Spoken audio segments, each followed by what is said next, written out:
Oh no. It looks like I'm already done with your shit. I know, and I'm just like, oh no, we're gonna that thumbnail is tough. Oh my god. Classic. I look so mad. I'm like, man, I'm like, I fucking hate Prism. Yeah. I like you so much.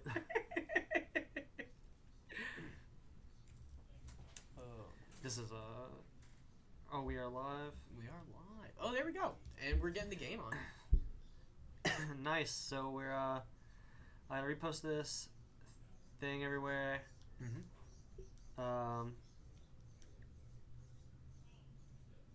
Internet went down. Yeah. It'll still be the same channel, so it will be difficult to find. Yeah. It won't be difficult to find, but still. Just reposting the link, everyone, while we're getting into this game, actually. Let's see what we got. So... Right, so we have Kasai and Reinar. This is Nate. He is the guy who owns the food truck. We've seen him on camera. He's actually been in the future match area for 3 of the rounds. Yeah, it's just round 1. We weren't quite live, but no stranger to this spot at the table. Let's see, and it looks like just like pitching for Claw here. Yeah, we're just gonna see Cedric block. I believe this is turn 0, so yeah, just pretty standard filtering out hands. Nothing too crazy.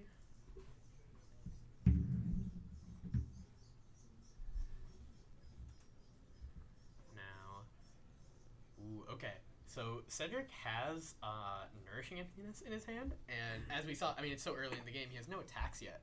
So this is actually going to be really interesting if he's going to be able to do anything beforehand. Yeah, he's probably going to be able to play this Goblet into Nourishing Emptiness. So set up potentially a 6-card hand, unless Nathaniel wants to give up a bunch of his armor right away, with an Agility and a Vigor. Although I have to imagine we're going to see the armor come out.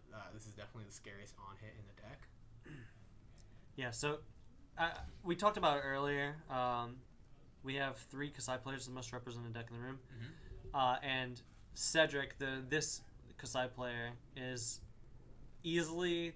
he's easily the best Kasai player I've ever seen. He's cracked. He's just nuts. Like, yeah. He's so good, actually. It's like watching him. Like, again, I'm not very impressed with Kasai. Mm-hmm. She's like a numbers deck. It like feels kind of mid. Mm-hmm. But then you play against Cedric, you're like, wait, is this the best deck in the game? Yeah. Or like, what? Or like what? Is everyone I've seen play this deck like not very good? Because he's crazy good. Yes. I'm not surprised to see him sitting as one of the only undefeateds at this point in the tournament. He's 3-0. And we have Kasai at 3-0 with Cedric. Nate is 3-0 on Reinar, and then our victor of last round, Kevin Breyer, is 3-0 on KO. Okay, very nice. All 3 of these players are very good. Yeah, so, and we actually see the sync below from Arsenal here, so this is huge. So, I mean, that was a great first turn from Cedric, right? I mean, I don't think you can really ask for much more than that. But Nathaniel's setting up the sync below so that he doesn't even have to give up armor on the Nourishing Emptiness, even though I assumed that he would have if he didn't have it. Just letting Cedric have that 5-card hand is really, really powerful, especially when, like we said, Kasai is usually able to convert all of her cards, almost all of them block for 3, and he has a good amount of like offensive and defensive tools, so it would be very likely that he would just be able to use that full 5-card hand. And yeah, we see Nathaniel once again just pitching for Claw. Let's see, the Glare, we can't quite tell what those cards are. He might just be setting up it looks for... like a Skull Crack and a Humble, I think. It's 2 reds. Interesting. Okay, so he's just getting flooded with reds at this point. Which is unfortunate, but that can happen. And at least he was able to have a good response for the Nourishing Emptiness. So, just play through it and start getting to your more powerful turns. Nate's option that turn were pitch 2 reds to throw a Claw or pitch 2 reds to throw a red. Yeah. But then you cut yourself off Arsenal. So yeah, he's playing towards being able to throw multiple attacks on the turn that will matter. This is really good. Yes. All right, and we see Cedric having the agility and the vigor. So he's pretty set up on this turn. He has the Arsenal. And just starting with Hot Streak. Now, Hot Streak's ability isn't going to matter here because it already has Go Again. So Nathaniel, we'll have to think about other factors if he wants to block. Although it looks like he might have skipped right through blocks because Cedric looks like he's already lining up Yeah, typically I think you just don't block the hot streak. Yeah. In general. Like only 2, like that's fine. Yeah. The Like, second swing from Kasai always is more dangerous, or it usually is. We see here this Blade Runner is going to give a bump to the next one. He very well might have something like an in the swing in his deck that can pump the second attack. Yeah, and we have the Brain Forge as well, just to pump it up even more. So let's see what we're coming in with. I'm pitching a red Blade Runner. So that's 2 red Blade Runners out of the deck already. Yeah, although this is definitely a matchup that could see second cycle. For sure. Both of these decks are perfectly happy, blocking a little bit, attacking a little bit, and just trading value hands. So it's going to be a good late game threat for Cedric if he's able to get there. Yeah. So, and we see, okay, yeah. So Nathaniel is just going to block it out with the Fate Foreseen here. So we've now seen Sinks and Fates. So on a, not necessarily an extremely defensive deck, but has some good mid-range options to be able to defend and attack well. And we're going to see, let's see, he's not sure if he wants to top or bottom here. Keeps it on top. Maybe thinking about that pitch stack right now, which I believe is 4 reds if he pitched 2 reds on his turn 0. That's going to be an awkward hand coming up unless it happens to get broken up. So let's see what he's going to respond with now. We're going to see an actual attack or just continuing with claws. Just waiting for Cedric to draw back up. Alright, so we got tuning up to 3. And this is just Pack Hunt, pitching a blue. 2 cards in hand. So this doesn't have Go Again. Mm-hmm. So what does this smell like to you? I mean, this smells like a pummel. Really? I think it smells like an Agile Windup. Interesting. I think it could also be an Agile Windup, but with the tunic on 3, it could also be pummel for sure. Yeah. Well, I mean, we did see that Nate's playing them, right? In round 2. Right. Yeah. So it could be either one. An Agile Windup would be good here, just to get the agility and set up for a big turn next turn. The pummel is like actually not that big of a deal, I think, if you're Cedric. I don't really think it's not like there's no on hit other than discarding a card. Yeah. Like I think I would throw 2 cards in front of this, and just if they've got the pummel, I'll take 4 and give you another card. Whatever. Yeah. I don't think it's the worst at all, but I think it's just another way to push through damage, stop Cedric from just being able to like play those good numbers, like we said. Mm-hmm.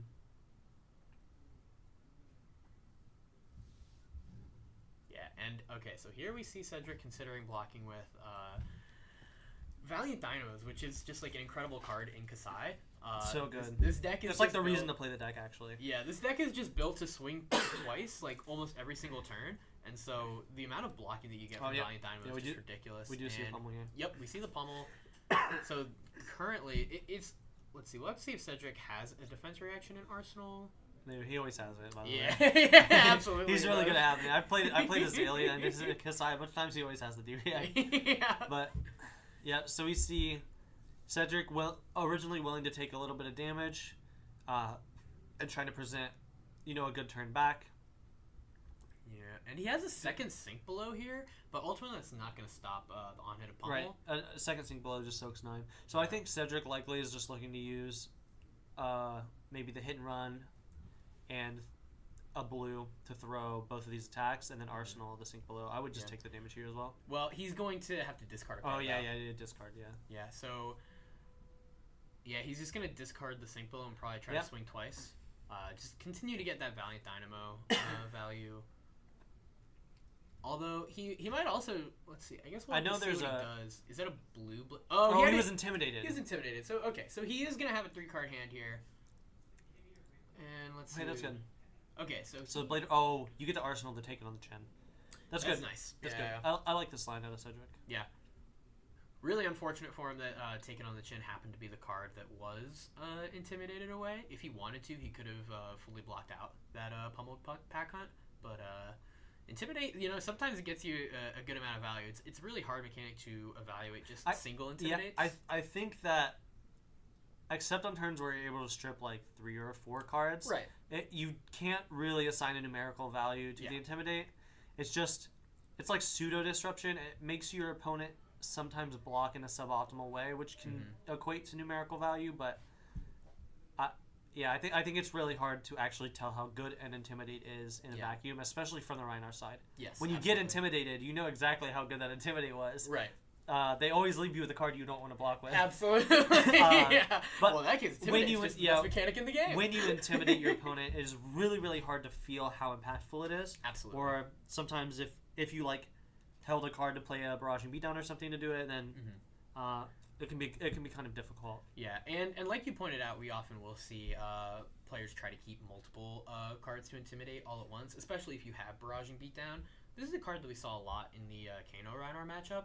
For those of you that don't know, it intimidates unconditionally, and then it gives your next brute attack more power depending on how many cards they block with. So if they block with 2 or more non-equipment cards, then it doesn't get the buff. But if they block with 1 or 0, then it gets +4 for red, +3 for yellow, and +2 for blue. So and he played it on a Show No Mercy. Yeah. So intimidate you multiple times. Mm-hmm. Give me multiple cards, or my thing gets stronger. And if you give me multiple cards, you have no cards in your hand. Yeah, and my thing gets stronger. Yeah.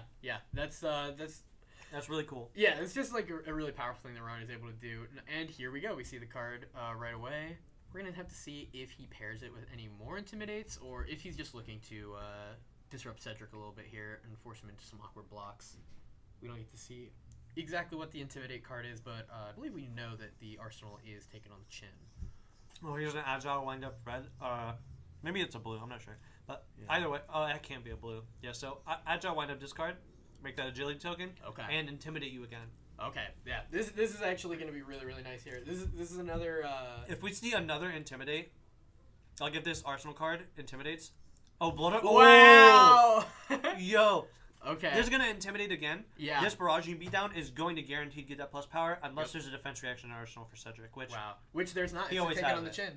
Oh, it is. Which is importantly, even though it prevents damage, it is not a defending card, right? It doesn't actually go to the chain link. Right, this is going to be 9. Yeah. Go again? This is going to be 9 with go again. So actually, that's really interesting.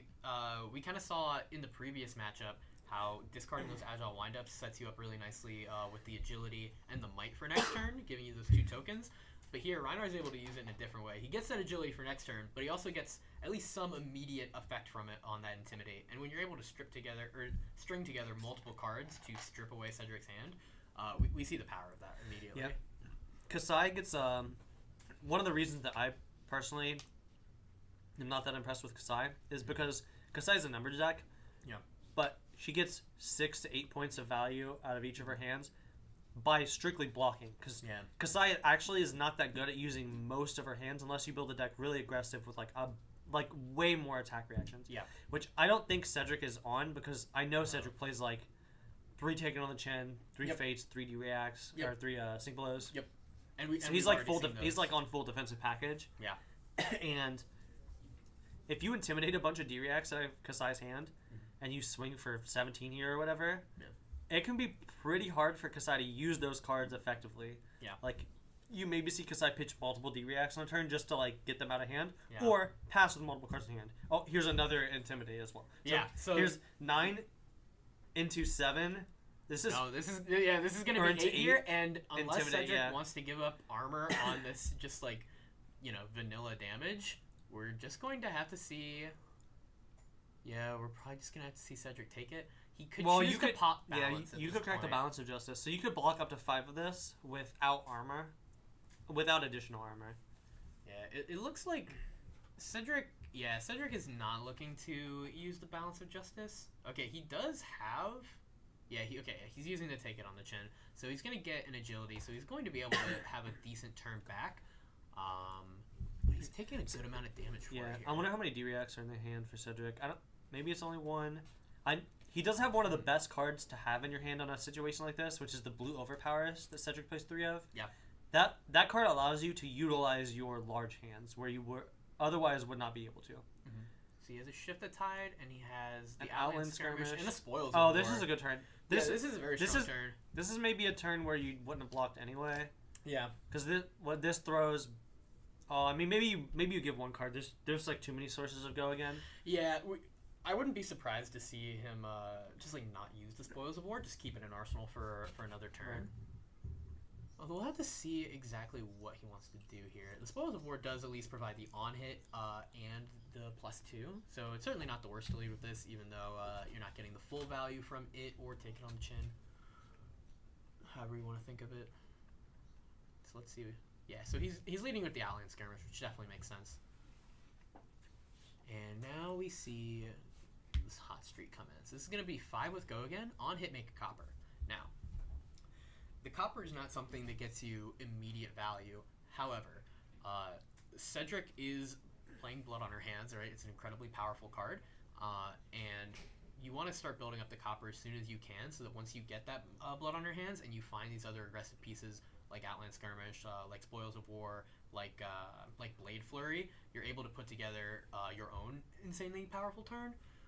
So we're going to have to see if Nathaniel wants to block all of this out or not. We have also seen no armor blocks from him yet, so that's another option that is available to him if he wants to take it. And yeah, we see him block with Scabs. So blocking 5 here, just like cleanly blocking it out. And Cedric doesn't... I guess, no, Cedric pitched the overpower, so he doesn't really have a reaction here. Which is, honestly, it's not something that you really have to worry too much about out of Kasai. Certainly play less than, like old school Dory decks did. Yeah. So just using this card. This is a card that Cedric 100% would have blocked with on the previous turn. Yep. Because you already have lined up the Go Again for the next turn. But this allows him to threaten to refresh the agility token. Yeah, and importantly, even though some people might be thinking like, oh, he's just playing this for no value, what's the point? It is, at the very least, putting a yellow into his graveyard, so he's fueling Kasai's ability. Yeah. Also, if he doesn't play it here, then he arsenals a card and draws 3 cards, which is pretty bad. You want to draw 4 cards every turn if possible. Yep.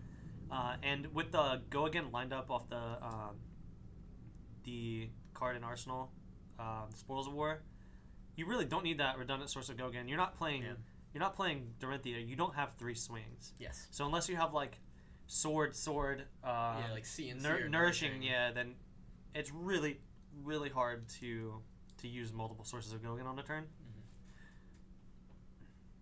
See, and here we see Nate just come in for 3 with Go Again. Looks like he only has 1 card in hand now. So, let's see. We're going to have to see if he's going to just like Arsenal and set up for a bigger turn, or if he's going to try to threaten back a decent bit here. I think either way... Okay, Cedric is blocking with another Spoils. Doesn't need both of them. And, let's see. Looks like... Yeah, Nate's just passing here. Okay. So Cedric just gives up 1 card, and he's going to have a 4-card hand coming in here. And one of the best, if not the best, Go Again enablers in the deck, Spoils of War, because not only does it give you Go Again, not only does it give you that +2, it also gives both of your swords the on-hit of making 2 copper, which is going to help fuel that Blood on our hands turn. The first time you hit. I think Spoils of War is every time. Colin, can we pull up Spoils of War? I think it's just the first time. Oh, no, it is whenever. Yeah, no, that's crazy. Yeah, Spoils of War on its own, like maybe that's why the card's $20. Yeah, that's the thing. It gives you 2/3 of a full Blood on our hands if both the swords hit. Mm. Let's see, and leading off with the Gorg Tome is just like really, really powerful here. That's turning on Kasai's first ability rather. That both the swords now are going to be 0 cost attacks. Right. So the reason that we saw Nate block out on the last turn, even though his hand like maybe could have thrown 10 or 12 points and Arsenal the D-React, is to deny the copper. Yep. And if you haven't played against Kasai or like seen somebody play a Blood on her hands for 6, it's pretty messed up. Like it is the reason. It's one of the big reasons to play a deck like Kasai over one of the other warriors that are good at there, because every warrior can use the dynamos effectively. Yeah. Kasai just has bigger spike turns than those decks. Even if she lacks a little bit in some of the other aspects of like your average value per turn, her turns where she's like, I'm not blocking, I'm throwing 5 cards at you, here's my big messed up thing. Yeah. It's pretty good. Yeah, absolutely. And those turns only do because I can only do that if she has at least 4 copper. Yeah. Right, you need a minimum of 4 copper to really make Blood on her hands a good card, and if you have 6, it's just like overwhelming. Yep. So I mean, you can have like a 25 or 26 point Blood on her hands turn with like 2 cards. Yeah. So Wow. And here we see, so Nate is respecting the copper generation, but he's giving up both pieces of armor in order to stop this on hit, and he's not getting the value from Apex Bonebreaker. Yeah, so as we see with the Scowling Flesh Bag, it's taking away one of Cedric's cards, so this turn is potentially not going to be as threatening as it otherwise could have been. But not getting the value on the Bonebreaker is definitely going to hurt. I think we have to see a card committed out of Nate here. There's no way you would give all your equipment to try to block all this out when you know there's another attack coming after if you're not willing to give a card, because I don't know. He just takes it too, though. Yeah, so I'm not. He must love this hand. Right, I'm not sure if I would commit this equipment here if you're like, maybe it was just he's saying you can have 2 copper, but I don't want you to have 4. Yeah, and I could totally see that. And that is really that's pretty reasonable. We have already seen one of the Spoils of War blocked with, so now Cedric only has 1 Spoils of War left in the deck, and of course he has other ways to generate copper. We've seen Outland Skirmish, for example. It's also notable that the Intimidate off of the Scowling Flesh Bag hit a Sink Below, or hit the card that wasn't Sink Below. So in order to attack with the second sword, Cedric had to pitch the Sink Below. So the card in Arsenal isn't likely to be a defense reaction. So whatever aggression you have on this turn, I think that it looks like a good turn to maybe let the Kasai have some copper, especially with the way that Intimidate worked out. Absolutely. Like when you see Cedric pick that defense reaction, there's no shot that the other card is also a defense reaction, because he wouldn't keep 2 on it to go to his turn. Yeah. That's true. He blocked with a Spoils of War in the previous turn, and if he had 2 D-Reacts, certainly he would have just given up the 1 point of value on that, and so that he could save the Spoils of War for the next turn. Right. And here we see, let's see, we're leading off with an E-Strike. Let's see, I'm not sure if Nathaniel did have an agility or not. It looks like, I believe he did not. Otherwise, I think he would have had an extra card in his hand. And now we're pitching a blue. Playing Alpha Rampage. Okay, so this is going to get 2 Intimidates here. And it's going to be coming in for 9. So, once again, he's not allowing Cedric to block as optimally as he would like to. So let's see what we get. Alright, and do we see either of the cards? I believe one of those might have been in the swing. Yeah, we have an in the swing. And I couldn't see the second card. But, you know, this is perfectly fine. I think Cedric's happy to keep it in the swing. For offense, he already has the vigor and the agility, so it's likely that he's going to be able to swing twice on this next turn. But the real question here is how much is Cedric wanting to protect his life total? Yeah, and he gives up the run through. He doesn't need go again on this next turn. As we pointed out, he already has the agility, and it's more yellows for that ability. That's something that we haven't seen Cedric activate yet, but that's going to be another on-hit that Nate has to worry about. He doesn't just have to manage how much copper Cedric gets, he also has to manage how much gold Cedric gets. So I don't think a matchup like this is one where you would play Raisin Army, so the gold can't like turn into more allies to attack you. But when Kasai cracks the gold, they get to get the card back for free, and their swords are cost nothing. So it typically is like nets you 2 points of value, right, for those 2 resources. And that's just like giving a numbers deck more free numbers. Yep, absolutely. And yeah, and so here we see Cedric lead off with the hot streak. Just 2 go again. You know, if Nate doesn't want to commit a card here, then Cedric's going to get that gold. And that can also enable some like just really powerful turns because it allows you to just like keep more resources essentially, right? You get the 2 resources that you would have had to spend on the swords, and then if you pitch a blue, you get the 1 floating as well while still replacing the card in your hand. So it is just like a good workhorse effect, and if we see Cedric playing any other gold payoffs, then it could lead to even more power. Yeah, and we see the Blade Flurry here. So it looks like Nate just took it, which does make sense. Okay, and Cedric's going to pay into Grains. This is something that we haven't talked about yet, but this is a really powerful thing that Warrior is able to do. Grains is just like an incredible piece that came out of heavy hitters. It's being able to carry over those resources and use the additional resources on your turn that you otherwise couldn't is just really, really strong. And Let's see here. Yeah, so we see. Yeah. So we see a block. Yeah, the block is 4/4, but that CNC is gonna pump Centauri Saber up to 5 because it's an attack action card. Yeah, so there we see whenever Centauri Saber is defended by one or more attack action cards, gets +1. So ultimately, Nate's still taking the 1 damage there, but we do see him get the might from the Apex. And we refresh the dynamos, which is valuable. Yep. Now let's see what Nate wants to do here. Notably, okay, a CNC for 7 is pretty good. Although notably, it is a lot worse against Warrior. Pitching a ripple away. That's spicy.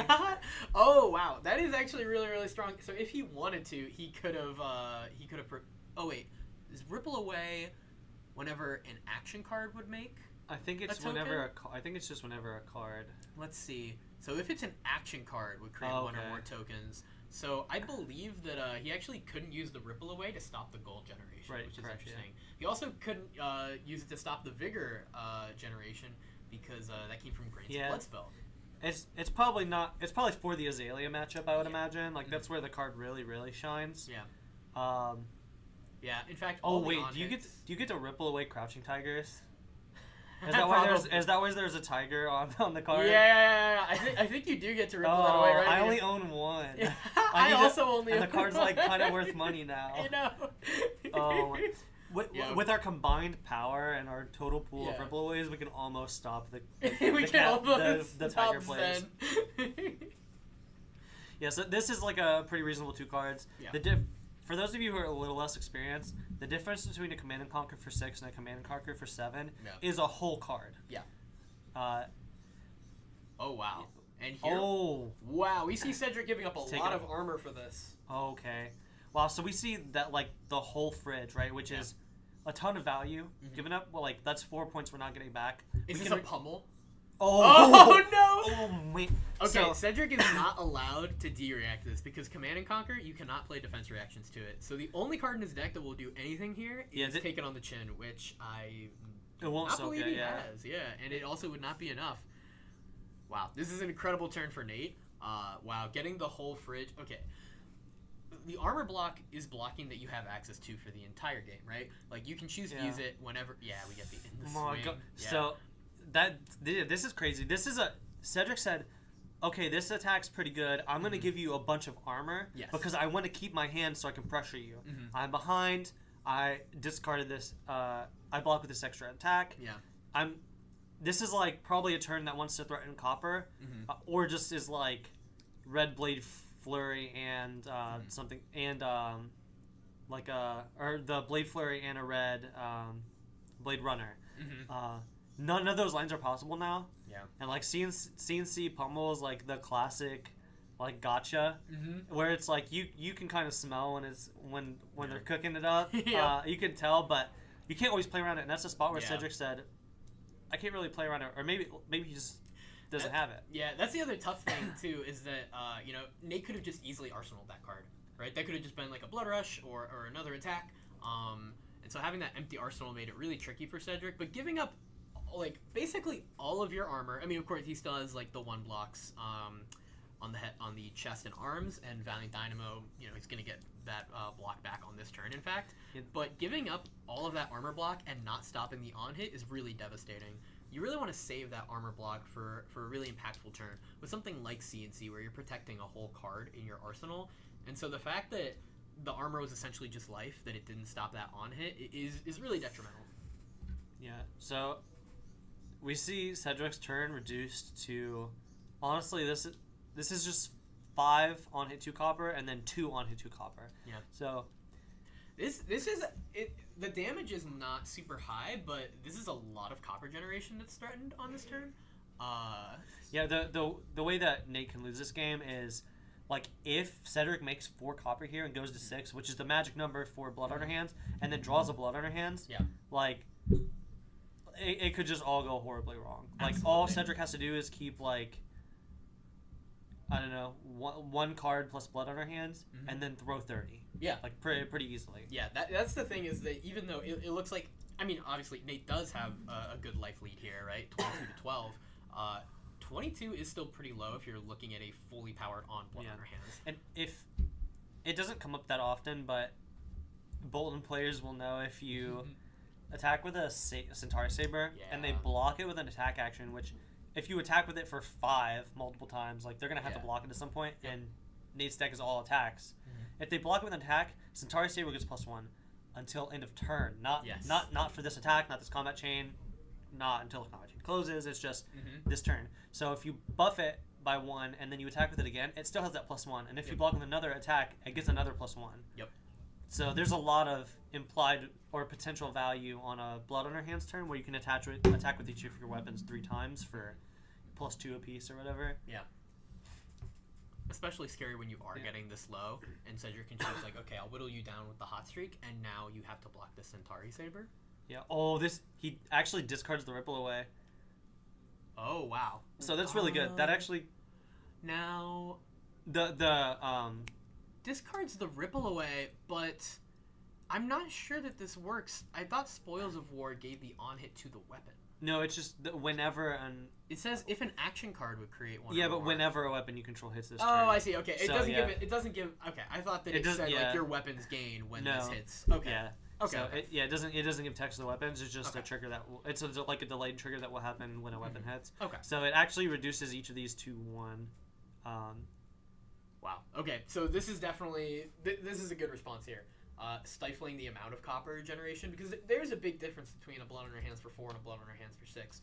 4 is still very good, but 6 is definitely the kind We of still make a game-ending copper moves that- token though, right off that 2 that leaked. Yes. Yeah. So Cedric is up to 3 Yeah, now. right. And if Nate chooses, and importantly also, this Ripple Away is a card that could have blocked for 3. Right. That no longer is. If we see Nate commit more cards to blocking here, unless the arsenal card's like a Blood Rush Speller or something, and maybe it was just better to block with 2 cards, block with 2 cards. Yeah. Let's see. Because the thing about Kasai when they're on this many cards and like no cards left in hand and just resources floating, all the damage is face up. Like you know what's going to happen. So this actually is really interesting. I think that there's a chance that it could have been better to just block out one of the attacks. Because Yeah, no- ultimately he gave up 3 cards to block 6 Yeah. and ended up taking 5? Yeah, ended up taking Yeah. 5 because the Centauri Saber if got you're- bumped up. If Or you're no, he blocked he took the, 4 total. Yeah. he If blocked- if you're just looking to arsenal card here, I do think you're supposed to just fully block out one of the weapons and then let the other one hit. Mhm. I think you take 1 more damage, but you give your opponent 1 less copper. Yeah. Well, you give your opponent the same amount of copper if you fully block out one of the weapons, but you can keep that Ripple Away to swing Claw. No. Well, I'm saying discard the Ripple Away, block with 2 cards, block with no cards. Oh, I see. Which you would take Yeah, 1 more yeah, damage, yeah. but Yes. you still get to maintain that arsenal card. Yep. I Um, see. Yeah. That puts Cedric and- just to 3 copper, which, Yeah, as we so- noted, he would still be looking to make more. Right, so Nate would be at 19, but Cedric would only have 3 copper. Yeah. And the difference between, just like a Command and Conquer for 6 and 7, the difference between a Blood on Your Hands for 3 copper and 4 copper is huge. They're not even the same card. Yeah. Let's see, and here we have a Slice and Dice. Okay, so this is another good turn from Cedric here. As we see, Slice and Dice, yeah, if this is the red, it's going to give just +1 to this first attack, but then +3 to the next one. So this is a 0 for 4 that's spread out across both attacks. Yeah, and it's a 0 for 3 on the first one, right? It's a 0 for 3 on the second one. Oh, Oh, wow, I believe- okay, we see... So we see this will leak Blade 2. Blade. Yeah. But it doesn't currently have Go Again, right? It does not have Go Again, so we'll have to see... Oh, he just if let it there's- hit, so... Yeah, I mean, He essentially... didn't have an agility, right? He did not have an... Oh... Oh, we... Why do you make I the think do you maybe make the gold? we... Oh, he we shortcut it a little bit, I think. Yeah, he said, "Hey, sorry, I wasn't taking damage yet." Yep, yeah. That's all right. So, yeah, so we see a D react here in the Reckless Swing. So That's really good. unless- Yeah, and Cedric was probably banking on that Kasai trigger to have Nathaniel block with an attack action card rather on that hot streak for 2. So this is really unfortunate. Not only does he lose the 2 value on the Blade Flare, he also loses 3 value on the Slice and Dice, assuming that it was red. And Nate just passes back. Yeah, I mean he gave up 3 cards to block there, right? Yeah, well, it had a card in hand, right? What did he do? He just didn't use the last even card. attack Didn't with claw. claw. Maybe it was a red. It might have been a red, yeah. honestly. Oh yeah, he randomly discarded a card, but it was not the red, so maybe his hand. He might have just had double. His hand red. just maybe wasn't suited to. Yeah, I mean, ultimately, if he had 2 red attacks, right, he's choosing. Okay, I don't want to give this hot streak go again, especially when you face up C, the slice and dice. So you block with what was it, the barraging beatdown, right. And then which valuing not giving Cedric the gold, right. using the reckless swing. Yeah, which notably turns off go again, Mm-hmm. and then you have the reckless swing lined up if there's reacts. So that was a really good turn from Nate. Even though he didn't attack or anything, I think it was still good. So we do see the blood on our hands here for X's 4, which if Nate had blocked a little differently, this would be far less threatening. Yeah, because this is a 5-card hand, blood on our hands for 4. Yeah, and Nate only has 16 and has 2 points of armor block. Yeah, this is gonna be a really scary turn. Yeah, Cedric is pretty confident something's gonna hit. Just activating Kasai. Right, so we see the Centauri Saber get +2. Yep. And I imagine go again in an additional would be my guess. Yeah, go again in an additional attack, and then you can weave 1 hot streak in there somewhere. Mm-hmm. Oh, actually, this is like maybe a turn where Nate can just not block the Saber. Unless there's a Blade Flare. I don't know if but we've already seen 2. We have already seen 2, but, we could also see, I'm not sure if Cedric is on Stroke of Foresight. We could also see in the swing a card that we have seen. We could potentially see a hit and run, so that it gives Hot Streak go again and +3. Yeah.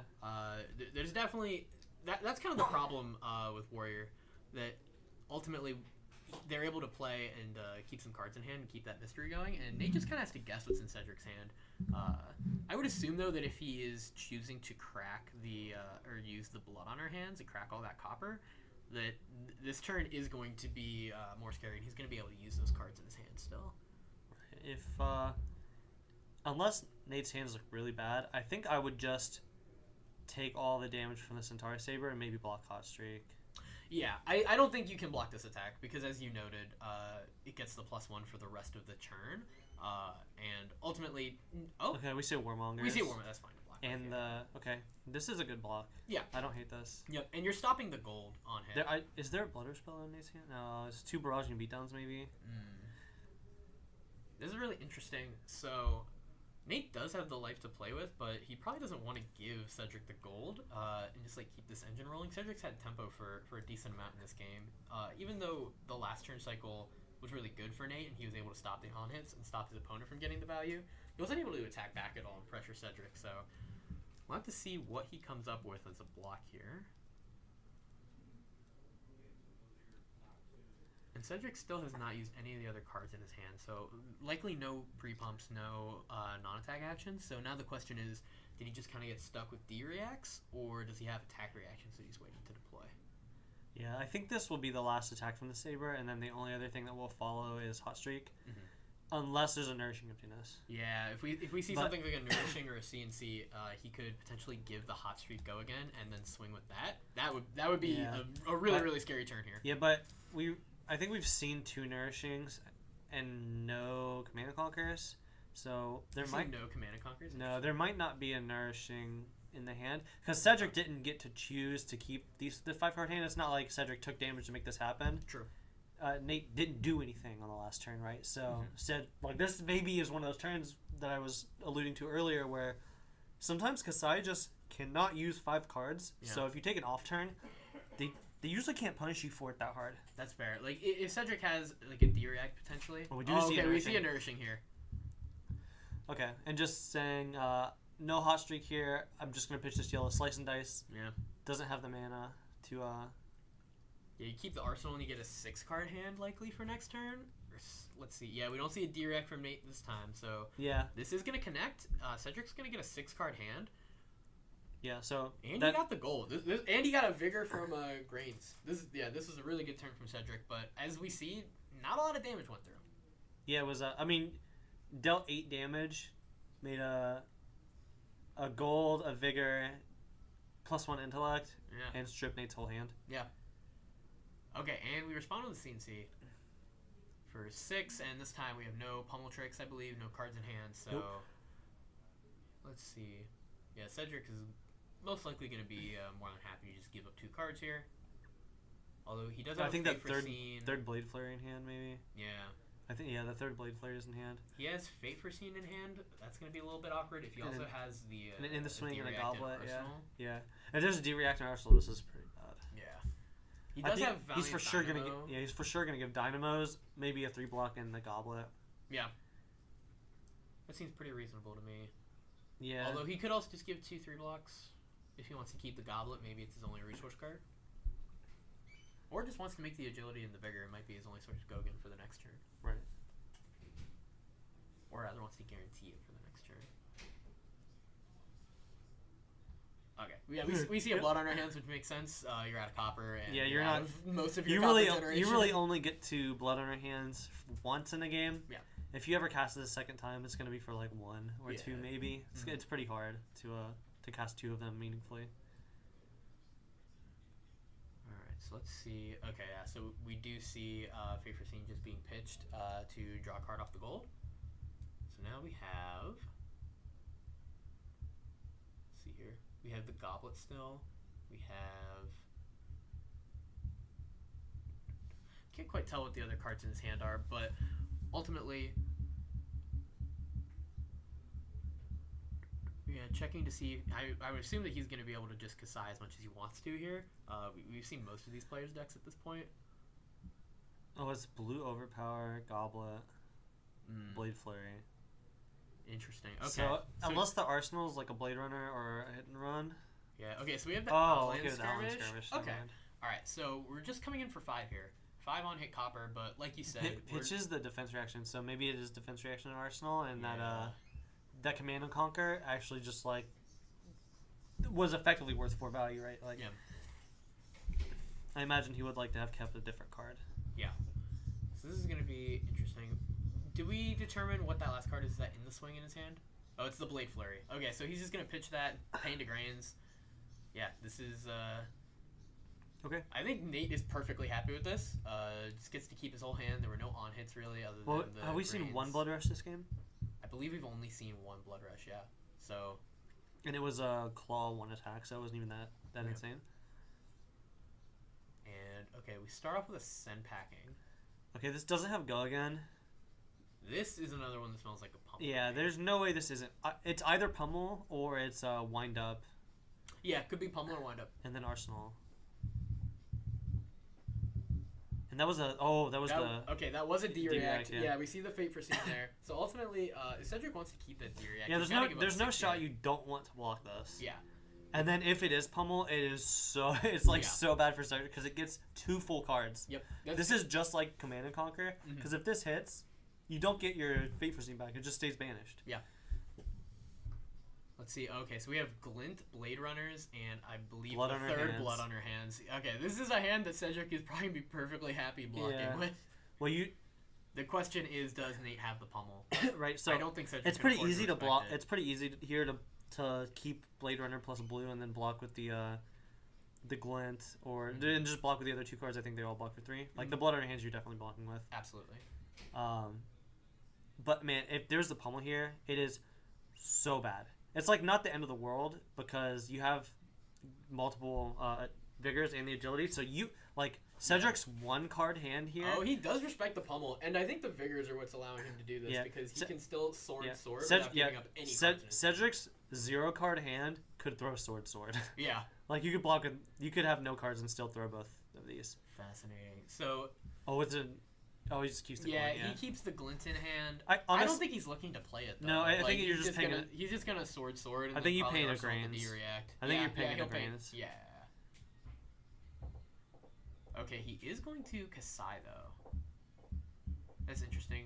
Probably just trying to force out blocks from Nate. Yeah, I think if you're Nate, and if he can get out of this turn alive and keep you 5 cards unless the hand's not that good, I wouldn't be too upset to see an attack here. You're not turning off the Go Again because of the agility token, but 2 cards in hand.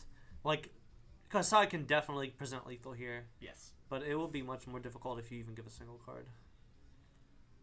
Sure. Plays the Glint just to cycle, and we see the blue overpower. Yeah, blue overpower. So this is just like if you're doing anything with the extra card in hand, you're just paying into grains. Yeah. if that first attack wasn't blocked, you definitely would have seen Pain of Grains and then also activate Bracers. And he can still Pain to Grains with that one floating, because remember, Glint the Quicksilver drew him a card, so that second sword was free. So yeah, we're going to see him Pain to Grains here, and then I would assume just keep that Overpower and just Arsenal the Fate Foreseen. Right. So he gave one card and only took 2 damage. I don't think you particularly care about the gold. It does make Cedric's hands with an agility particularly good if on low cards, because you get to pop the gold, make your swords free, and then have mana to play the reacts and all that. Yep. So yeah, we definitely see him play this Blood Rush. Yep. All right, now we're in we have Blood Rush Bellas. Oh yeah, this is gonna be really scary if actually able to get multiple intimidates. Yeah. Even just one, on this.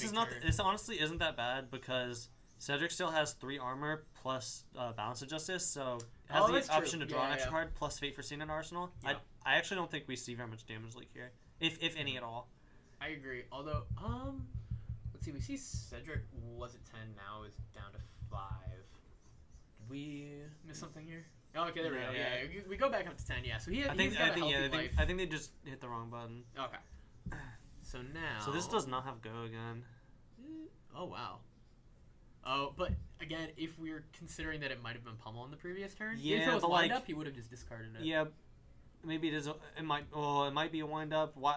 So why would he do this, right? If it's Pummel, unless it's a red card in hand, you could still claw and then use Tunic to Pummel anyway, after playing this. Let's see. Yeah. I believe this is 8. Yeah. Yeah. He had a sink below. Yeah. So he had the Pummel. Yep. And we're able to Fate Foreseen here. Yeah. So, all right. So this is definitely a good cycle for Cedric. Just able to get through the second Blood Rush and get through the second Pummel. He does have to give up some armor to do that, but you're happy to. Still do has Balance of Justice actually. This will be a 2-card hand unless he decides to pop Balance, but I think you save it for the third Blood Rush. Yeah. Yeah. So. Yeah, that was a pretty middling Blood Rush Bellows turn, unfortunately for. Nate. Oh yeah. Okay, so he is gonna crack the Balance. Oh no, yeah. He cracked Balance, but it looks like they haven't flipped it over. He pointed to it and then drew a card. So, I would assume that that's what happened. All right, and we draw up. Okay, so now we have a Glint, Blade Runner, and In the Swing. This is a pretty good 3-card hand. Yo, he cracked. I think he cracked Balance on an 8/10 step. Yeah, it just shouldn't be face up still. Yeah, I imagine that the players will correct this. Yeah, I'm gonna go. Okay. All right. So now we're going to see a pretty good turn here from Cedric. Leading off with the Hot Streak, but we see with the Blade Runner and the Glint that he has sources of go again. Yeah, so he just gets to draw a card. And I think he drew a That All You Got? Okay, there we go. Okay, they get rid of the Balance now. Yeah, and then just playing the Blade Runner, I guess for the damage, looking to probably Arsenal the That All You Got. And yeah, now coming in for... Let's see, 3, because this is just a blue Blade Runner. This is going to pump it up to 4 now. And we end the swing. Oh, and the swing is it's not quite lethal. It puts him to 1. Puts him to 1, and Cedric gets to make a gold, and he puts another D-React in his arsenal. And Valiant Dynamo clears once again. Yeah. Well, we've seen Valiant Dynamo block 4 or 5 times this game. Yep. At least. I think, yeah. E-Strike. Yeah, so this is, the E-Strike looks pretty good, but Cedric could just give the Dynamos and throw 5 cards. And then refresh the Dynamos if the game isn't over for some reason. Yep. So I believe Nate is at 1. Yeah, there he goes. Yeah. Nate's at 1. Cedric's still at 10. Still has a little bit of armor block here. Has another D-React in Arsenal if he chooses to use it. And, it really only gets the draw trigger on the claw? Or is it 3 or less or 2 or less at That All You Got? 2 or less. Yeah, so it's purely just a 3-block D-React in this matchup. Of course, Reinar does not play 2 power attacks, deck known for playing 6s. Yeah, so Cedric's really not super threatened here. As long as he blocks a little bit, he's not going to be in reckless swing range. And we've already seen at least one of them. Yeah, I don't think the Brutes can afford to play too many reckless swings anyway. Yeah. So here, he's just going to block with the cards that, just all they're going to do is block, mitigate that damage a little bit. Okay, Nate did choose to draw a card, though, so he's going to get an Arsenal. Yeah, hopefully.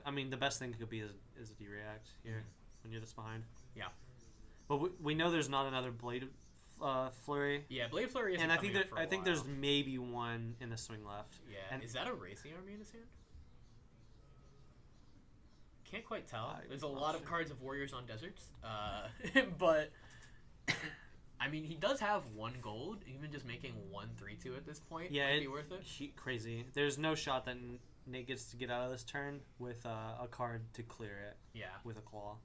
Let's see. So we are going to activate Kasai. Ooh, I think this might be Raise an Army. If it is, and it doesn't matter. I mean, anything is lethal now at this point on Nate. Well, if you get to attack, if the second attack can get go again somehow, and then you raise an army twice, like. And I believe we see. Does a weapon attack have to hit for the raise an army attack, or is it just you have to attack with the weapon? I believe you just have to have attacked. Yeah. Okay. But he can't make the second gold. Okay, he does have Raise an Army here.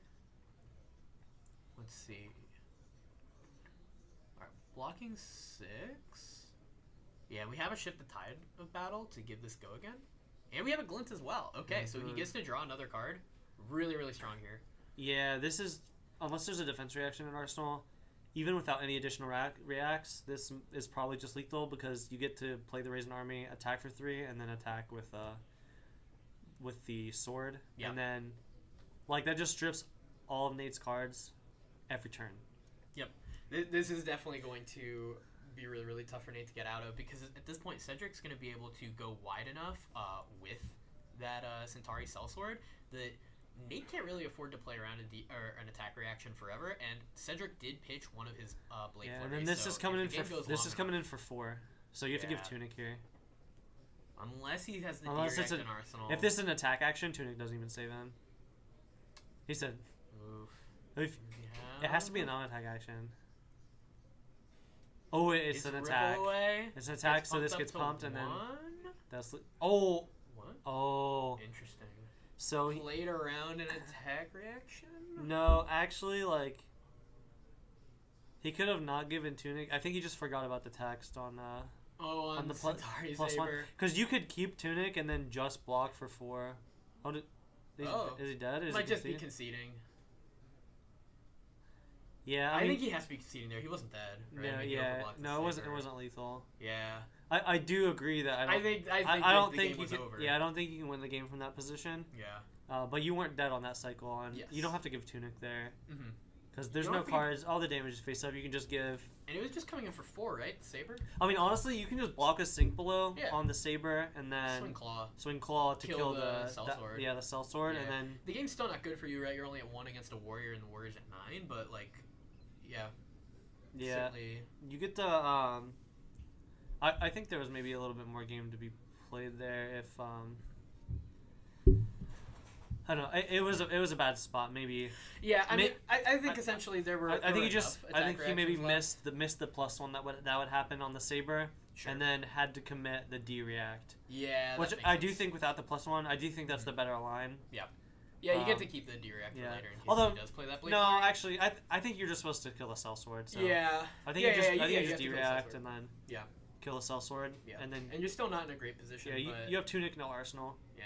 But like the Sellsword makes it a lot harder to get out of any turn cycle while you're at 1. So Yeah.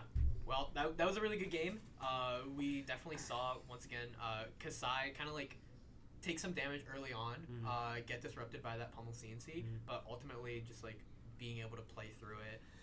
just those enough- dynamos getting 1 extra value like 6 or 7 times that game is pretty big, honestly. Yeah, absolutely. And like we saw, just like every single copper mattered, right? Yeah. That Blood on Your Hands turn definitely would have been a lot less scary without the 4 copper. Yeah. I think Nate has an extra like 3 or 4 life if he denies that other copper. Yeah. Takes 1 more damage. So I do think you're still ahead if you make that block like that. And both of Nate's Blooderspell turns that game Yeah, they weren't fantastic. weren't very good. It was like It wasn't even double claw on either, right? no, it was claw, attack, Yeah. and then Skullcrack for 8. That was it. Like Yeah. Skullcrack for 8 was the second one, and that was actually it. And had to use Tunic counter and pitch a D-react to pummel, but it got soaked, so it didn't actually do any damage. Yeah. So If the pummel hit, that game would have been completely different. But you know, once again, we see why CNC specifically is such a strong card. CNC prevented that play earlier in the game of potentially being able to play around that with a D-React, but ultimately just keeping the Fate Foreseen in Arsenal allows you to get through it on any other attack. Yep. So, yeah, Kasai started super far behind, but Kasai's a grindy math deck, and if you let them count the whole game, then they're going to have a couple points ahead of you, so most of the games will be pretty close. Yep. Very good game though. Well played by both players. So I think there's only a couple minutes left in this round. So we're gonna cut to the intermission screen, and we'll be back in a couple minutes. Cool. So we will see you. We will see you guys at the beginning of round 5. Right. See you shortly. Thanks.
All right. Oh, I coughed. Oops. All right. Welcome back, everyone, to Fab Squad 4, our 23-player 5-round CC event. This is the last round of Swiss, so round 5. And here we've got Aaron versus Patrick. And Aaron's one of my locals, plays a lot of Levia. He's pretty good. We play this matchup a lot when I'm playing Kano, so he's got a ton of practice into it. And I think it's pretty Kano favored. But if you make one mistake, Levia, I don't know if you've looked at a Levia deck list lately, but she does big numbers. Yes. Like multiple times a turn. She will, Yeah. if you give her a window, she'll punch you in the face. It's like, it's pretty brutal. And do you know who Patrick is? I do not. He goes by the Pitch Stack on Okay. Discord and YouTube. He usually has like a GoPro on his shoulder to record all his Kano games. Yeah. He's easily got the most extensive library of Kano, like in-person Kano VODs. Yeah. Like a decent amount of them online too. He's pretty good. Nice. So I'm curious to see how he approaches this matchup because I think this matchup's pretty good for Kano. But if you take a little look at the bottom right of the screen, you see a special hat presented on Kano's side. What does that tell you? So that tells me that he's going to be playing for the long game and looking to pitch stack here. Yeah, so he's likely on 5 to 8 D-Reacts, like Oasis, Sync Belows, Fake for Scenes. And he's just going to be pitch stacking. Yeah. And you use Balance of Justice to be worth 5 points to help you get there. Because you see Levia here has AB2 Spell Void 4. Yeah. Or with effective, it's not exactly Spell Void, but for free prevention. Yeah, you play it for this matchup, and it basically is Spell Void. So this is pretty standard. AB 1 or 2, and then Spell Void 4, or something in that range. They usually have a bit of both, and sometimes it can be hard to play normal as Kano, like tempo. Like you chip them with 2 cards, you set up combo, and then you throw a combo when they go to 0 cards or low cards in hand. It can be kind of difficult to do that. But when you pitch stack as Kano, sometimes Levia has trouble using all the cards in her hand, just like Kasai, right? Sometimes she can make that agility token or have a Blood or Spellows and Claw or Art of War. She actually has more power cards than the other brutes do, and like an Art of War turn is just as messed up as a Blood or Spellows turn. Yeah. But all of those cards draw 2 cards. So you have ample opportunity to activate your Balance of Justice to get extra value, which gets you the secret mode is that it gets you 1 closer to your second cycle. Sure, which is actually why it's so good in Kano. Interesting. So we're gonna see Patrick like prioritize keeping his life total up. He's not gonna do any damage to Aaron unless Aaron leaves him with extra cards in hand for some reason and it's free. Most of his turns are gonna look like block for 9, play a potion, or block for 9, activate Crucible Pass. Sure. Like and just put cards on the bottom of your deck. So we're gonna see Patrick pitch stack here, and unless he like hits a bunch of tomes early, and also finds an opportunity to like blow Aaron up through the Spell Void 4 AB2, we're not really gonna see him throw that many spells at Aaron until like a half hour goes by. Okay. So here we see 6 Throne, and this is a hand that Patrick might actually throw something, but honestly. It looks like his hand is 2 blues. We're probably just going to see multiple Kano activations just to get deeper into the deck. Yeah. So do you think that he'd be pretty willing to banish just about anything just to get to that second cycle faster? Yeah, it's like this is a flare. So Patrick's pitch stack right now is blue card, and then this cycle can present blue card. I think you just... Oh, he chooses to keep the flare on top, actually. Interesting. So, I mean, the reason... He's looking to draw it for next hand? Yeah, an arsenaling card. So, yeah, so the reason that he's doing that is because his pitch deck is blue-blue. And he's just going to pitch that card, like block with the rest of the hand, pitch that card to Crucible. And the cards that you want in your pitch deck are Wildfire, Blazing Aethers, and then Flare's really good because it pushes weight. Like, if your Wildfire connects for 1 and then you have, like, Flare, Spell, Blazing. Yep. That's still like 80 damage. So, right, yeah. So you don't need to do like multiple wildfires or whatever. I found that like 1 wildfire is good enough if it does any damage and you have multiple blazings typically. But this hand, I'm glad he's figuring out the hand like this. Like I probably just block. I mean this is 11. I would just block for 9, activate Crucible, and then pitch that Flare if that's what you're looking to do. Yeah, we haven't seen Aaron have any of those explosive hands yet. Of course, we're still very early in the game, but just kind of attacking with one card over this and is over still again. for 11 off of the yeah, this is a the Howl from Beyond. Yeah, it's a 4-card 11. You know, it's fine. But ultimately, I think we're really going to see the game come to life once we see that Blood Rush Bellows, that Art of War, and try to see Leviah really push through damage and really try to punish Kano for potentially having those potions, those steal blocks. So we see Patrick block for 4 cards here, which is, well, I think I would have banished the Flare last turn.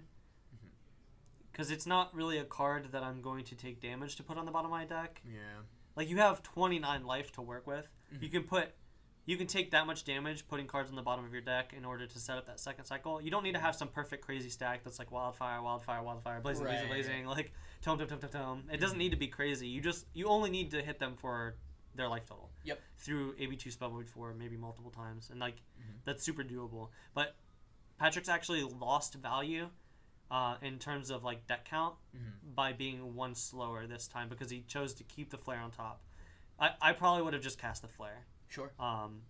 For 4 or whatever, and just do a little bit of damage. Because now he's 1 card further from his pitch deck than he otherwise would have been. And then also a 2nd card further because he IP'd himself and only drew 3 cards on that turn. So he's actually two cards less into pitch deck than he could have been. Because Flare's not a card that I'm taking damage to put in my pitch deck. Right. This hand blocks for 9 and plays a potion. Like, yep. This is exactly what you're talking about. We're just gonna see him block 9, play potion. I think the difference here though is that is one of the cards a Wildfire? Oh, that might make this a little bit trickier. It's honestly totally fine. Oh, okay. Yeah, one is a Wildfire, but as you noted, you do not need the perfect pitch stack with 3 Wildfires. I mean, honestly, if you have 2 Wildfires, 2 Blazing in your pitch stack, and like 10 cards-ish or so that you put on the bottom, that's more than enough to kill people from basically any life total. I think I personally would have blocked with... I think I would have taken 3 here to put the Wildfire on the bottom. Yeah. You don't really... The thing sometimes that happens when you're pitch stacking is your Wildfires all come at the end, or they all come at like weird times where you have to block with 1. I think that's a turn where you can take damage. Oh, this is an Arc Smash, actually. This is the perfect punish. Wow. So yeah, he rolls a die, and then you get to destroy items equal to half the number rounded down. So unless this rips a 1, that E-Pot's blown up. And if this resolves, and Aaron's allowed to roll this dice, and it doesn't hit a 1, the E-Pot is just gone. Yeah, there's absolutely there's no counterplay here. Yeah, once the card starts to resolve, you roll the dice, and then you destroy items randomly equal to half the number rounded down. Yeah, and we see Patrick just get resources now. While he can. Yeah, you don't get to respond, so Patrick's choices are either crack your potion now, or it's... Pray they hit a 1. Yeah, it's 81.5% chance. I think it's a 18.5% chance to roll a 1. So like, it's 81.5% to blow up your item. You're probably just supposed to make the mana and then maybe do something on their turn with it, which feels really bad because, like we said earlier on the stream, how much is an E-Pot worth on combo turn? Yeah, 10. In a pitch stack combo turn, my God, it is like it's worth like 50 because you're like Wildfire buffs your next Wildfire, buffs your Blazing, buffs all the spells in between. It's an absolutely insane amount of damage that an E-Pot can be worth. Yeah. So that Arc Smash is crazy. Yeah. So good. And for the first time, we see that the card next to his banish in his pitch zone. It's a young Leviah, Fab Squad stamped. Those were young heroes were given out during Fab Squad 1, and it's got the it has just the words Fab Squad on it. I got a logo made and everything since then. So promos now look a little different, but I only made one of each of the young heroes. There's only one of each. There's only one of each of them. So he is the only Leviah, and the claws, the mandible claws. There's only 2 of each mandible claw, or two or 1 of each sided mandible claw. Yeah. Same thing like young Kano. There's only 1, so you see people use those Fab Squad promos. Yeah, absolutely. It's pretty cool. Yeah, I like it a lot. Yeah, absolutely. It's really nice to see the community kind of built up with these smaller locally run tournaments, and having these unique prizes to come with them. Yeah, they're pretty cool. So maybe Aaron wins this and gets in top 8, and then. If you win, you get an adult stamped hero. It's like a trophy kind of, and the only way to get them is by winning one of these tournaments. Yeah, that's awesome. And so we see that ultimately though the Arc Smash was only followed up with the Claw, so that did leave Patrick with some cards here to choose to chip in if he wants to. Now, he's debating on this card. Oh, he Okay, finds tome. a tome. Okay. Yeah, so there's a couple things that you want when you pitch stacking. You want to sequence like a hand of blues as a buffer hand typically, and then red cards after that you want to cast. That's what this is looking to be. There's no power cards in our pitch yet. It's this will be the 4th blue and then also the 5th blue, and this tome, it's really really good if you can sequence tome blue blue, tome blue blue, tome blue blue, like stuff like that in your pitch stack. Yeah. A tome followed by 2 blues in some sequence. Because every time you do that, you net multiple, like you net like a Kano activation and also multiple resources for free, pretty much by having those in your pitch stack when you cast them off the top. Yeah. And we do see this lines up a tome. So Patrick's pitch stack is going to be 4 blues, a tome, and a blue. And then he's looking to sequence a blue and then action after that. Yep. To net extra resources for that huge combo turn. Because like a pitch stack Kano combo turn to do like 80 damage through the Spell Void and AB, it takes like 22 resources to be able to do that. Yeah. And the way that you get all those extra resources is through things like Energy Potion, Balance of Justice, potentially drawing an extra card on combo turn and stick when that lines up, and tomes and pitch stack. Yeah. So this was a double tome turn off the top, which I just talked about how good tomes are when you put them in your pitch stack, but also like you never take damage to put them in your pitch stack unless it's not that much damage, or you're like we saw him say no to banishing on Kano to keep that flare on top to potentially put it on the bottom. Yes. You don't ever do that with a tome. You just draw the cards because it gets you closer to your second cycle. Yep. Because as long as your pitch stack has like some wildfires and some blazings in it and like maybe some other stuff going on, you're gonna kill anyone from any life total. It's like not that. It's pretty easy to do once you can live there. Yeah. But the hard part sometimes, especially in these brutes, is living long enough to Yeah. hit second cycle. And when even though playing these tomes is super super good in your pitch deck when you can set them up, and you definitely want to do that if you can, you don't want to forgo drawing 2 because it gets you half a turn closer to your second cycle. Yeah. So Kano is how many turns does it take to hit your second cycle on average? I would say about like 15. Yeah, 15, right? You draw 4 cards a turn, you got 60 cards in your deck. It should probably take you 15 turns to, if you're playing optimally, right, and not drawing less than 4 cards a turn, to hit your second cycle. Kano does it in 12, easily. And if you're casting multiple tones, it's even faster. You can do it in 10 turns if you cast a bunch of tones. Yeah. And so that's why you can't counter pitch stack Kano. Yeah. Like, you can't line your pitch stack up with theirs. So we see the first power card of the game. This is Bloodrush Bellow. Yeah.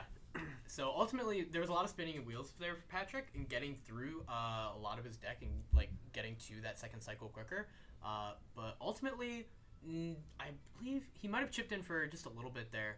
But now we're going to see what Aaron can respond with and if he can start pushing through damage. Patrick hasn't taken any damage yet in this game. There's Tunic counter up with Oasis in hand and a Sink Below in Arsenal, so this turn is not likely to deal any damage that actually matters. Like, you could Tunic Oasis here and just net stay at 30. Which this is like why you play these cards, to try to soak up the damage on power turns like Bloodrush Bellows. And the only goal that Patrick has is live long enough to hit second cycle and like try to put cards that will kill Levia through her blocking potential when I get there.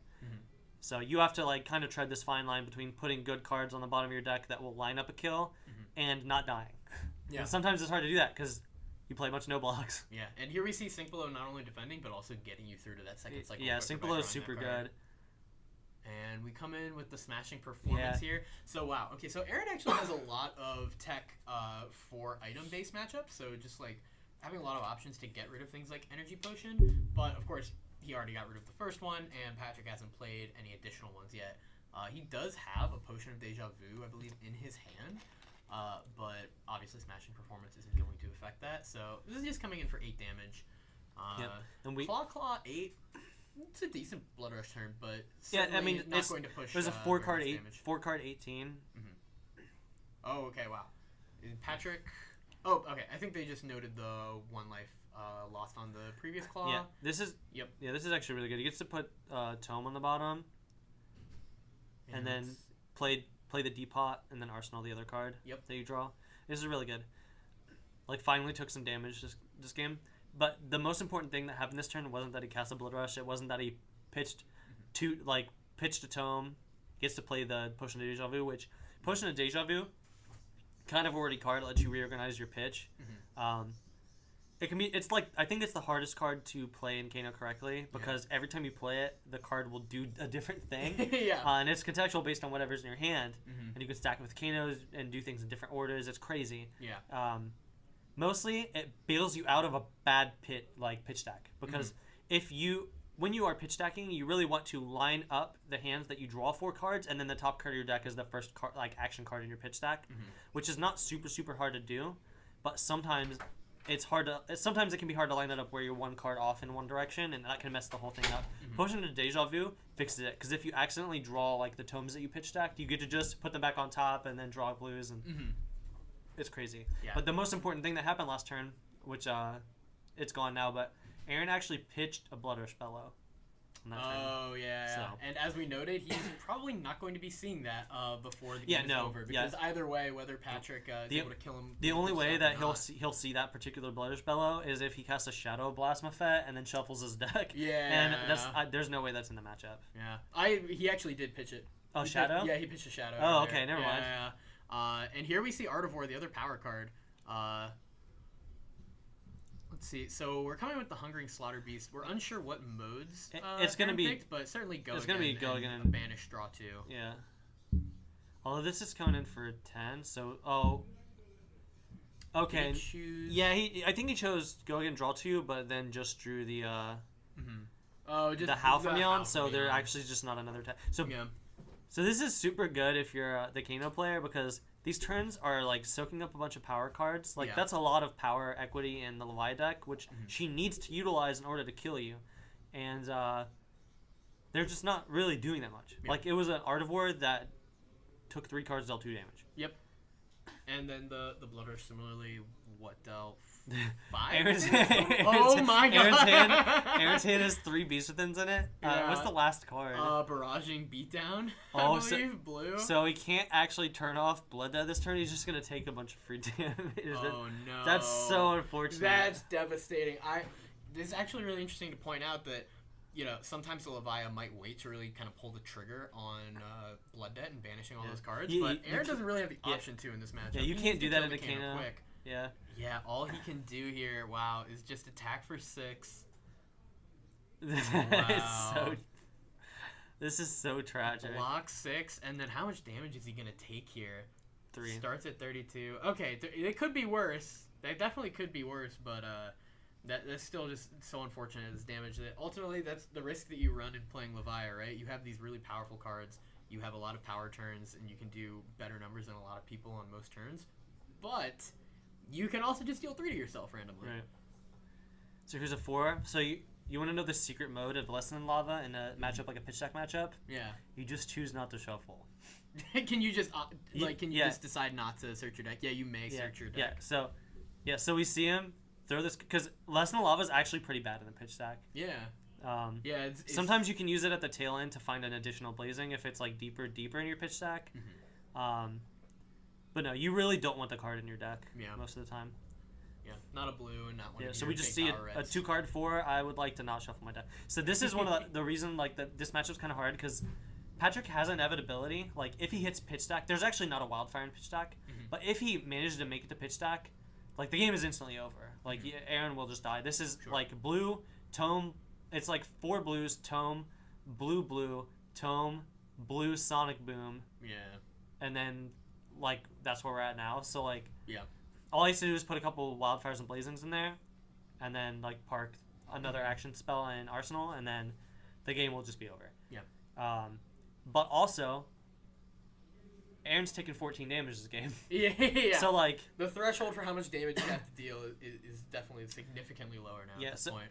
So you will die if Patrick hits second cycle. Basically on the spot, you're just going to die. But also, you're taking a ton of damage, and you could just die at any time. If you go to no cards in the hand, Spell Void 4 won't save you. Yeah. If a Wildfire connects for 2 and you've got 20, and there's that might not save you on a regular combo turn, let alone a pitch stack combo. Yeah. Yeah, so, that's what I'm saying. There's a potential for this game to just be over even before the second cycle hits because of the amount of damage that Leviah has to leak. Yeah, This is pretty tricky here. Also, curiously, have we seen any of the Howl from Beyonds get into the Banish Zone? I don't believe so. Yeah, that might be one of the few things that like would really help, even though we've seen a lot of these power cards already from Aaron, is just being able to keep getting damage, keep getting that damage, keep the fuel going in the graveyard. All right, so there's actually I think there's 4 or 5 misses in the graveyard, right, with multiple Blood Rush Bellows. Yep, we have multiple Blood Rush. I believe we still have that Art of War. We might have the Howls still. Yeah, there's actually a good bit. Yeah, there is just a chance that this misses. Taking another 3 damage here would be very devastating. It's never a good sign when you and the Kano are at life parity. That's a miss. That's a miss. That's 3 misses. That's a miss. That was the Arg Smash. From yeah. earlier. So he's just gonna take another 3. There were a ton of misses actually. Yeah. Oh so, no. So he's just resigned to take 3. Although does this have go again? He's got a full grip here. I don't think it has go again. I think maybe he was just trying to pop Hooves of the Shadow Beast and then didn't banish his 6. So he doesn't get to use his hand and it also takes damage for free. Oh man, this is devastating for Aaron. It looked like he had a swing big in hand as well. I think able to do 7 into 8 would have been nice. Yeah, it takes 3 from Blood Debt. So I'm pretty sure that's a turn he was looking to use Hooves of the Shadow Beast. That makes sense. Oh man, that's devastating for Aaron. This is so good. It's so good. And then what do we drop into? I believe that's another Art of War. So Yep, here's a flare. Wow. Yeah, here's and this is just a reasonable turn from Kano. Just this is red. Yeah. Wow, just chipping in with a pretty decent spell. Well, this here. is super scary because like if you can only AB2 this, and so the secret thing about Kano is that Kano wants you to spend as many cards as possible on your own turn to block because it means that he's gonna stay alive for longer. You have less cards to throw. Yeah, and bang. He's blazing for 4. Yeah. Yeah, as we noted, like, Aaron is getting really, really low. Yeah, and he just has to take the 4 damage here. Patrick's at the point where, like, he doesn't really need to pitch stack all of his threats and come up with this, like, god combo. Patrick's going to continue to pitch stack, but he's just going to put the next wildfire that he finds in Arsenal, and if an opportunity presents itself to blow Aaron up, he's just going to do it. Yep. Do you see another smashing performance? Let's see. Okay, so here's an Art of War. We have an Art of War. This is, I certainly hope, going to guarantee banish a 6 here. We're going to banish, we're going to banish the swing big, draw 2, and then I would assume give go again. Yeah, there actually is a wildfire in Patrick's hand. Ooh. And a flare and 2 blues. That's a scary hand with Depot. Oh, that's actually really interesting. He could just, This isn't... Oh my god. He doesn't... I would... With no E-Pots, though, he doesn't quite have the resources to play everything, but this is going to be a really scary turn for setting up. Yeah. Well, you have Balance of Justice to, like, depot a blue... Like, depot your stuff to the top. Oh, you can actually Wildfire Flare spell here without using Striders. Yeah. Like, really, really easily, actually. Wow. This is, this is definitely looking good for the Kano player here. We're just going to see some... Yeah, he popped Balance just to get the card. Yeah, we're going to see... He drew an E-Pot. I still think you flare. I don't even think you put E-Pots on board anymore. Except... I think he blocked with the flare. Oh, okay. Yeah. No, that makes sense. Yeah, I think he's just going to blind Kano, play out that E-Pot, Arsenal the Wildfire. And, I mean, that seems like an incredible There's also a sick line I took in a PQ where, like, I blind flipped a depot. Yeah. My hand has 2 E-Pots in it. I activate Kano twice, hold priority, put both of them on top of the depot, and then put them into play. Get the E-Pots. Yeah, it was so sick. I think I watched that. Oh yeah. Was it here? I think it was. Yeah. Oh no, we had an RT in here. We didn't have a PQ. Oh, okay. Here. Yeah. It was at. Maybe I'm thinking of a different time that you. Yeah, played it was during the E-Pots. first week of Pro Quest season. Played a lot of Kano. That's sick. Yeah. Let's see here. Yeah, so there's the E-Pot. Now, are we... Okay. Just not even activating Kano? What did he banish there? It was a Meredith Golden. Oh, interesting. I think he's just saying I want this blue in hand. Yeah, there's a chance that he's just at this point like this is good. I like this a lot. You get to D-react. And you don't have to put anything on top, but you have Tome and some blues, so you could Kano, and underpitch one, so you float a mana, put the E-Pot into play, and then draw the other blue off of the Tome. So you like net a mana, put E-Pot in play, and then have 2 cards in hand at the end. It's like potentially pretty good. It seems pretty reasonable. Let's see how Patrick I just like Depot. I don't think you're supposed to. You're probably just supposed to block with a bunch of cards here and play Depot. Yeah. Let's see. Yeah, we have Tome, but ultimately. Okay, Patrick's debating what he wants to sink here. Just continue to get further into that pitch stack.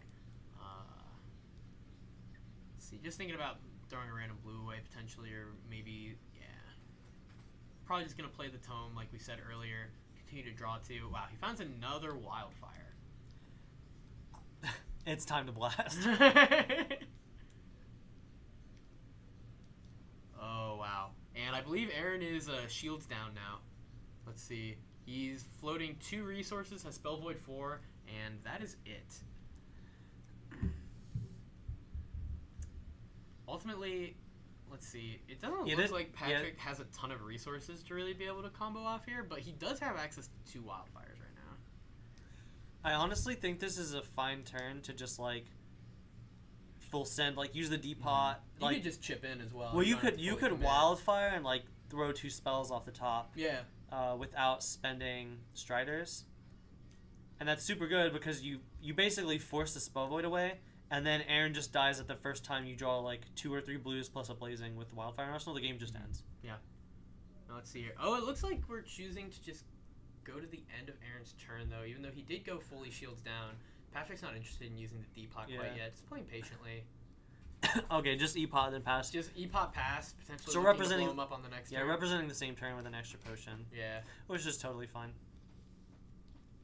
So let's see here. Did we draw more blues? I believe oh no. I believe we drew. No, yeah. This is actually totally fine. Because you can Kano, and then you can Kano 3 times, pop the Depot, and then banish all 3 of the reds, like the Tome, the Wildfire, and the Blazing. Yeah. And then just like draw 2 cards, and then you have 1, 2, 3, 4, 5, plus an extra card off the top resources, 3 and Wildfire, Blazing, and banish. Yeah, this is real scary no matter what deck you're on. Yeah. All right, so we're gonna see now. Okay, so Aaron still has 2 cards in hand, so decent amount of defenses, but ultimately, as we pointed out, at 17, there's a Wildfire and a Blazing and a Tome that Patrick has access to if he decides that he wants to pull the trigger on this turn. And with only 6 damage on the stack, Patrick can just take this and force Aaron to commit even more cards. Let's see. Oh, he has a Gaze as well. Wow, that's a good. That's a good other blue to have. So we'll see what he decides he wants to do here. Yeah, if I have this hand, I'm blasting. Yeah, for sure. I think this hand could give some serious fireworks. Well, it doesn't even need to do damage. Like yeah, as long as you get through the spell void. You just eat all the spell void and then the game's over. Yep. Because this isn't lethal. Like this isn't gonna kill you. I'll give all 3 of the potions here to eat the spell void, hit you for like 5. Yep. Yeah, with that last Wildfire in Arsenal, just about any combo that Patrick can string together will be really scary if all that Aaron has is AB2 and he's at like 12 or 13. Yeah, Aaron's also under the pressure of you like have to banish a 6 or more every single turn, or you instantly die. Yeah. Like you take 5 to blood that, you just lose. Yeah. He hasn't used Tools of the Shadow Beast yet, so that is another way for him to get extra action points. And we're just now starting to see those Dread Screamers. We saw multiple turns at the beginning of the game where he didn't have Dread Screamer, and that's definitely one of the better 6s in Levi's deck. But we're going to see. Patrick is in the tank here. Yeah, just think about the tank. Because this is a really, really scary Depot hand. But yeah, I think you take the damage and force Aaron to commit more here. Oh, comes in for 6. So only has to use up 1 card in hand and 1 resource, but ultimately, let's see, what is that last card for Aaron? If it's a blue, he has. If it's a blue, it actually doesn't matter because he only has AB2. He can't choose to put just 1 resource into Arcane Barrier 2. Correct. Yeah, you have to have a yellow. Mm-hmm. So I actually like sending here off the Depot. Yeah. Because worst case is you get to play the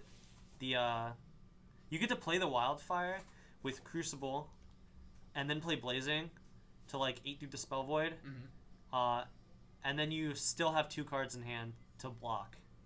Oh sure, yeah. But No, actually, it's just like, I think you're supposed to wildfire, and then, depending on what you draw, probably wildfire, blazing. Yeah, let's see here. Yep, and yeah, so we see a Kano exactly here. what we're gonna see. We're gonna see a Kano. Now it's likely that This is depot for sure. Yeah, we just depot now. Yep. So we're gonna use this and banish another one, and then you got to use a potion plus the tunic to banish the last one. But then you get to draw 2 more cards. And if I was Patrick, I actually would have put 2 Kano activations on the stack and then depot, so you guarantee a blue off the draw. Now you're kind of risking there being another red under those 3 reds. That makes sense. I'll have to see if this pays off. Yep. So for sure, you just yeah, you do this just, and activate. Ultimately, you just have to crack both potions here, right? If you're going for Well, this line. No, well, you already 1 potion guarantees. Did he have? He had tunic out. He has tunic out. Oh, he had tunic. Okay, he used tunic. There we go. So There we go. yeah, you get to take this line and still maintain an epot, and like you get to do these things and still. Oh, he does draw. Yeah, he draws another tome, right? No, yeah. Well, he cast the tome. I thought he might have drawn another. He drew an Emir Scolding and I think an Aether Quickening. Oh, okay. So you get to send cards are red. Yeah, you get to send these spells here and still block. Yeah. And it's like not that big of a deal.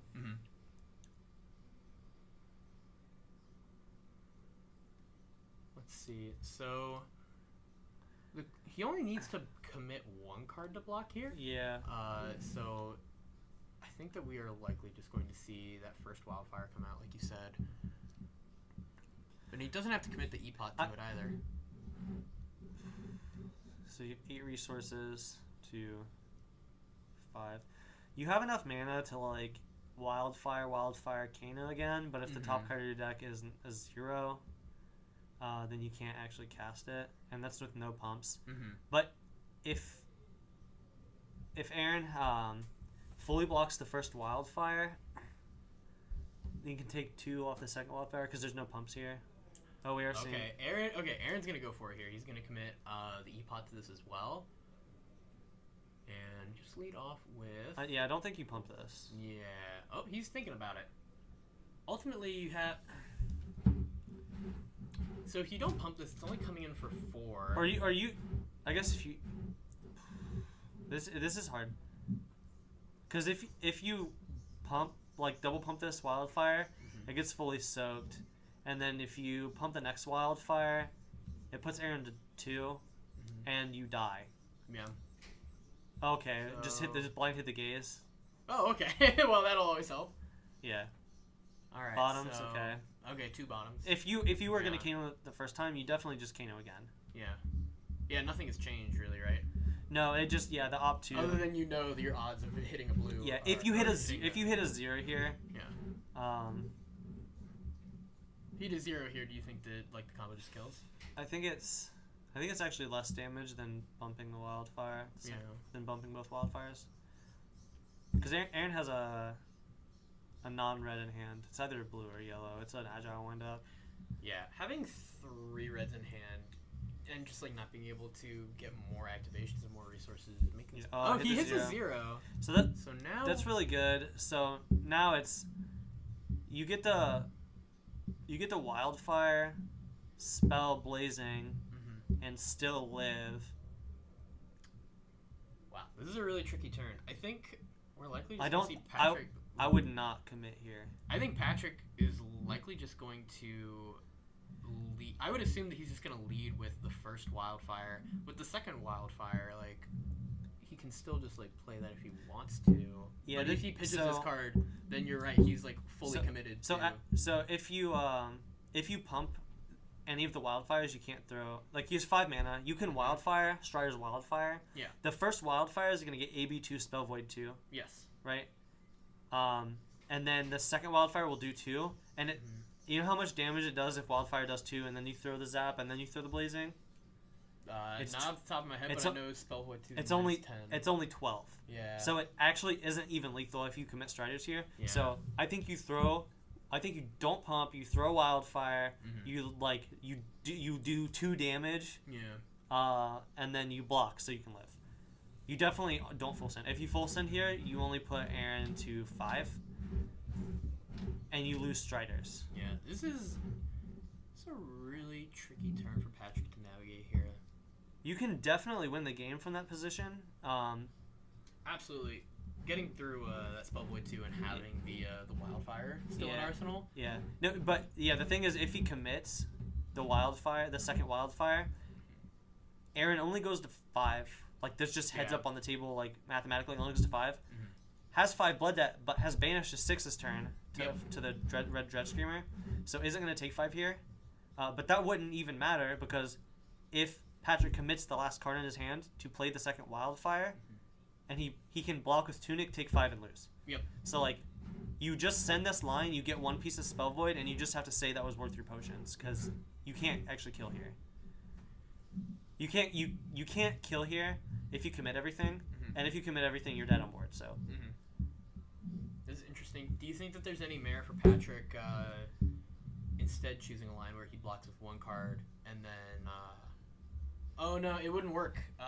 Yeah, I was thinking if you try to do it on your turn, just to strip their cards. No. His options at this point are. Wildfire Prognosticate, Blazing, or Wildfire Prognosticate, Blazing. But none of them are lethal, like, just heads up on the table. Unless Aaron's hand was exactly a red, none of this matters. Yeah, at this point, all he can do is just send the spells so he's banished and block 3. Yeah. You can't commit this Wildfire in Arsenal or you die. Like, just heads up on table, you just lose. And it's not lethal. Like, it'll put Aaron to 5. Are we trying to go back through the math of how we got to this point? No, he's just trying. I think he's doing Arcane Barrier math. Like, okay, if you have a card that can pay for this AB2, like, what can I do? Because blue and yellow doesn't matter because he can't use the extra resource to AB anything after. Right. Oh, he blind Kano'd. Hit another Blazing. Oh, that actually doesn't matter. Yeah, it doesn't change. That actually just killed him. Yeah. He can Wildfire, it just gets soaked, and then you do 1. Yeah, Aaron just chooses to AB 4 here. 4. So Game's over. Yeah, Aaron's gonna take 4 damage here, actually. That's so interesting. Yeah, what would blind Kano? It has to be Tome. It has to be Tome. But there's like 5 of them out of the deck already. Yeah. I think. And it has to be specifically Tome of Aetherwind. No, there's a floating mana, so it could be. There was. There's 2 floating mana. Oh, there was 2 floating, sure. So, sure. It could be either of the tomes. Yeah. But I think all the tome Vandals are gone anyway, and then there's like 1 tome left. A Gaze is like okay because you buy it back, and like maybe there's a tome, but no, it just takes lethal dice. Yeah. So interesting. Yeah, the next Harvest Tome. Wow, unfortunate. Yeah, it actually doesn't. Was Patrick trying to figure out maybe is that the tome that he pitch stacked? Or are we not there yet? No, okay.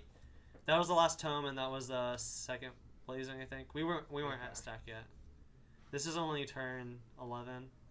Interesting. Not sure what happened there. Well, you take a risk. Like, you do win the game if you flip a tome. Sure. Because then you can buff the Wildfire, and then you can throw the other Wildfire buffed as well. And it's like... So, like, 1 point on the Wildfire when it's Wildfire Spell Blazing is 5 damage. Yeah.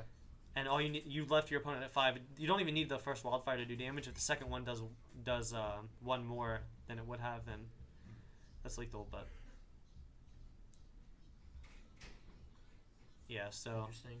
Yeah, that honestly, that's a big risk. That's like a huge coin flip. Yeah.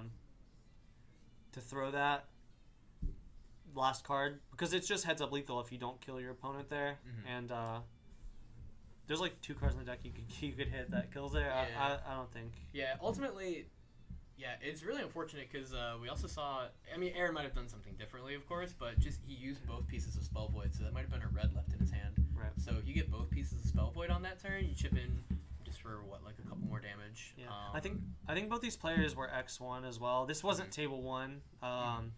I moved to table 1, Cedric versus Kevin. We've already had both those players on camera, and they were locked, so their matchup, they were just playing for first seed, and then the other person would be second seed. It's like not that interesting. So I think this is a win in it, and I think Aaron actually makes top 8. Wow. On the ladder. Very That's nicely cool. done. Yeah, we saw a lot of tech cards come out as well, like all the Yeah, other he stuff. blew, Which he blew up an E-Pot, and I went, no! Yeah, imagine having an extra E-Pot on that turn. Yeah, he just wins the game. Yeah. You just won the game. Right? Yeah. Yep. Wow. So smashing performance. Yeah, Smash Doing performance, good art things on the smash. camera. Yeah. Feature match. Good tech. Put Yeah, your I think. deck fruits. Yeah, I think there's Respect Kano, respect Dash. 15 or 20 minutes left. We're probably gonna take a quick break. These rounds have been firing back to back to back, so we'll go get something to drink, and then we'll be back at about 4:30. I think is when it should start, but I don't know. Maybe it'll be earlier than that. This game actually went quite long, so. You're talking for a top 8. Yeah, so this is the last round of Swiss, and then we should have the top 8. I don't think either of these players were locked top 8 if they won, but I do think they were X1, so maybe they were locked if they won, but they definitely weren't locked if they lose.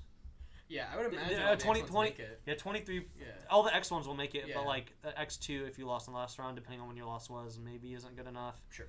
Um, Yeah, we'll have to see what the top 8 shakes out to be. Yeah, 23 players in 5 rounds can.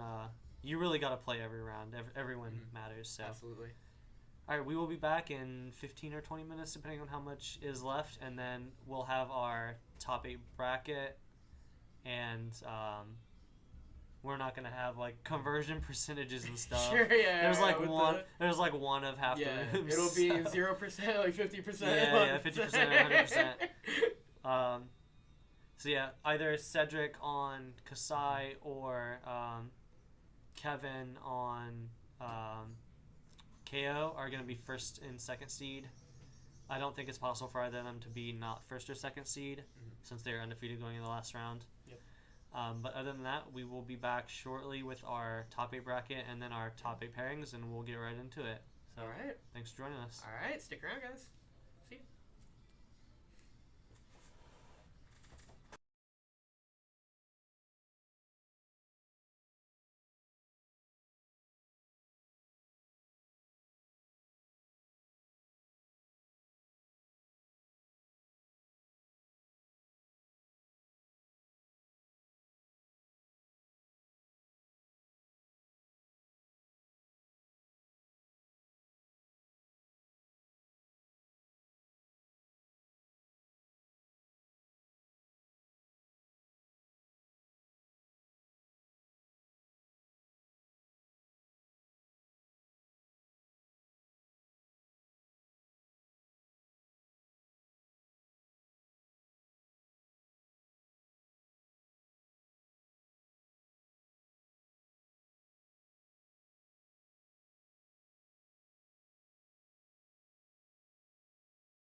All right, there we go. So welcome back, everyone, to Fab Squad Open 4, hosted by Little Root Games, our friends and companions here at this shop. So for those of you who are just joining us for the top 8, or maybe for a long break you forgot, I'm Nathan. I'm Ashley. Cool, and we are your two wonderful hosts. And don't say anything else, because we're wonderful, all right? Yeah. So we've got kind of a treat for the first top 8 match. Jesse Hudak, if you're in the Midwest at all, you know who this player is. Thank you very much. You know who Jesse is.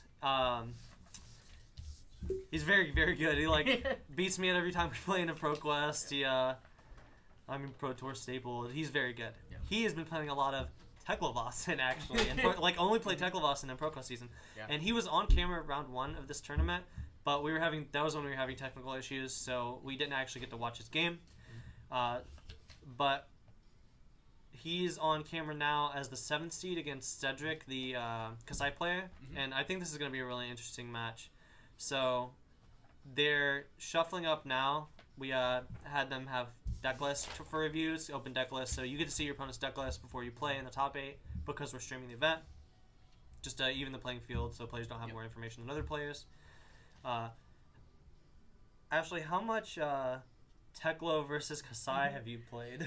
I have not played this particular matchup before. Yeah, I have not. I've played maybe a couple games on Kasai, but I'm never into Teklo. Yeah. So, well, we've seen Kasai, right? This grindy deck trying to just get raw numbers out of things like Dynamo, and using those power cards to push turns over where the other dual-handed warriors that do have access to something like Dynamo don't have access to, right? Like Blood on Our Hands and Raisin Army are two that we saw in the last game that Cedric was on camera. Yeah. Without those cards, Cedric definitely loses those games. Yep. And that game was they play a huge part in the Kasai wins. Yep. So what does Teklevossen do? So Teklevossen is a lot more defensive. He does have a lot of powerful attacks that he can play, but that's only after he sets up. Once he gets 4 Evos online, which I believe all the ones that he has are the 4-cost blue ones. So he is going to be committing a decent amount of resources to setting those up. So what he's looking for is to leverage a lot of defensive tools like block cards, defense reactions, etc., as well as life gain, and use that armor block that he gets from those Evos to also draw the game out really, really long. Leverage those really powerful payoffs that he has, like War Machine, Annihilator Engine, Terminator Tank, and then potentially play Singularity, which is one of the only demi-heroes that we've seen in the game where you actually change what your hero does. So that'll be really exciting to see if Singularity hits the table. Yeah, ProQuest season, I asked, because I think Teklevossen's cool. He's just he was been a rough spot. Dromai crushed him every time. Yeah. But he's been grinding this year, and I asked him why are you playing Teklevossen? How do you win the games? And he cast a Singularity. It was in the middle of the end of the game. He's this is the only way I win a game. 'Cause he's only killing people with Singularity. I think he has some boost cards, but I don't think he's primarily doing that thing. No, yeah. He's trying to turn into a cut out all the organic parts of his body, turn into a robot. So, yeah. For those of you who aren't super aware, the Evos is they're these action cards that are equipment, and you start with Evo bases. So they're equipment that don't block, or sometimes they block for 1 with an effect that you can sacrifice them to use, which we see a couple in play. But you get to turn your armor, play these cards, and turn them into bigger armor, and upgrade them, and reset their values. So that's what Teklevossen's primarily looking to do, is just put all the clothes on, get a lot of armor, get some of that value back, because you're going to have to take some damage to play these 3 or 4 cost cards. Right. And then when you have all of them, you get to play Singularity and put all of them under your hero, put your hero under your hero, become a new hero, and now you're a robot with 3 intellect. Yes. But whenever you attack, you make your opponent discard a card. Yeah, so it's they have 3 intellect. Yeah, which is crazy. And your hero is armor and a weapon. Yes. So, because you sack your weapon and all your equipment to do this, and you turn into a 6'9" or whatever. It's crazy. You get to block Yeah, you're a giant robot that can attack and smash people and disrupt them. Yeah, and you also get cards in your hand, and your mech attacks get go again. Yes. So you play some 3 mana 8 power thing, and then you also get to attack with your hero ability. Yeah, it's pretty good. Yes. So this matchup's definitely going to be a grindy one where Jesse's looking to, do good math, recuperate some value on these turns, but deploy these Evos Yes. and use them to the extent that they don't break, but you get like the 5 points of value out of them, and then turn into the robot, like to Teklevossen Mecropotent, just like this giant evil space robot. Yeah. And then once you have that, it's really hard for anyone playing a fair game to beat you. Yes. Yeah, there are actually some really interesting things that you can do once Teklevossen has flipped to Singularity. Because like we mentioned, that hero is also equipment. So if you have equipment destruction effects and they hit, you just win the game because you destroy your opponent's hero card. But obviously Cedric's not going to have access to any of those playing Kasai. Yeah. So he's probably going to be looking to be really aggressive in this game, which is going to be a change of pace. As we saw in the previous match, he had Sink Belows, Fate for Scenes, take it on the chin. He had a lot of defensive tools, as well as just leveraging things like Valiant Dynamo to get extra block. Here, I think he's going to want to be the aggressor and stop Jesse from flipping into Singularity. Yeah. It's just like the Kano thing. Like, you need to kill them before they hit second cycle, or they just have inevitability. Yep. Teklevossen also has that. So this turn, we see Cedric actually pass priority on the first turn of the game, and Jesse says, I'm going to activate my hero ability and flash in this this Evo. So play it at instant speed and draw a card because you played it at instant speed. Mm-hmm. And when you do that, you actually stop your opponent in their action phase and say, I'm going to do stuff. Yep. When you do that, they retain priority. They're no longer trying to pass into the end step. Yes. Where players don't have priority. So Cedric gets to take a bunch of actions. So Jesse actually, he got to block with the Evo and get 3 points of value off of it, but still took 5. So Cedric said, I'll pass. Jesse said, actually, I have a response. Yeah. Put some gloves on. And then Cedric said, okay, I'm going to attack you for 8. Yeah.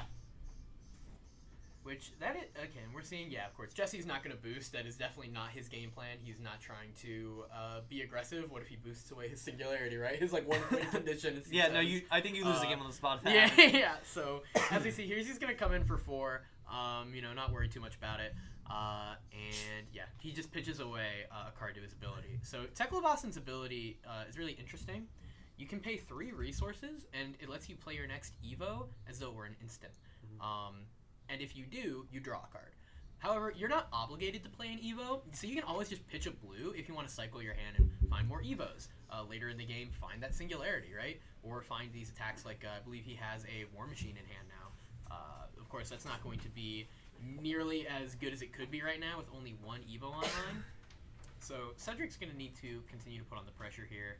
And we seem to do a really good job of that. He has 2 pre-pumps. There's Spoils of War into Slice and Dice, and I believe that is a Slice and Dice red. So yeah, this is going to be 5 go again on hit 2 copper. Now, Cedric already has a gold. And as we discussed in the previous match with Cedric, if you were watching that, one of the most important things that Kasai can do is generate this money.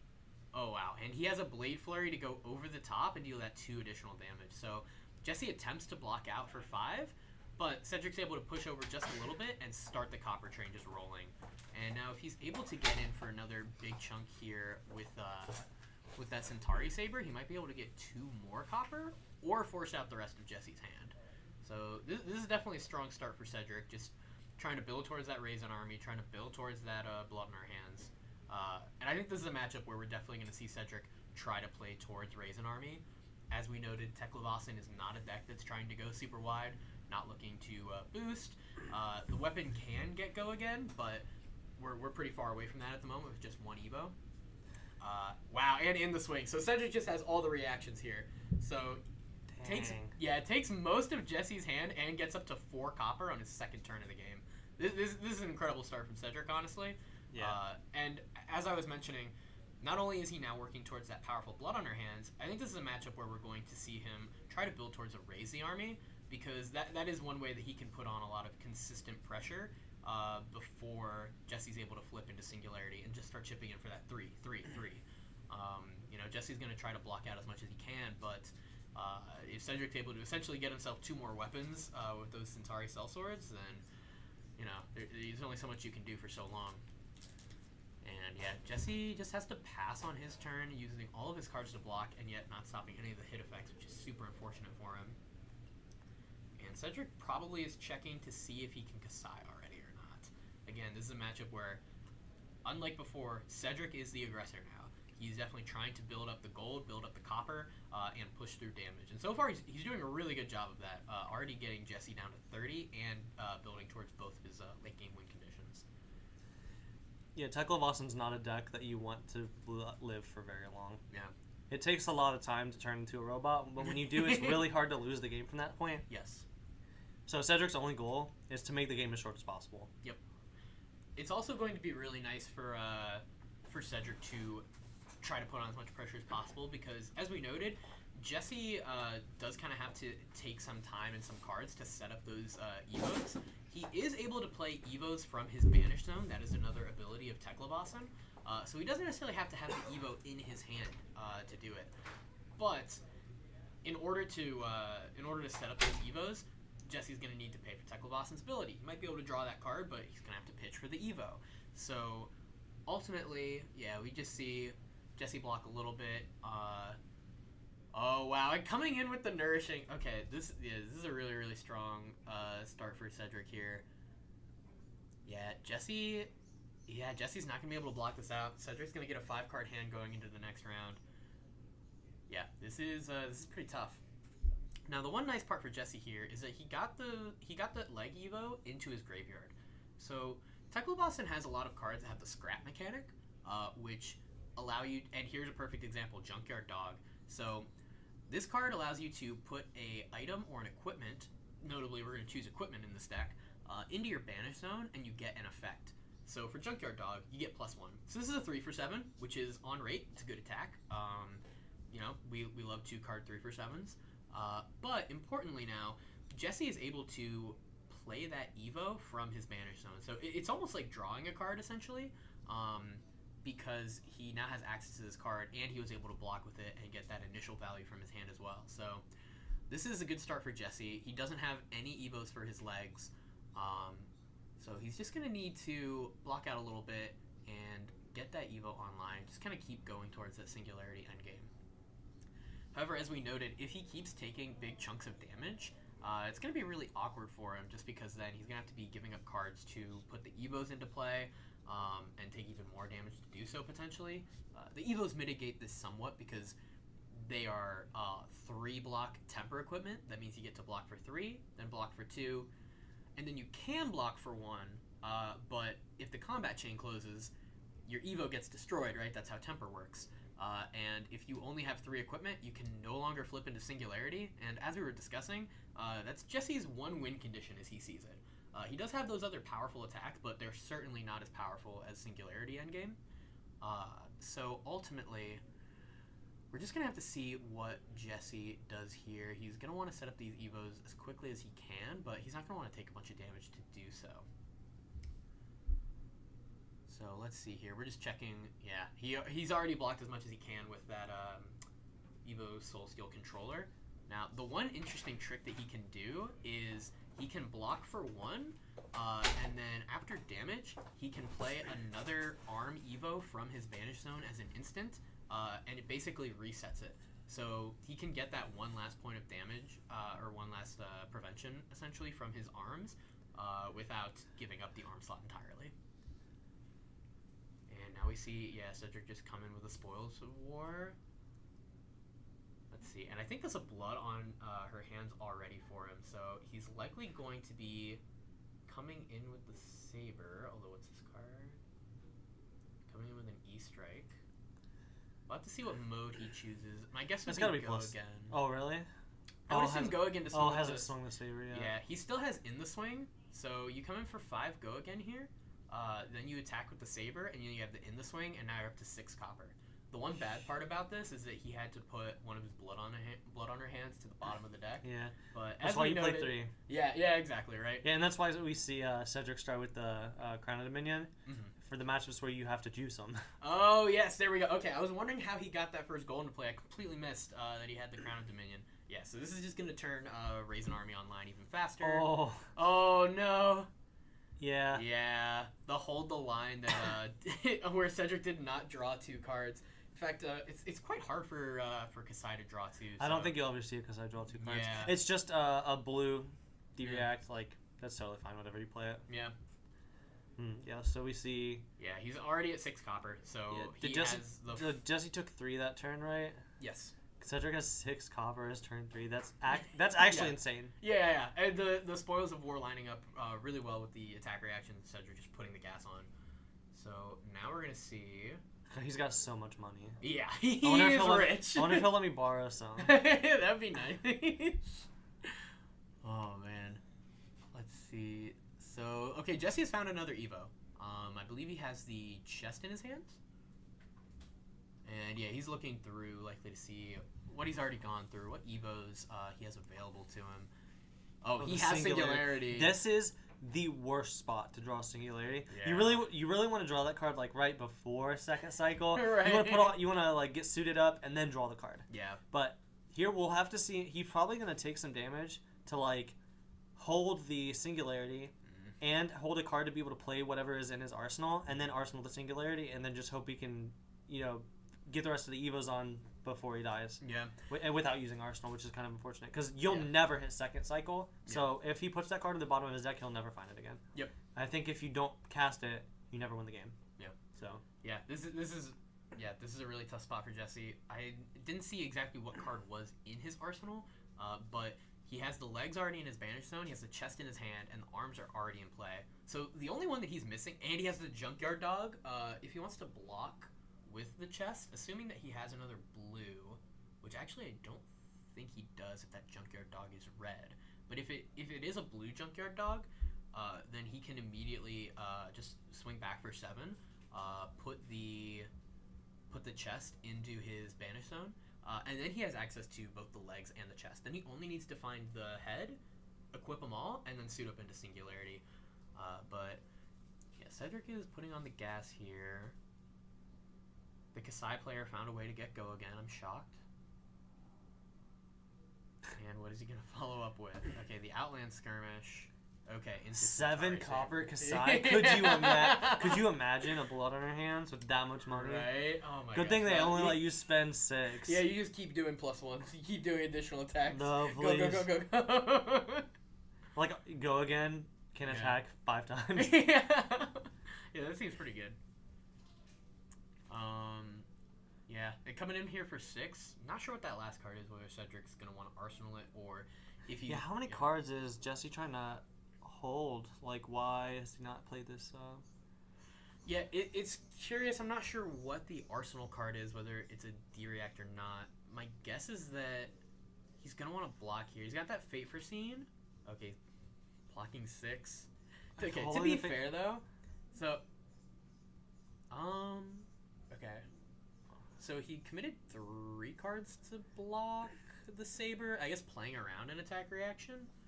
Although... You just arsenal it, right? That's like... Yeah, right. And ultimately... Maybe he was... As we noted in the last Cedric round, you're really only looking to cast Blood on Our Hands 1 time. Especially, like, your opponent's already at 20. He just held 1 card and then passed back. He just kept the Singularity. He just has a Junkyard Dog in his hand. Or in his arsenal? Yeah. Why?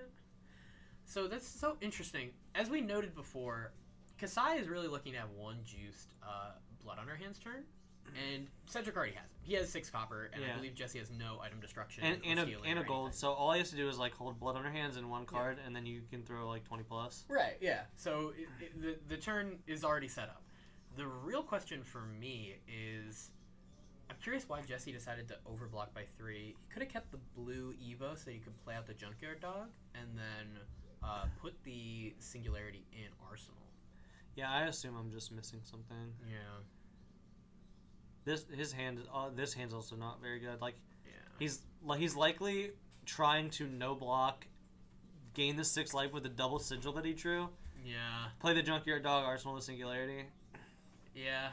But I don't even know if you'll be allowed to do that. You might just have to IP yourself again. Yeah. And this at least...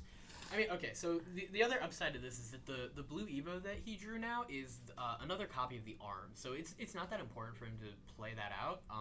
He's going to be perfectly happy to pitch that away. Whereas with the line that he took, at least the chess piece is in his graveyard, so he can still scrap it. And then he'll have chest and legs in the banish zone. Whatever configuration Cedric's presented here is actually nuts because... Like we talked about earlier, sometimes Kasai is pretty bad at using all of her cards every turn.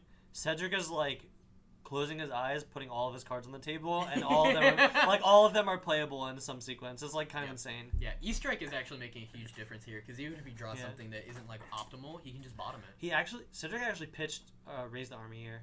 Yeah. To play this when the attack was hitting. That's interesting. So valuing the other card in hand more. Yeah, he only has. Okay, no, just it's a red Blade Runner maybe. That's interesting. Maybe just paying into grains. Oh, Brave Forge Racers. Brave Forge and Sword, sure. 9. Yeah, that seems like a reasonable reason to pitch. Yeah. Jesse just took 9. Yeah, I mean he's gonna gain 6 back and then swing for 7. Yeah. 7 copper, 2 gold. Yeah, and at some point Jesse actually has to find a spot to play out those evos that are in Yeah. Also, like, Jesse has 6 and 1 evo. This is such a bad spot. Oh, no. He needs to find himself in a spot where he just pitched the Singularity. Oh, okay, interesting.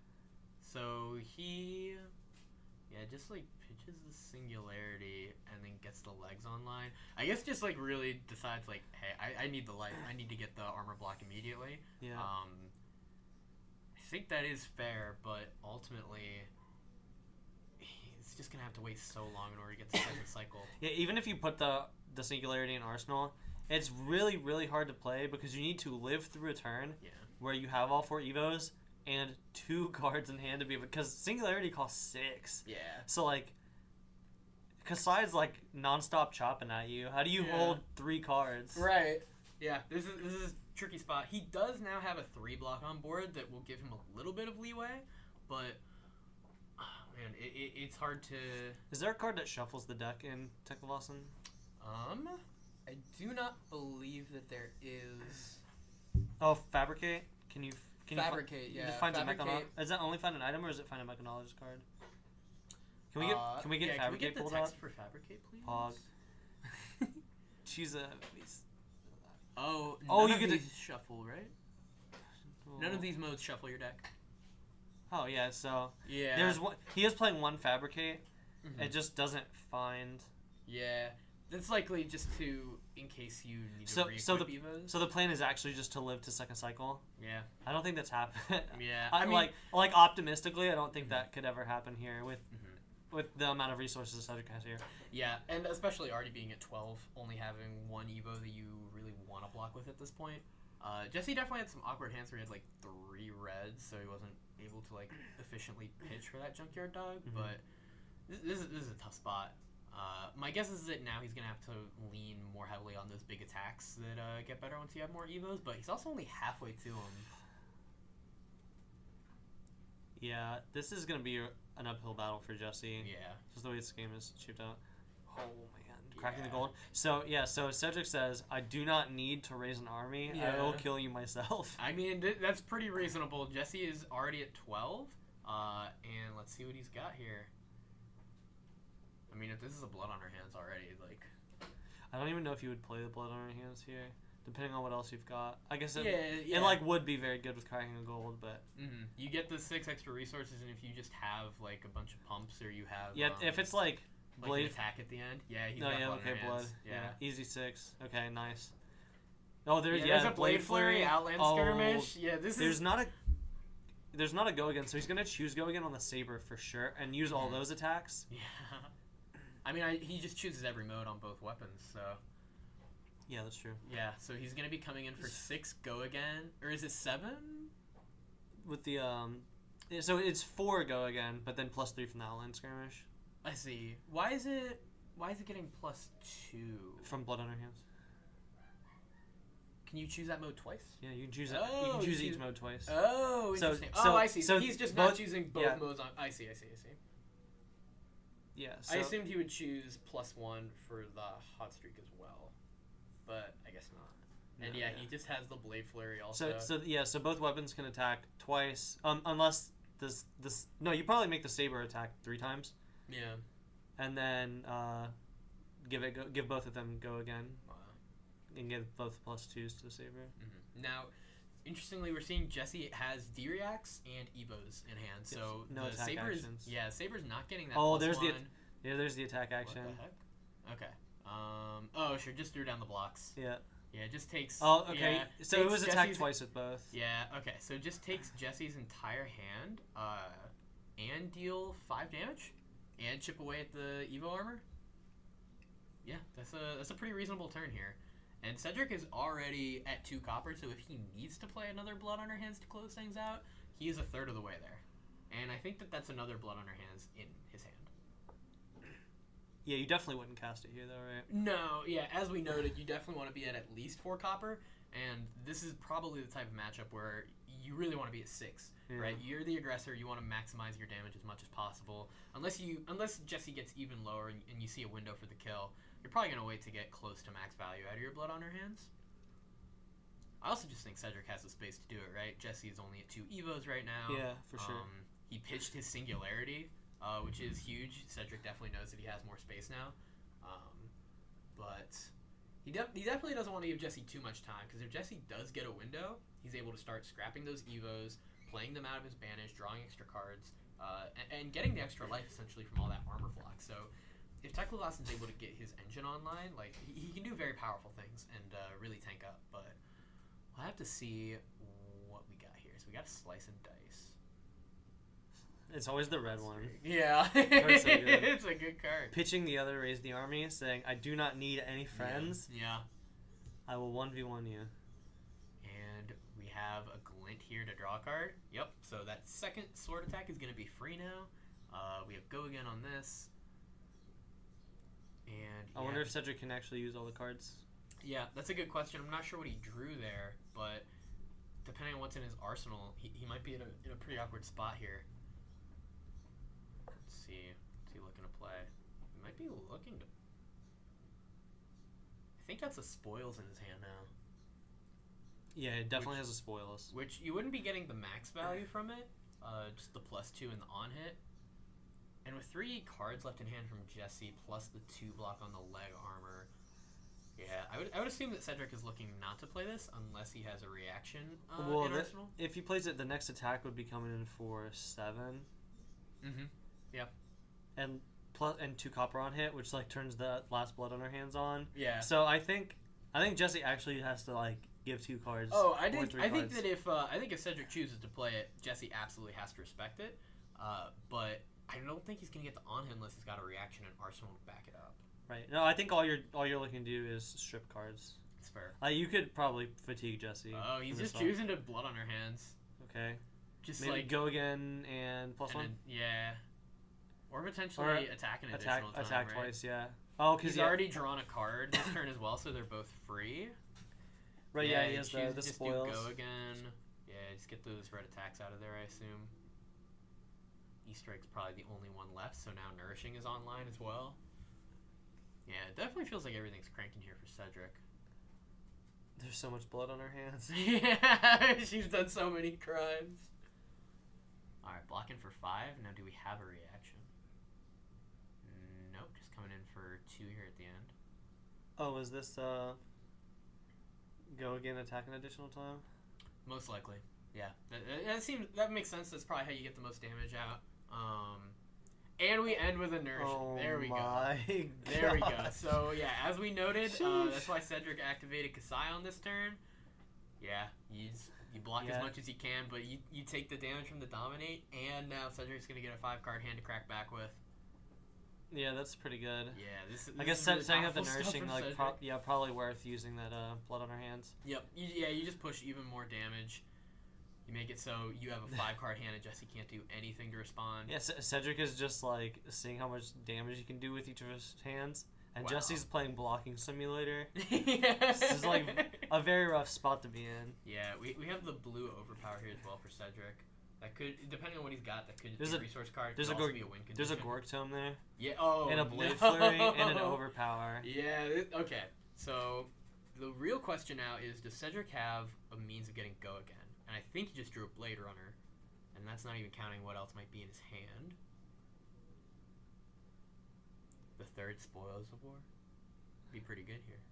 Yeah, just like are you Sure. are you gonna play the blood on her hands? Are Are you gonna do it? Oh man. I mean, I think if you got another 4 copper, you might as well. Slice and Dice. Interesting. So it looks like maybe we do not have a means of getting go again, but also Jesse does have to respect this. There's no way he doesn't, because like, if he Yeah. didn't have a way to give go again, he would have played the Gorganian Tome. Mm-hmm. Now here's the question: does Jesse?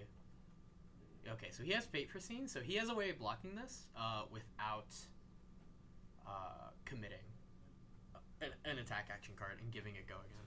So he's able to play around it pretty well here. But we'll have to see what Cedric wants to do. He's checking his graveyard. Probably just checking for D-Reacts at this point. Trying to see what Jesse could have, what he needs to play around. Checking his own graveyard. Cedric has gone through a lot of powerful tools at this point. We've seen 2 Blood on our hands. Both the Raise the Armies have been pitched. I think we've only seen 1 Blade Flurry. He has the other in his hand, of course, but 2 Spoils of War as well. Yeah, Cedric, as we noted, is definitely trying to make this game as short as possible and is just trying to figure out what he can do here.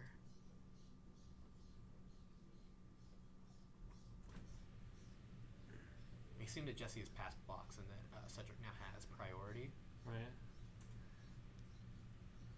Yeah, it would be a little risky, but we know Jesse has a Fate Foreseen in hand, so it's unlikely that Cedric can layer Lethal on this through the Fate Foreseen. Yeah. And importantly, we know Jesse... Yeah, okay. I was going to say, we know Jesse does not have a D-React in Arsenal because he would have used it to stop the Nourishing on hit. But overpower. Yes. So I think that is what Cedric was looking for. This leaks 3, right? So yeah. This puts Jesse to 1. Yeah. Puts Jesse to 1, and what was was the last card the Blade Flare? It's a Gorganian Tome. Did he not play it? I don't believe so. Oh. Oh, maybe he did. I thought he played it. Okay, yeah, maybe he did. Wow, he's got a Nourishing here. Cedric's drawing so much gas. No, it's fine. Come from that. Take 7. I guess he can block with Dynamo. Dynamo block is good here. Yeah. Junkyard Dog Red is sweet.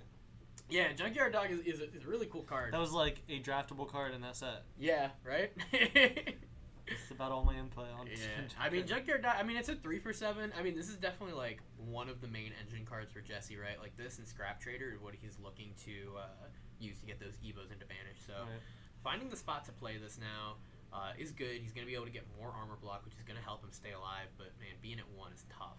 Yeah. Oh yeah, we get our second point off Valiant Dynamos. Yeah, this is definitely not the game where Valiant Dynamo shines, but it will always be able to block. Cedric will always have that second swing, almost certainly. I mean, he would have to break to not find a go against Source. Let's see. Yeah, we're checking graveyards at this point. Yeah, Jesse just saying, all right, how many things do you have that kill me? Yeah. How greedy can I play? Yeah. You definitely don't want to game from this position if you're Jesse, if you respect everything. Yes. Like, you just run out of cards and die. Yeah. So you have to, you have to feel out what Cedric has left in the... how much Cedric has left in the deck. Because it's open decklist, so they know what reactions that Cedric is on. Yep.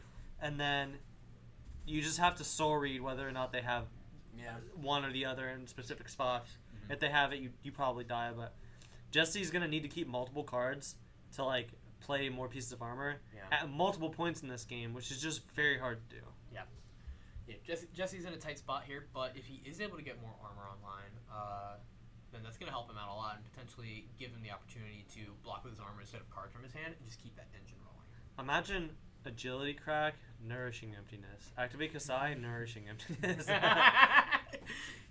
That seems like a pretty good line. Oh, man. Or you don't even need to activate Kasai because it's on the combat chain. You just Nourishing Emptiness. Yeah. You just do it again. Nourishing. That'd be so sick. Oh, my gosh. Let's see here. Yeah, and Cedric is just going to get that last attack out of his hand, or out of his graveyard here. Let's see. Yeah, got another powerful turn here. It is Nourishing. Yeah, he has a Nourishing here. God. Not like this. He just leaves with the Nourishing. So, I think the only way to live is if there's a D-React in Arsenal. which there's There's not. not. You have to like activate Teklo and then flash in a thing to draw a card and then block with it. Yep. Yes, so that's so rough. Yeah, this is really really card inefficient. So that that armor block that armor block that he just got in cost 4 resources. So he's got 2 floating most likely, having to spend 2 cards to block for 3. Yeah. And now that armor is on the combat chain. So, If Cedric can throw more than this single sword, yeah, I mean this is 5 from the Outland skirmish, I Right. believe, or maybe it's just 4. Yeah. Yeah. Okay. Yep. dang. That was The go again nourishing emptiness is Yeah. crazy. Yeah, that really forced Jesse to a tough spot, having to like use most of his cards just to get around the dominate. Yeah, really, really tough spot, Yeah. and really well played. Well, so let's cut to the top 8 bracket. Mhm. We'll update this between the rounds. Oh, just kidding. Oh, Oh, no, there there we it is. go. Yeah. All right. Cool. So that Yeah. was the 3rd seed and the 6th seed, Cedric versus Jesse, and Cedric obviously took that. So Cedric will be playing against either Brett or Austin. Brett is on KO. KO, and Austin is on Kano. Yeah. So One of the 4-letter K heroes. Yeah. Yeah. I think Cedric really wants to play against KO. Kano's a Yeah, really no, hard yeah. matchup for Kasai. yeah, so this whole Pro Quest season, I taught Austin and another friend Gabe how to play Kano, and we're all like reasonably local. We just went to the same Pro Quest like every time, Yeah. and Cedric would top 8 every single time, like Yes. as the 1st seed, and he would lose in the top Like top the 8 top or the top top 4. 8 or the top 4 every time to one of those 2 that I taught how to play Kano. The matchup's like pretty bad for Kasai, but he Yeah. beats everything else. Yes. Yeah. So if Austin loses to Brett, which could definitely happen, that matchup's a little dicier now that that they've got Sash and they're a little faster. Yeah. If Austin on Kano loses here, Yeah. then Cedric like maybe is a favorite to win the tournament. Yeah.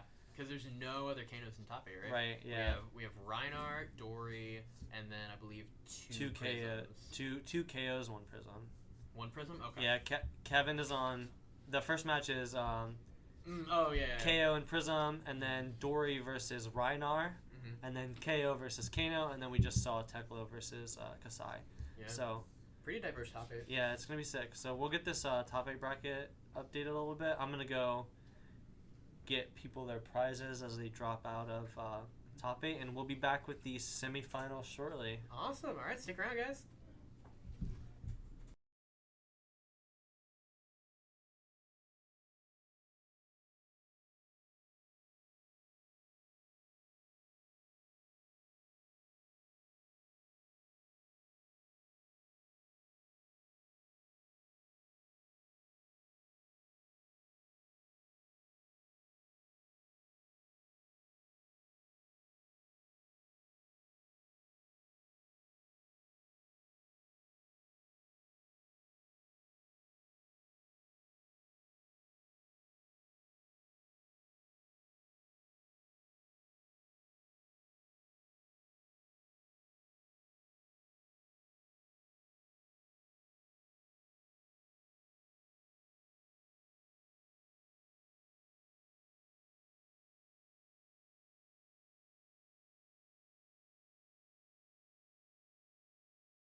Okay, everyone, welcome back. We have our quarterfinals concluded. That last match between Nate and Chris on on Reinar and Dory was crazy. Yeah, real grinder. Yeah, it went super long, and Chris managed to eke it out with a super sick checkmate with twinning blade play. Yep. Nate had to block with 4 cards on an attack. With the reactions and everything, and then he had the twinning blade floating resource to be able to swing for lethal while Nate's at 1. It was a really sick turn. Yep. So our winners of our quarterfinals were Kevin on KO. Yep. Chris on Dory. So that's the upper bracket, and then we have Brett on KO, which also I think we're the only 2 KOs in the tournament are both in the top 4. So it turns out the deck is quite good. Yeah, it turns out 100% conversion rate. Yep. And then into top 4. Even. Yeah. And then Cedric has Cedric won against Jesse on camera last round, of course. Yep. On Tackle Boss End. Yeah. So we have 2 Brute Warrior matches here in the semifinals. Yeah. So our feature match is going to be the upper bracket. It's Kevin versus Chris. And if we pan over to that real quick, they should be getting ready. Yep, so this tournament is open deck list for the top 8 because we're streaming it. So they have, a couple minutes to review each other's deck list before they present their deck for the game. Yep. So that impacts sideboarding decisions and such. It's just a good way to even the playing field with information, because if somebody is on camera in the Swiss, they're at an inherent disadvantage if anyone cares to go and look at the cards that they were playing, right? So we do this when we stream the tournament, just for the top 8 to even the playing field a little bit. Yep. Cool. So, Ashley, what do you feel about this matchup? Yeah, so this is going to be an interesting matchup, I think. We've already seen a decent amount of KO, and we've already seen a decent amount of Warrior, but we haven't seen Dorinthia specifically. So actually, we're going to perfect. We have the deck list now, and my main question is going to be, what is the weapon suite that Chris has access to? I think it's Dawnblade only. Just Dawnblade, yeah. So we're not going to see Valiant Dynamo value. So we're going to see probably a slightly less defensive game plan for sure. And Chris is going to be a lot more likely to try to leverage more reactions and play a bit more aggressively, and try to stack up those Dawnblade counters. So it'll be interesting to see what Kevin does to respond to that, if he just goes full aggro himself. Should be an interesting match.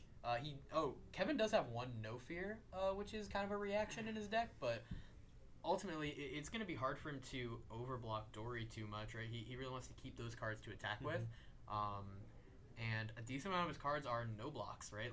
We have to assume he's going to be playing Wild Ride and Bearfang still, so it'll be interesting to see if this is just a full-on race, or if it kind of becomes like a mid-range grinder where each player is blocking with a couple cards, sending a couple cards back.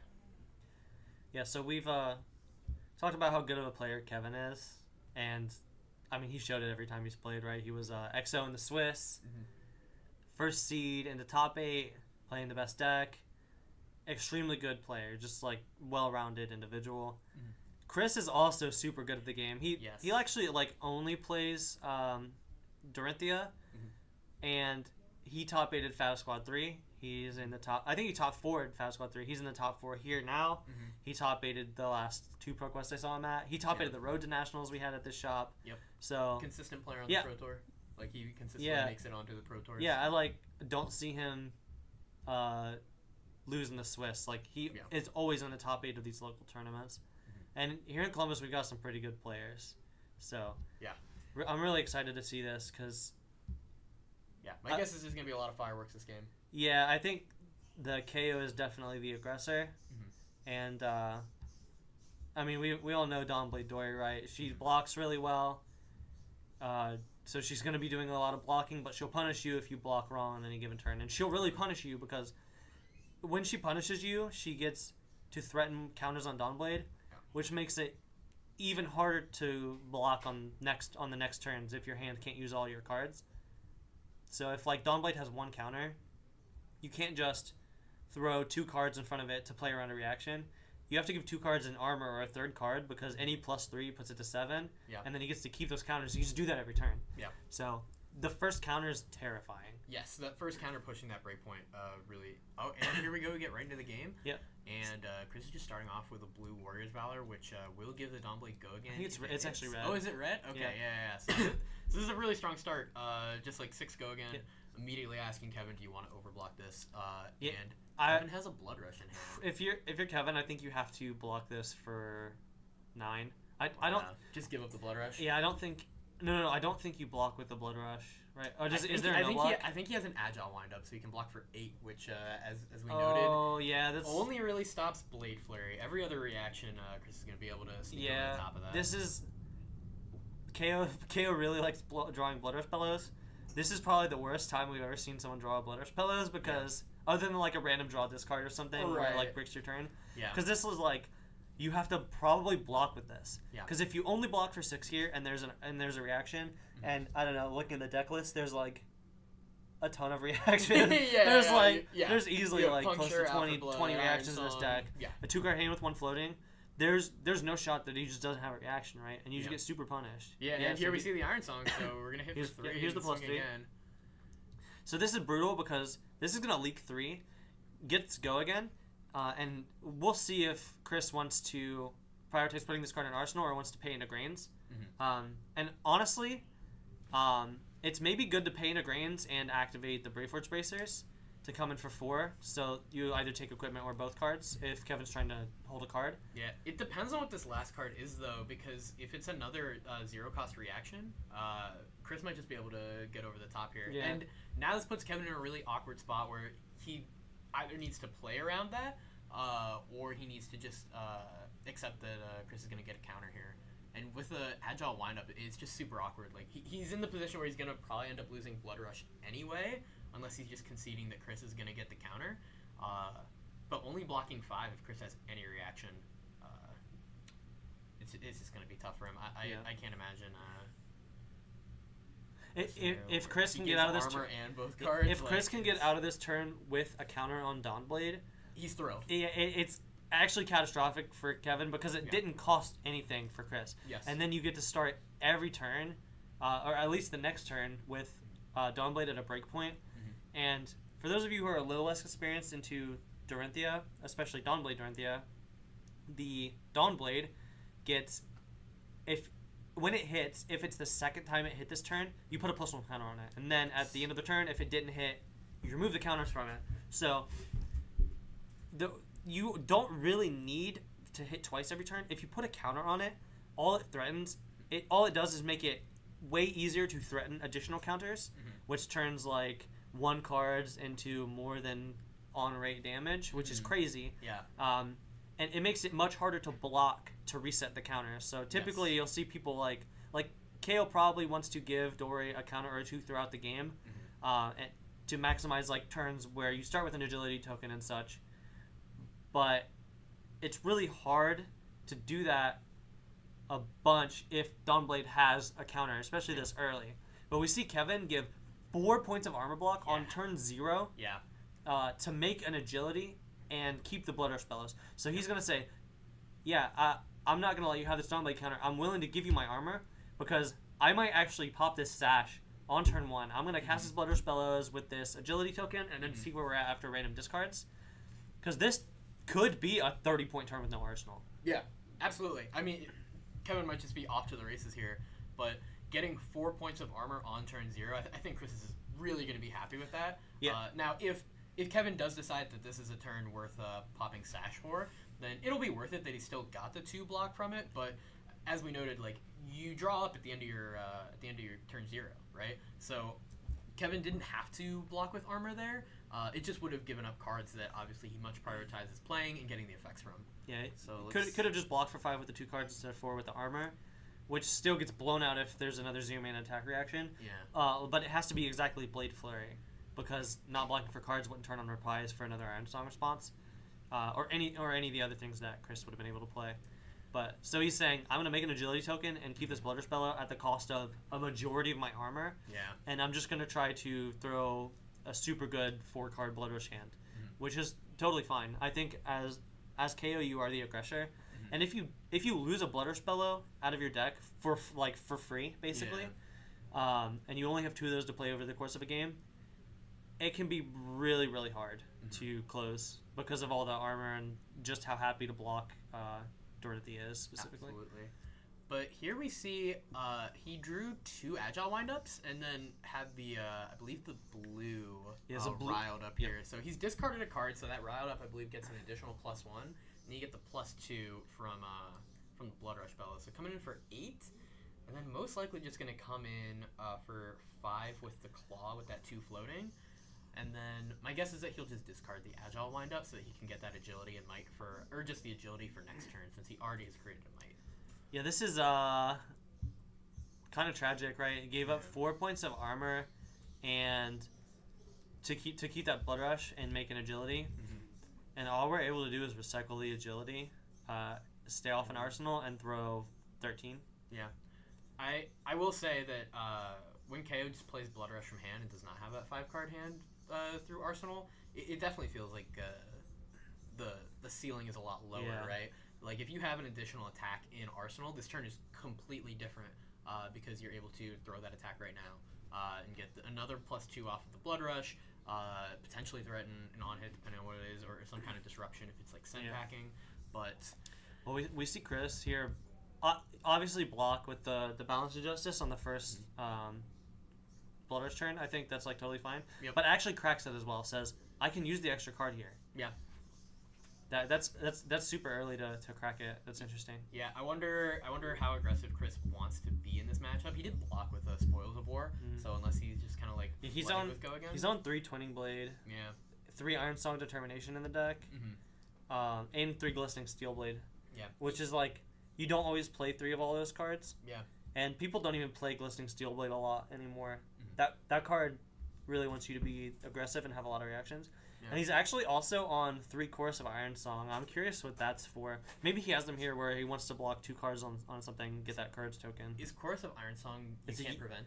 No, it's... Or the damage is unpreventable? Yeah, but it's Unity you make a courage token. Interesting. Which I think is what you primarily will use it for. Fair. I'm just wondering if you want that for Prism.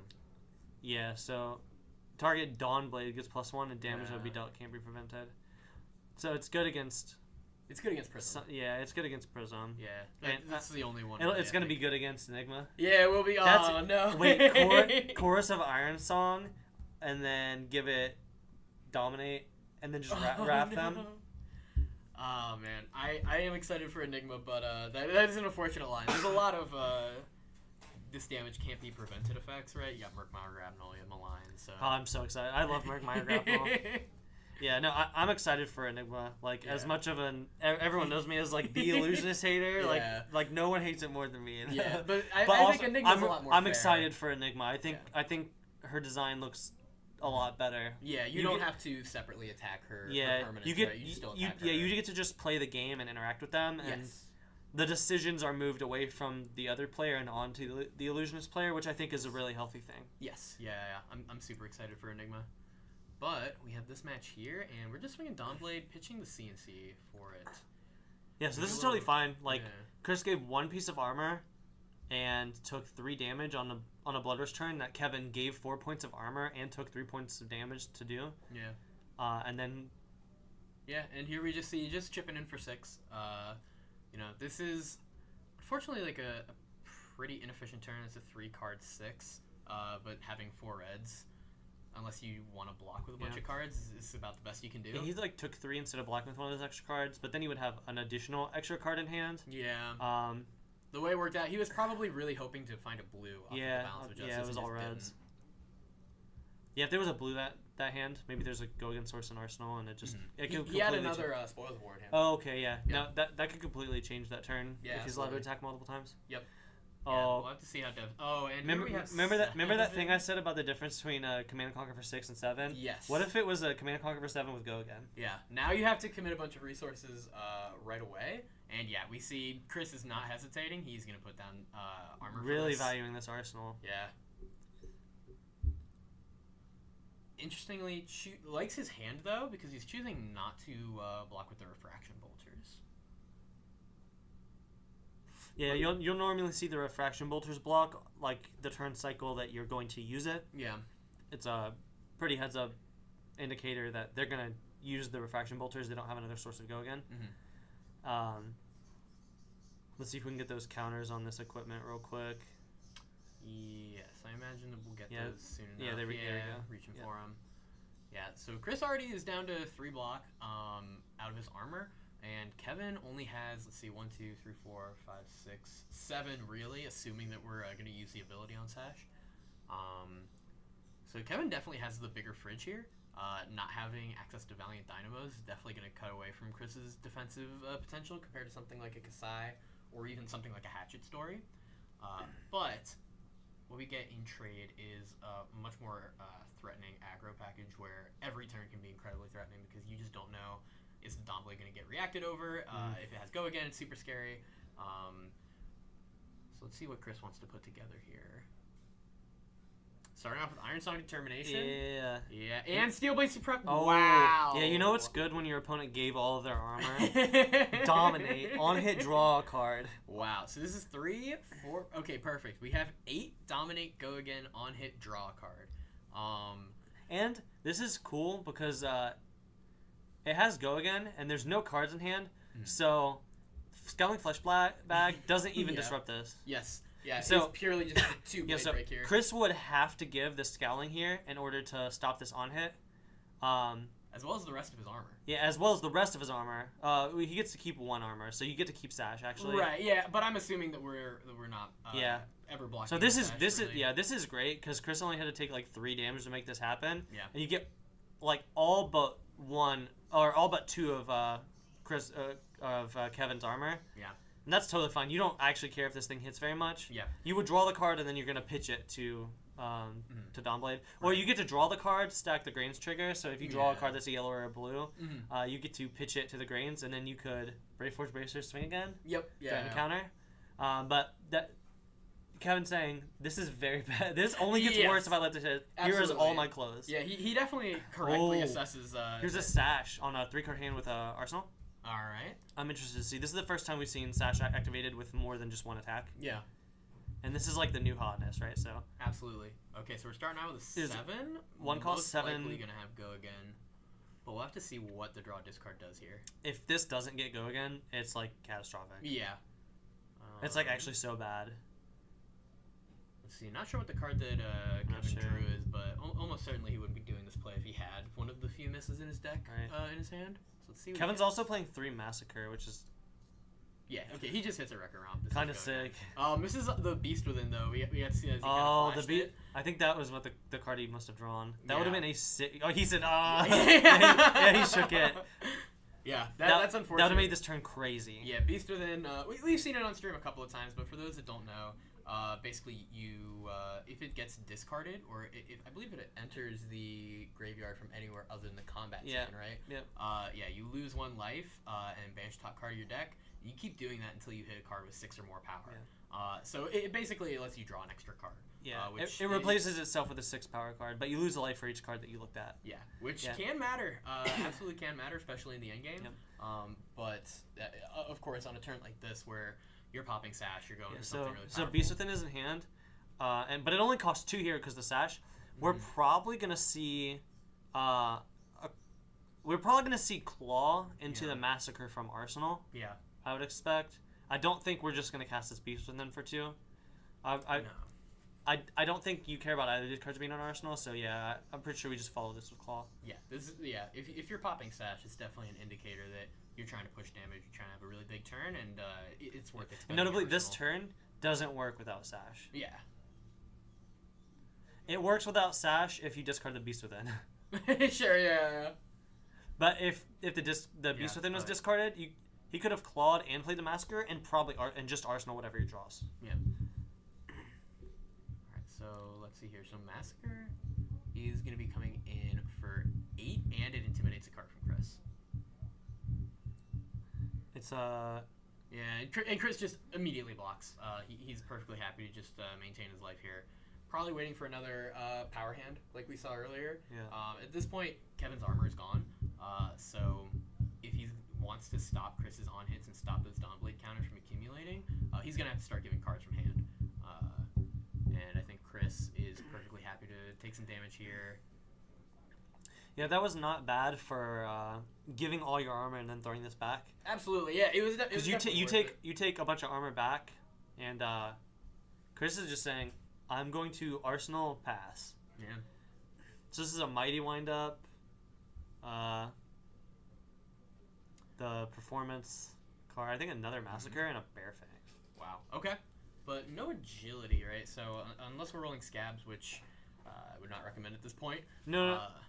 Yeah. Honestly, I just think rolling scabs when like the game is fine right now, right? Yeah. Like rolling one here is just so bad. You probably just make a might token and then bear fangs. I don't think you really want any of this stuff in your arsenal. Maybe if you get left with the massacre, it's totally fine. He's gonna roll scabs though.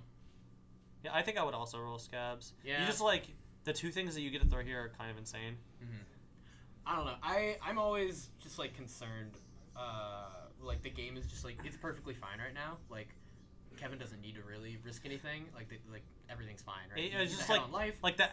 He's gotten through most of Chris's armor, but obviously it works out for him here. So we'll see what he. Yeah, it worked. So it was correct. Yeah, exactly. This line lets you arsenal a card though, depending on what you draw. Discard here. I mean, if he draws the. I mean, he also. I mean, if he draws run roughshod.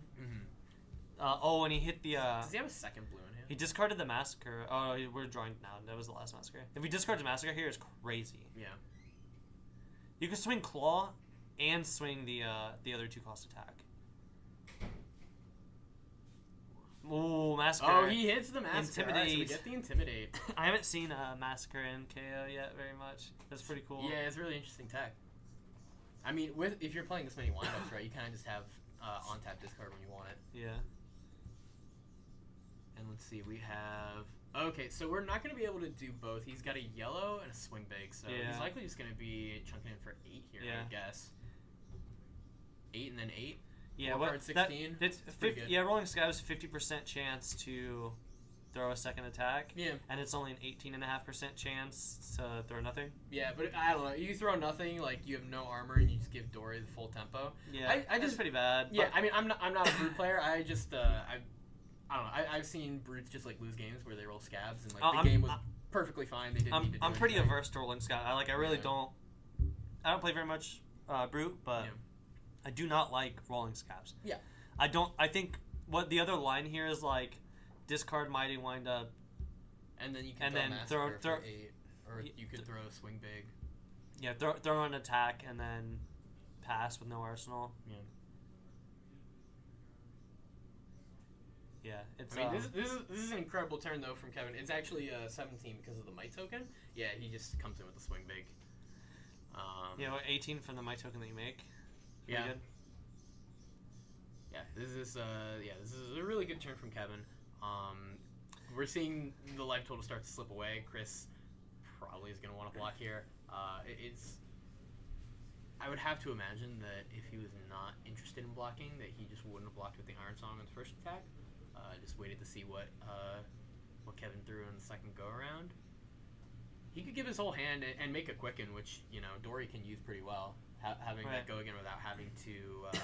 Yeah, you thought pretty good. You thought an agility was good in KO. An agility in Dawnblade Dory is like absolutely insane. Yes, yeah, and in fact the quicken, because if Chris needs to block out for multiple turns, that quicken will stay around. Right.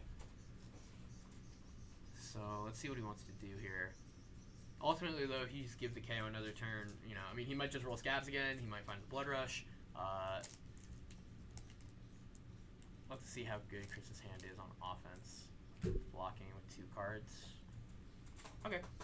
Just takes a little bit of damage here, mitigates what he can, and then is probably just going to try to come back with a reasonable swing. If he has a go again source in Arsenal, he might force Kevin to respect it. Give some cards, yeah. Yeah, like if he just has like a Warrior's Valor, let's see. Okay, he might also have something like a run through. Or he might just be, swinging for 3 and bluffing. That's the problem with Dory, is that you never really know what's going on, and now Kevin has to decide, am I respecting this? Am I not going to? I think this is pretty safe, though, considering that Chris has to use a reaction to give it go again. So in the next attack, everything will be face up. We still have Refraction Bolters up, actually. That is true. We haven't blocked with it, though. Yeah, we haven't blocked with it, so Yeah. that does kind of say that, hey, I have something to give this go again in my arsenal. That's why I actually don't mind blocking with Refraction Vultures early because then it feels like every turn that could happen. Yes, exactly, and you have to play around it every turn. Yeah, okay, so Chris doesn't have any reaction that he wants to play here. Just takes a card from Kevin, which is like fine. I think this is just an Intimidate and 7 and an Arsenal card. Yeah. Unless these are all reds. Which, I don't know what color the Wild Ride is. Yeah, so we do see the Pack Hunt. Okay, he's got a yellow. It's yellow. Nice, that's excellent. So he gets to Arsenal the Runner. Yep. Yeah, which is going to be really, really nice if he's able to get more agility going. Just keep that chaining with Runner. Sure, yeah. We Intimidate this card. So now we'll have to see if Chris wants to just kind of keep playing this more mid-rangey defensive game, or if he's got a hand that he thinks he can really come back with, because this is about as much of an off turn as Kevin's going to present, right? Just coming in for 7. Just 7 Arsenal. Yeah, this is definitely, other than, rolling one doesn't on even caps, remake the Might token. Yeah. There's a triple red hand, but Pack Hunt is crazy. Yes, Pack Hunt is very strong. This card maybe is supposed to be a Reinhardt specialization. It's like kind of insane. Yeah. Yeah, Intimidate, once again, it just kind of gets you that, like, hidden value that... Dude, it's hard to calculate, but it can make some turns just, like, really come together. Yeah, the guy on Pack Hunt is just carrying someone's whole rib cage around by their spine. Like, he's, like, actually just eating a rack of ribs. Hey, That's pretty intimidating. Yeah, that is fair. I would be intimidated, too, if someone just walked up to me with, like, half a person. Alright, and Chris chose to block 6 here, so just going to keep this smaller hand, which honestly is okay, because... if he does now have like a reaction or a source of go again, he can force Kevin to once again start respecting it more and more. Okay, Command and Conquer. Command and Conquer. This is a perfectly good. Yep. Yeah, you wanted to Arsenal a card? Give me some cards out of your hand. Yep. Absolutely. This is maybe the worst Command and Conquer we've seen all day though, because the rest of them have been for true. 7 or with go again. 7 go again. Yeah, it's like. Yeah. I mean, this card is still incredible here. Yes. Now, Kevin doesn't have Blood Rush Bellows in his arsenal, but he does have that Runner, which I would have to imagine he's going to want to keep. He's got 1 Agile Wind-Up.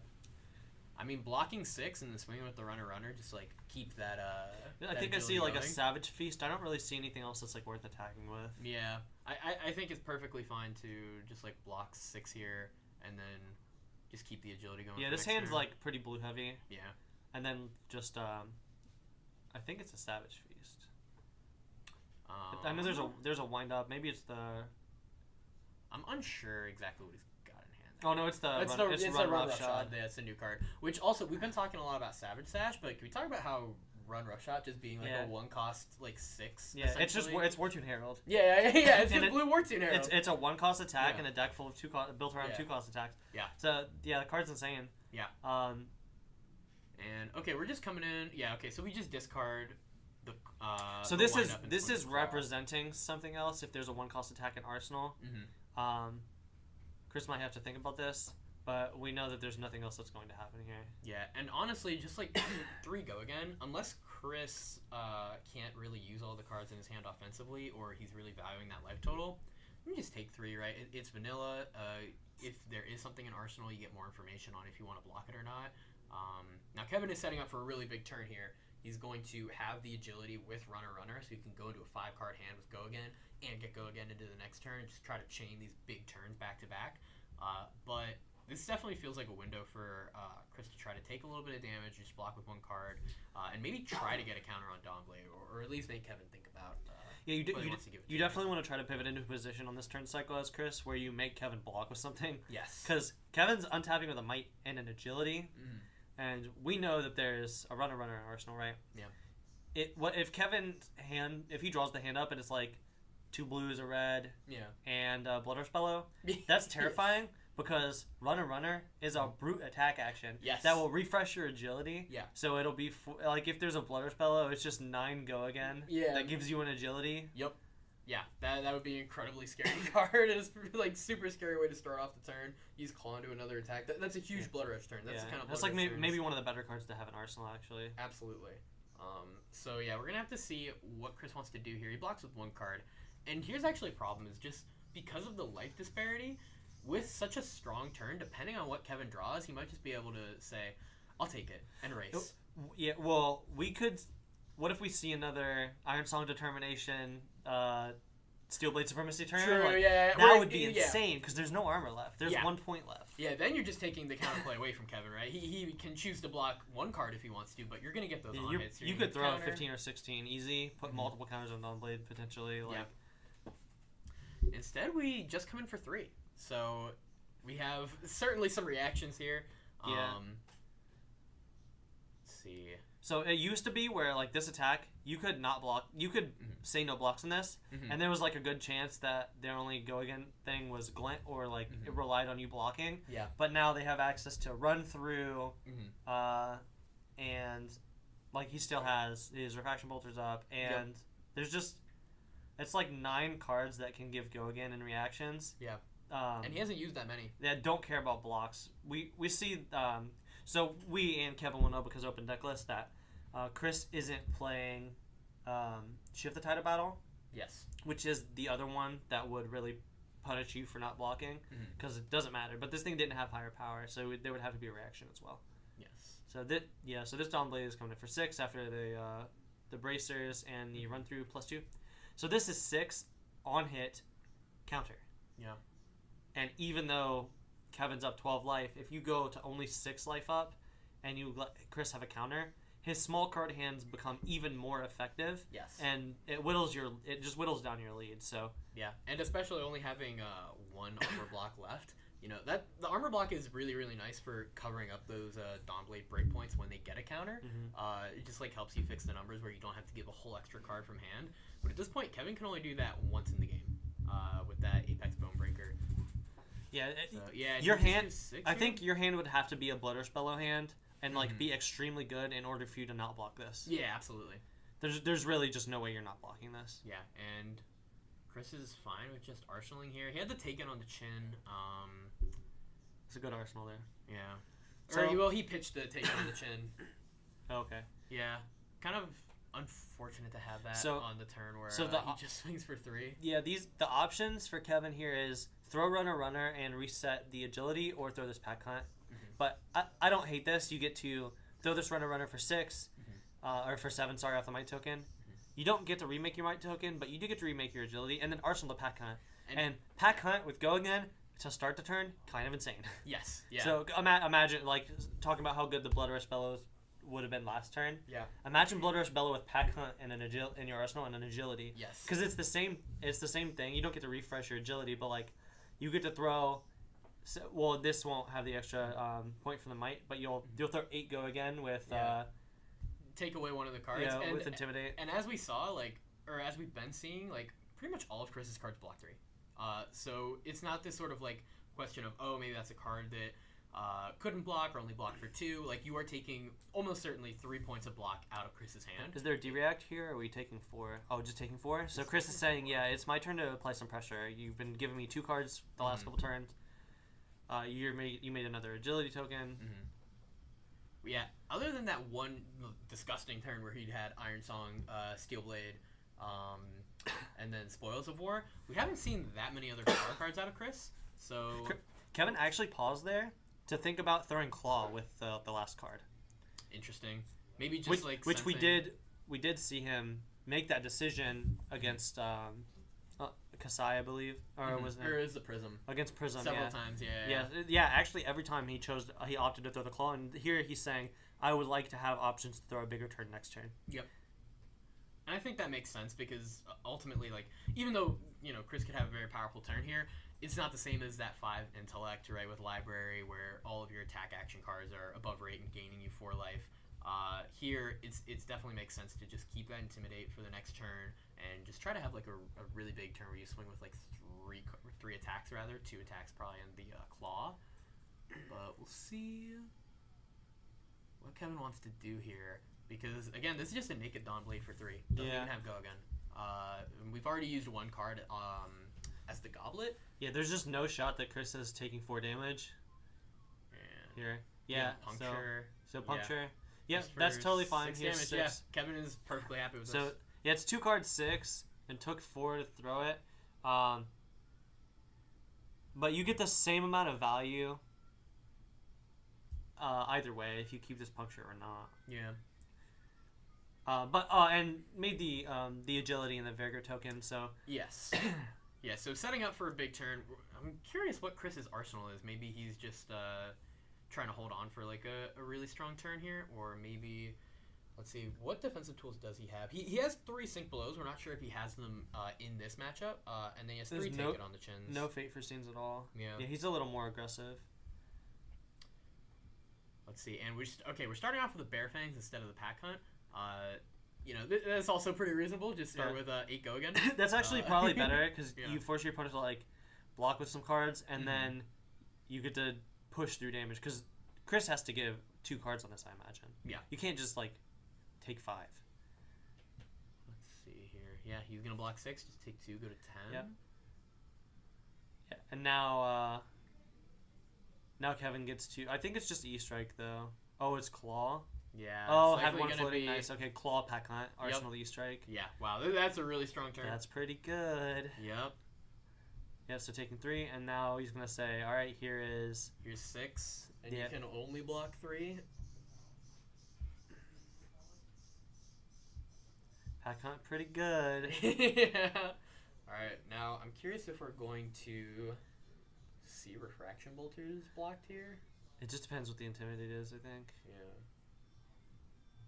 I think you need to probably get that point of value out of it at some point. Yeah. Right. Like, at least block some of this Pack Hunt while you can, or with what cards you have available to you. Okay. So we have.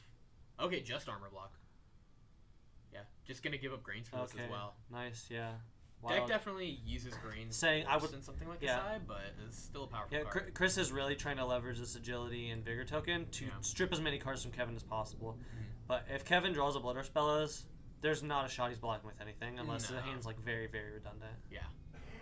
And we've only seen 1 Blood Rush so far, correct? Yeah.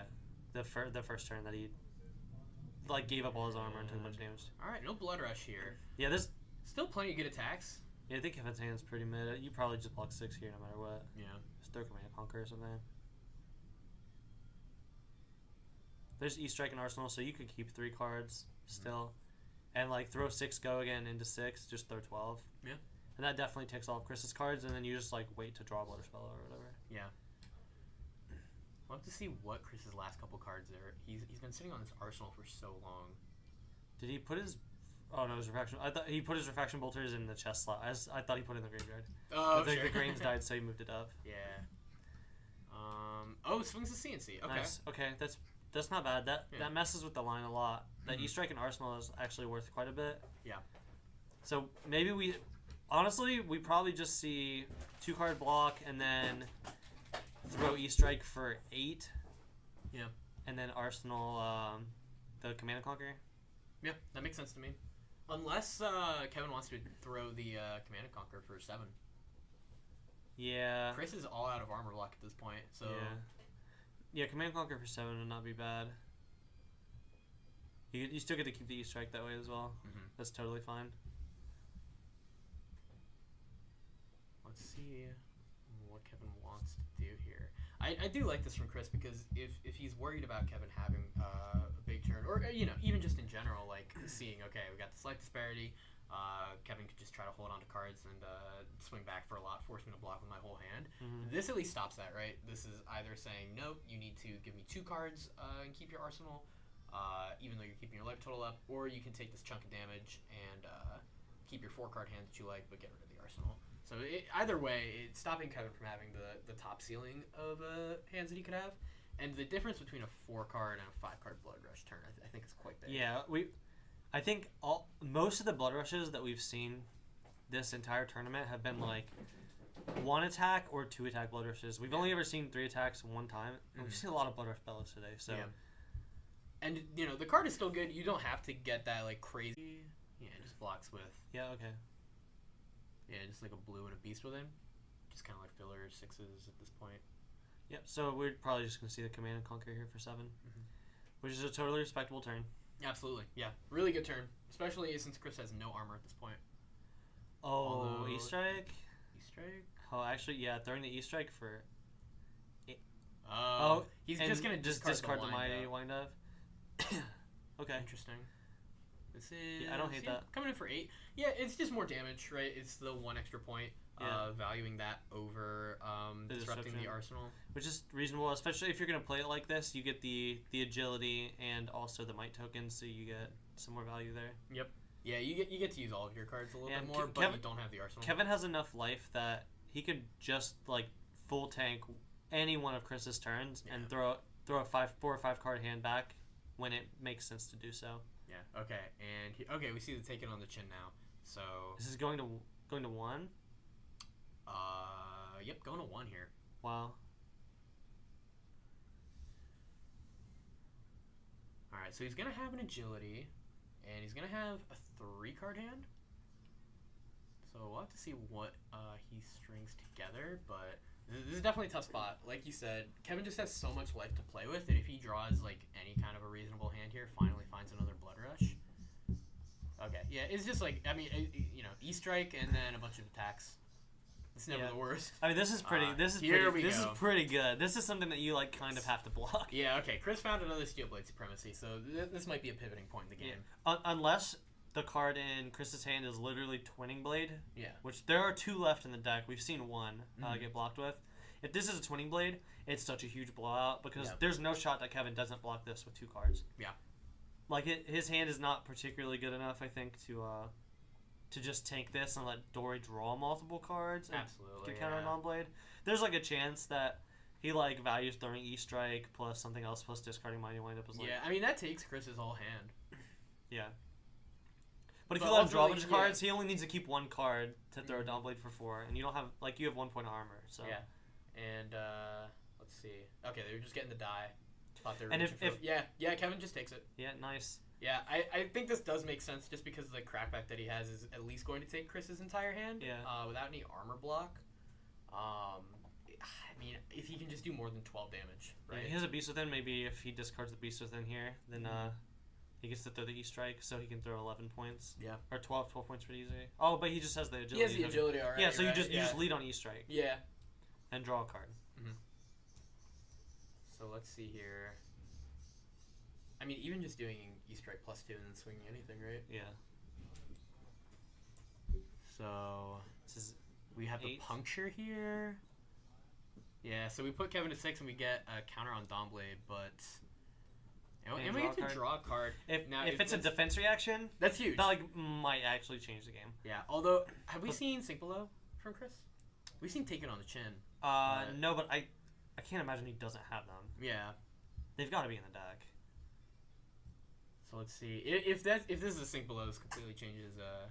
That's the best thing it could be, right? Yep. If Chris is able to survive this turn with a card in hand, it's really big. Yeah. Right. Potentially getting to keep that Dawnblade counter, or just forcing even more cards from Kevin. We see it, the Wild Ride again. Kevin's done this multiple times, like just leading with the Wild Ride when there's an agility token. Mm-hmm. Just get the guaranteed go again. Well, you have guaranteed go again with Yeah, but like with with the Wild Ride, sometimes you. Like, I think it's a yellow. Right? I think it's a yellow Wild Ride as well. Yeah. Bang! He misses the Beast Within again. Yeah, and man, really wanted to keep that swing big. I'm sure. He could have discarded Beast Within and flipped 6 and just died. I'm not sure he has 6 misses left in the deck though. Maybe he's got the No Fear. Yeah, we've seen the 2 Cast Bones and the 3 Beast Withins. Oh, sure, you find more Beast or 2 Beast Withins, and then the 6 card is a 6 attack and it kills you. You find your Blood Rushes. Finally. Yeah, Chris is just gonna block 6 here. Yeah, that makes sense. You just throw 7 for sure off this E-Strike. Yeah. And he has to have a D-React or he dies, right? Yep. So let's see. Okay. Yeah. Okay, he didn't have the D-React. Yeah. That was a game where we only saw 1 Blood Rush Bellow out of KO, and it was pretty mid. It wasn't that threatening, actually. Yeah. And turn 0, Chris got 4 armor out of Kevin. Yeah, I think the card that really made the difference there was the Savage Sash, right? That turn was a huge pivot. Kevin took, or he basically used up all of his armor block to have it, and the turn was just ridiculous, right? Yeah. Yeah, it was really strong game. Well played by both players. Yeah. Yeah, that was a cool matchup. That's interesting. I like watching KO. This is almost a classic battle. Yeah, I really like watching Dawn Blade during the deck is so sweet. I don't think I could play it for like a whole day. It doesn't do any arcane damage. So Sure. I just don't know what I'm doing. Yeah. that was sick. So we have Kevin Brayer, out of finalist at Fab Squad Team Eclipse out of the Cleveland squad, going to the finals of Fab Squad Open 4. Yep. So I'm gonna go get a quick update on Brett versus Cedric's match. They're probably going forever. KO versus Kasai, and I think Cedric feels super favored in that matchup. Like, I don't think I've watched him lose to a KO, but the games go super, super long. So I'm going to go see how that one is doing, and I'll be right back. Okay.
I'll buy back for you for prizes in the future. Fair enough.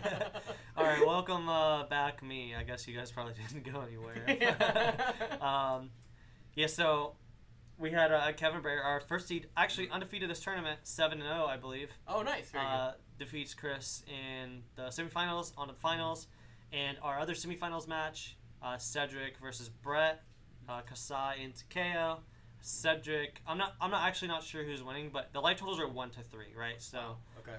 Like, you would maybe think that the person who has more life is winning, but that's not really how Flesh and Blood works. It depends what you can get out of your turn cycles, and I think when the life totals are that close, Kasai is like definitely favored. Yeah, being able to like swing twice and have the threat of reactions is really, really hard. Most KO's damage is going to be face up, so it's going to be easier for Kasai to navigate the turn cycles and puts the Brute player into kind of a tricky position. Just depends on like who has control of the game though, who's forced to block. Yeah, multiple attacks in a turn is quite threatening when you can't get hit a single time or you die.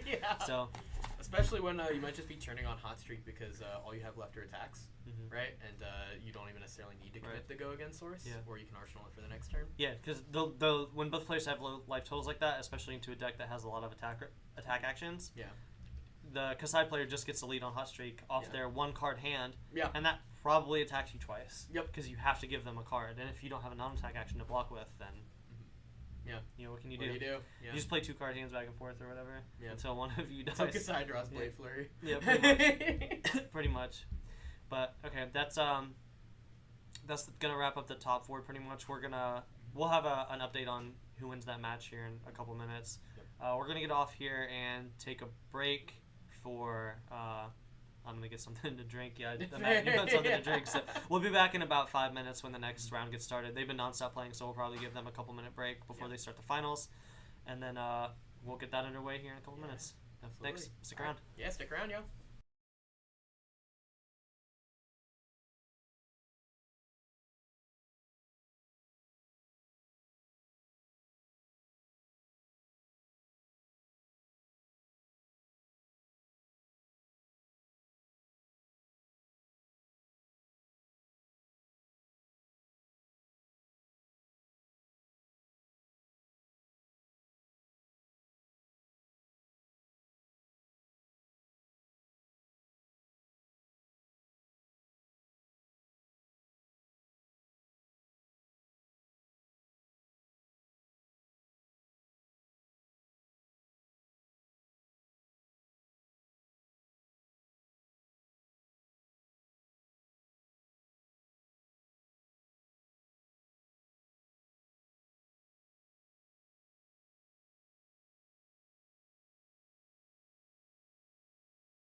All right, there we go. What's up, everyone? Hey. This is Ashley. I'm tying my shoe. And welcome back to the finals of Fab Squad Open 4. Yep, so in the finals, we have two players that we have seen quite a bit. Mm-hmm. We have Cedric on Kasai, who is 6-0-1. I believe he took a draw in round 4. Mm-hmm. I'm I not think sure. in round 5. In round 5, yeah. I think they were both because locked. he was locked, and Cedric didn't particularly care about seed. Yeah. And then Kevin was 5-0 in Swiss, so Kevin is 7-0. So neither of these players lost in a game that they played. Yeah. Right, so that's pretty sick. Yep. So I was actually talking to Kevin a little bit earlier, and he was talking about his matchup, and I actually think that Cedric's kind of favored here. I think Kasai has like a pretty good KO matchup even with the new cards, and Cedric is the best Kasai player I've ever seen actually. Like even through coverage or videos or anything, like he's the best Kasai player I've ever seen. Yes. And people haven't really heard of him in Flesh and Blood. Yeah. Like the kid's been grinding like professional Legends of Runeterra, like world championships since he was like 14. So he's quite good. Yeah. And then everyone knows Kevin from this tournament. Yep. Not our hometown hero. He's from Cleveland, but it's close enough. We'll take him. Yeah, Cedric's the hometown hero. Yeah. So this is gonna be a sick game. The thing we have for life total is the players are actually doing it on a tablet. We're screen capturing a tablet. That's probably gonna die when that happens. The boxes in the top left and top right are probably gonna bug out, and then we're just gonna use a phone for life totals on screen so we can see that. So we can follow the accurate life totals. So if those start freaking out, I don't know. Don't freak out. It's totally probably fine. coming. This game is going to be another grinder. Yeah. It's all right. Great. So we'll get the information to you as quickly. So Kevin is first seed and Cedric is second seed. So Kevin has choice of if he wants to go first or second. And he was talking about how he sideboards, and I think he plays Cast Bones or doesn't play Cast Bones based on if he's going first or second. So. Let's see what he does. And Cedric actually looks like he's posturing to play cards. So yeah, so Kevin made Cedric go first. Yeah, which I think makes sense. Yeah, and I think that means that Kevin isn't playing Cast Bones based on what I was hearing him talk about. That could be wrong, but I think that also makes sense, right? Like you want Cast Bones for the turn 0 high roll, you just get it out right away. Arsenal cards. This is super good. So Cedric has one floating, so he's saying, "Hey, give me a bunch of value." Or he's saying, "Take damage," or if you block, I get to throw this next sword because you for sure are blocking with an attack action, right? Yeah. For 8. Yeah, and then you just leak the damage anyway. Yeah, then you just leak damage anyway. And Cedric gets to arsenal a card. Yeah. Now, if Kevin does have 12 block in his hand, assuming that they're all attack action cards, just because KO has so many. Yeah. I think he only ends up taking. Wow. Wow. Wow. This is so. Oh. This is so. Okay then. So what we're seeing here is really interesting. So Kevin's giving up potentially his best armor block in the entire game on turn 0 because it denies the go again because it's not an attack action card on the hot streak, and in case that last card is something like a Blade Runner or a Run Through. The Blade Runner wouldn't be good. Or, you'd have to have to like be Glint. It would have to be exactly Glint. Yeah. That's but so still, nuts. That is super interesting. You only leak 2 points of damage if you. Oh, this might be why he had a no block in hand as well. Yeah, it's still. He's gonna leak more, but giving up. Giving up the. Oh gosh, the Scowling Fleshbag on turn 0. It just makes it so like you. I mean, it's effectively worth 8 points, right? Yeah. If you're assigning a numerical value to it, because you cut 3 each of all those slice and dices because they were both red. Yeah. And the base attack off the sword, so that's potentially an 8-point block or a 10-point block, which is kind of nuts. The value that he got off that was insane, but just considering that he probably had like 6 to 9 block in his hand still. Although to be fair, in the last round we also saw him use 4 armor block on turn 0, and we were talking about how insane that was for Chris. But Kevin had an advantage for the majority of the game, so. Yep. So we'll have to see how this plays out. So here we have Kevin throwing Wild Ride. So 6 go again, making a Might token. And again, it manages to not discard the Beast Within. Yeah, he's just not allowed. He's not allowed to draw extra cards. Yeah, it's like totally fine because you still get to throw the Pack Hunt here and throw 6. Oh, there was a yellow wild ride, so it's 5. But yeah, you get the third pack hunt here, and I think that's totally worth.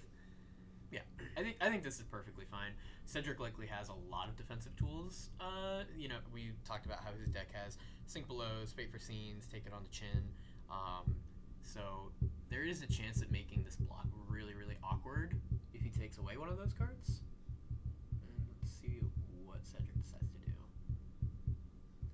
Lining up just a 1-card block and taking 3 damage. All right. This is a pretty decent turn. Just chipping in. But no... we have the 1 might, no agility setting up, no arsenal.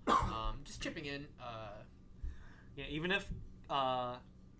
we see Cedric block with Dynamos, which means that he can throw 2 attacks. Yeah. So, Kasai's 2-card hands are kind of good because you get to throw a weapon into weapon, and usually the second weapon has additional power. Yep. This could actually be even more threatening because the Gorganian Tome makes these weapon attacks free this turn. Yeah. Ooh, is Cedric checking to see if he can Kasai already? Interesting. He currently doesn't have any go again, but we do see the Blade Runner in hand, along with an Outland Skirmish, so... Depending on what Cedric's arsenal is, we are probably... Okay, he is looking to Kasai. It's a pretty early Kasai, but, might as well just start the train rolling now. Especially when you do have 2 pumps, right? In the Blade Runner and the if you can throw these at breakpoints, potentially... Cause there's guaranteed go again, right? So... Oh, yeah. Oh, wow. Kevin just snaps at no blocks. Nice. Yeah, so Cedric immediately gets the gold. So activating Kasai here lets you punish your opponent a little bit for not wanting to block, which I think that Kevin is not looking to block too much into the early mid-game. Yeah. Like, the only time you really see KO want to block is if the hands are redundant, or if both players are sub-10. Yeah. The KO is definitely the aggressor here. Cedric's perfectly happy to spend most of his time blocking and then just clearing Valiant Dynamo, chipping in. And as we talked about, getting that gold and getting that copper whenever he can, whenever he gets these cards like Outland Skirmish, or whenever his graveyard is full for Kasai to build that up and get those really powerful cards online. Right.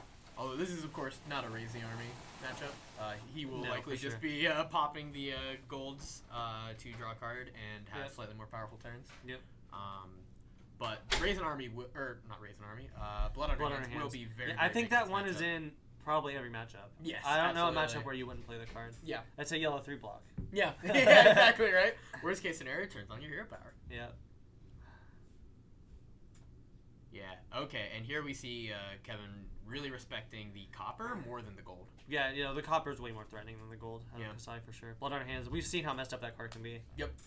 Already out of Cedric today, so let's see if Kevin uses this sash to have like a good turn here, or if he's just content throwing the Spare Fangs. And I don't know about you, but 2-card 9, pretty good. Yeah, I think if I were interesting. Okay. Instead, so he's choosing to set up for an even more powerful turn on the next cycle with that makes agility, recycles the might, saying you can keep 5-card hand. And like you talked about, there's a chance that the Kasai player won't be able to convert all of these cards offensively. Yeah. But from watching Cedric play, man, his hands are always juiced. Yeah. And he always has 1 blue, 1 go again, yep. like an attack reaction, and then like extra attack reactions he's happy to block with. Yep. And like you leave him with 5 cards, he just throws like attack nourishing, like actually every time. He just always has it. Yeah, it's crazy. That's why he's so good. He just always has it. He just always has it, man. And then he's really good at blocking. Yeah, that's the other thing, Warrior, as we've been seeing all day. Just so many block threes, right? His blocking, like if you watch him play, his blocking decisions are like way better than the blocking decisions I would make playing a deck like this. Yeah. Yeah, he really knows his stuff. He's been playing this deck, I think, basically the entire time that he's been playing Flesh and Blood. He hasn't really played anything else that he's enjoyed. He definitely has played them enough to learn how to play them, but yes, yeah. Oh, double Blade Runner. So yeah, this is you lose a little bit of value on like the technically on the Blade Runners like go again, but you get that back end pump on your next weapon. Yeah. So this is an excellent way for Cedric to use all of his cards because he gets to pump into Grains here, or pump into Brave Forge Bracers. And then swing the next weapon for $1 million. Yeah. And still Arsenal card. So, yeah, this is representing a ton of damage and potentially Vigor counter as well. Yeah. And an Arsenal. Yeah, I think right now what we're seeing is him debate whether he wants to pay into Grains or pay into Brave Forge. And Looks like Brave Forge. Yep. Yeah, he's motioning towards Brave Forge. Oh. And he's activating Kasai. Now that Nice. now that he's played those Blade Runners. Yeah, he's keeping his graveyard incredibly lean. This isn't something that we saw from the previous game of Cedric's, where he was stocking up his graveyard, and then at the end of the game, just Kasai. Yeah, Kevin says, "Send me the bill, baby. Yeah. I'm not blocking." I mean, 5-card hand from KO with a Mightman Agility. This does check out. He's also gotten the initial 2-block value from Sash, so there's a lot of cards that can make this. There's a turn pulping really over there. ridiculous. There's a Wild Ride. There's another. Oh, you can Sash, run a runner. Oh. Insane. Oh, Yeah. also, I don't know if you knew, but Sash isn't just brute cards. Oh, It's just all cards your with sixes, so you can do it and reduce the CNC to a 1 mana. Oh my god. Yeah. So So Sash is ridiculous. so Sash, here's a 1 mana runner. Wow. Go again for 7, makes an agility, and then he has pulping to follow up, and I believe there's a Wild Ride too. This could be like a 4-attack turn maybe. Like, This is ridiculous. oh, there's a was it Bear Fang's Wild Ride? Wow. Okay. So let's see. We know. Oh, maybe that it wasn't a pulping. Yeah. Yeah. So we know that he's on the yellow Wild Rides, but he's not on the yellow Bear Fangs. So we'll have to see what color that Wild Ride is. Ultimately, though, it doesn't really matter. I think you They're just both throw it no matter one what. cost. Yeah. Yeah. There's a 2 cost in Kevin's arsenal, right? So you get to throw yes. 2 more attacks. Yeah, like, he has a Bear Fangs in Arsenal. Yeah. Okay. So you get to Wild Ride Bear Fangs. Yeah. You could even Wild Ride, and if the card that you draw is a 2 cost, you could Wild Ride Claw Bear Fangs and actually just have a 4 attack turn. Oh, That's my gosh. like without rolling scabs. Yeah. This is an incredible turn. Good thing from I Kevin. bought my runners. Yeah. Yeah. That card's so sick. Yeah, if KO needed any more juice, didn't hit that first half of Living Legend fast enough, he'll hit the second even faster now. Yeah, man. This turn's gonna be sick. I'm curious if he's. This is like easily the most value out of Sash I've ever seen. Because this is like, I don't know if it gets much better than this, unless this was a Blood Rush turn that through 3 attacks, I think would be about the same amount of damage. Yeah. This is basically an artificial Blood Rush turn. I think the numbers are about the same. Yeah, I mean, essentially, Kevin used Sash to get a whole extra blue, right? He's just like gotten a whole extra card on this turn. Nuts. And let's see. Okay, yeah, so he draws a hit, so. Yeah, so it's just about what you're he gets. right. I think he's going. If he chooses, he will just be able to swing claw after this as well. If he keeps something that. So. Oh, yeah. I think he has a red in his hand, so he actually can't do it. Okay. Which is totally fine. You just don't throw the card in your arsenal. Yeah. Right. If you got to keep the yellow and discarded the other Bear Fangs, then you get to throw Claw with the yellow and then use the 1 in your arsenal for the Bear Fangs. Yeah. Wow. This is. So it would have been. So that was a 50-50 on whether or not you get an extra 3 damage. Yeah. But now I think you just throw this Bear Fangs from hand, right? Yeah, I agree. Because it'll be 8 damage unless you flip like Blood Rush or something. Yeah. So with Sash, this is assuming that the Bear Fang hits. This is gonna be a 4-card 21 plus you make an agility and a might for next turn. That's I don't know if KO can count, but he's really good at math. That is true. The things that he does are very mathematically good. All he knows is smash though. Yeah, he smash real good. True. This is a crazy turn. Yeah. Let's see. Cedric did take the initial 7, so we're gonna see if he wants to take this 6 or just start blocking. Yeah, on Sash, you've got to know there's something else happening. Yeah. Yeah, the 1 floating, the 1 card in hand. You have to imagine. Imagine if it was another Wild Ride and then run Roughshod in the arsenal. Oh you my get to throw gosh. that card's nuts because that card costs 0 on a Sash turn. That's insane. Run Roughshod is been a ridiculous card. We've seen it all day just do like incredible things. Yeah. It's just always an extra attack. It's nuts. Who thought that Brute needed Blue Wartune Herald? Yeah, it's like exactly Wartune Herald, right? Because it's like a 1 cost. Like that's on rate for a red card. Yeah. And it blocks ridiculous. for 3. He hit a Blood Rush off bricked. the Bear Fangs. All right. 4 card 19, and the Blood Rush is gone. Yeah. That's got to be like the only brick in his deck, I think, in this matchup. Probably. So, okay, that is definitely a bummer. Yeah, but, I mean, this is still like an incredibly good turn. Almost all the cards were with just a little under 5 points of value there.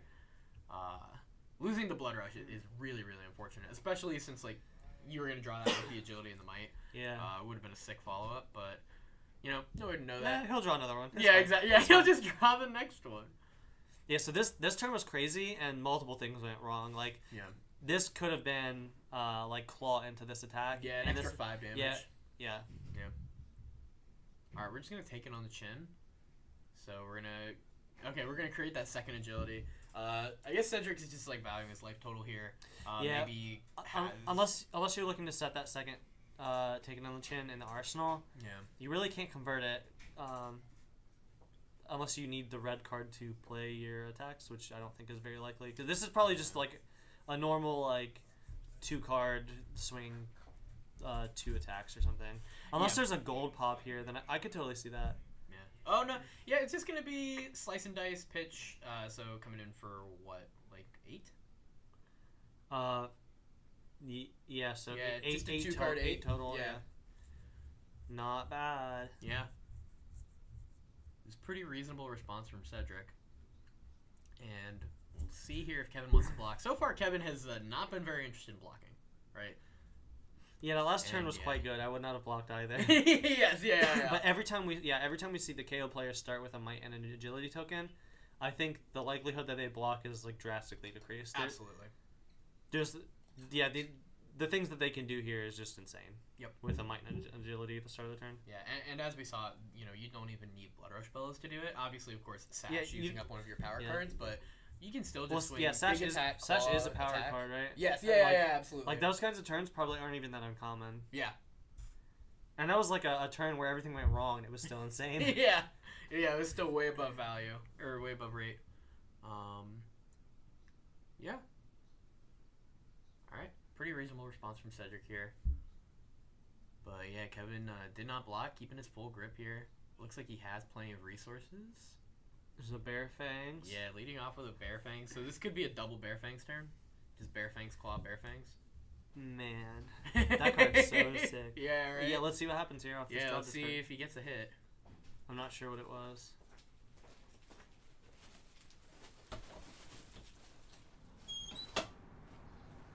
Get rid of that last one. Oh, Agile. Gets rid of the Agile windup. Yeah. Now, that might be a little bit unfortunate. He might have been hoping to discard that just to make the agility, but it depends on how many resources this turn's going to cost. Honestly, the hand could still be like... It could be like blue card. I guess if he kept that and a blue card, he could throw the Claw, make the agility, and then throw the Bear Fangs from Arsenal, which still would have been like a 21-point turn. Yeah. Right? That remakes the agility and the might. So... Yes. Yeah. Instead, he has that blue smash instinct still, so he's still going to be able to do Claw into Wild Ride here. Or Claw into Bear Fangs, right? Or yes, yeah. Yeah, which is still good. Yes, that's totally fine. Good. You lose out on the might and the extra agility token. Yep. But you give yourself an opportunity to arsenal a card. Yep. And who knows, maybe you draw another wind up and you just discard that at the end of turn. Yeah. So instead of putting an arsenal. Let's see. So this is at the very least Claw Bear Fangs and arsenal a card. Yep. Yeah, and I think that's exactly what we're gonna see here. Just 3 into potentially another 8. Hopefully we don't get another miss. Could you imagine if they didn't cut this dude's arm off? I know. Like how powerful was he that they had to actually cripple him? I mean, I think that we're seeing it, right? Like even with just one arm, like he's just doing ridiculous things, right? Yeah, this is the consistency that that +1 gives you is just insane. What if we see the Massacre discard here? Oh no. Odds. All right. Okay, we just get rid of the Sun Packing. The Sun Packing, yeah. Yeah, I think Kevin is... Let's see, what's that last card? I don't think the card...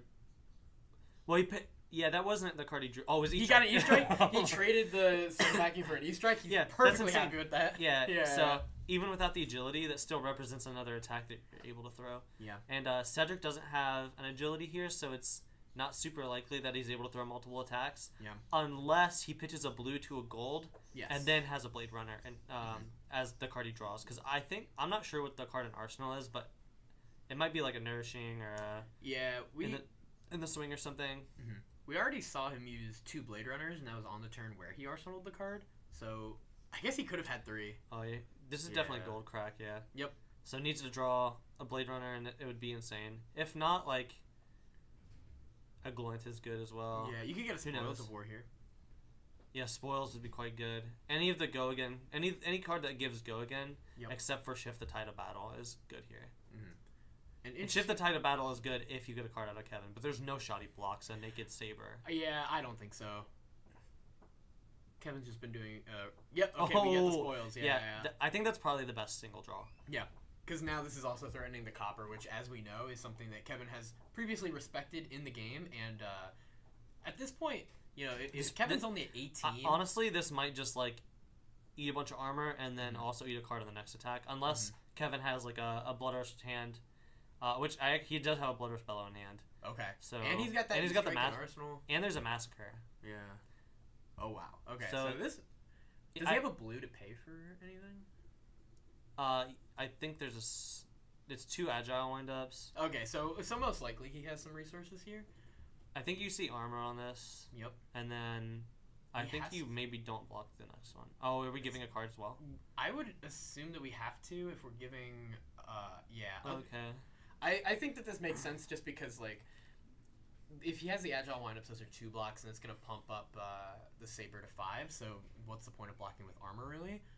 And since he didn't reach for the scab skins right away, it looked like he wanted to commit a card and get that might token from the Apex ability. Yeah, and they're getting it now.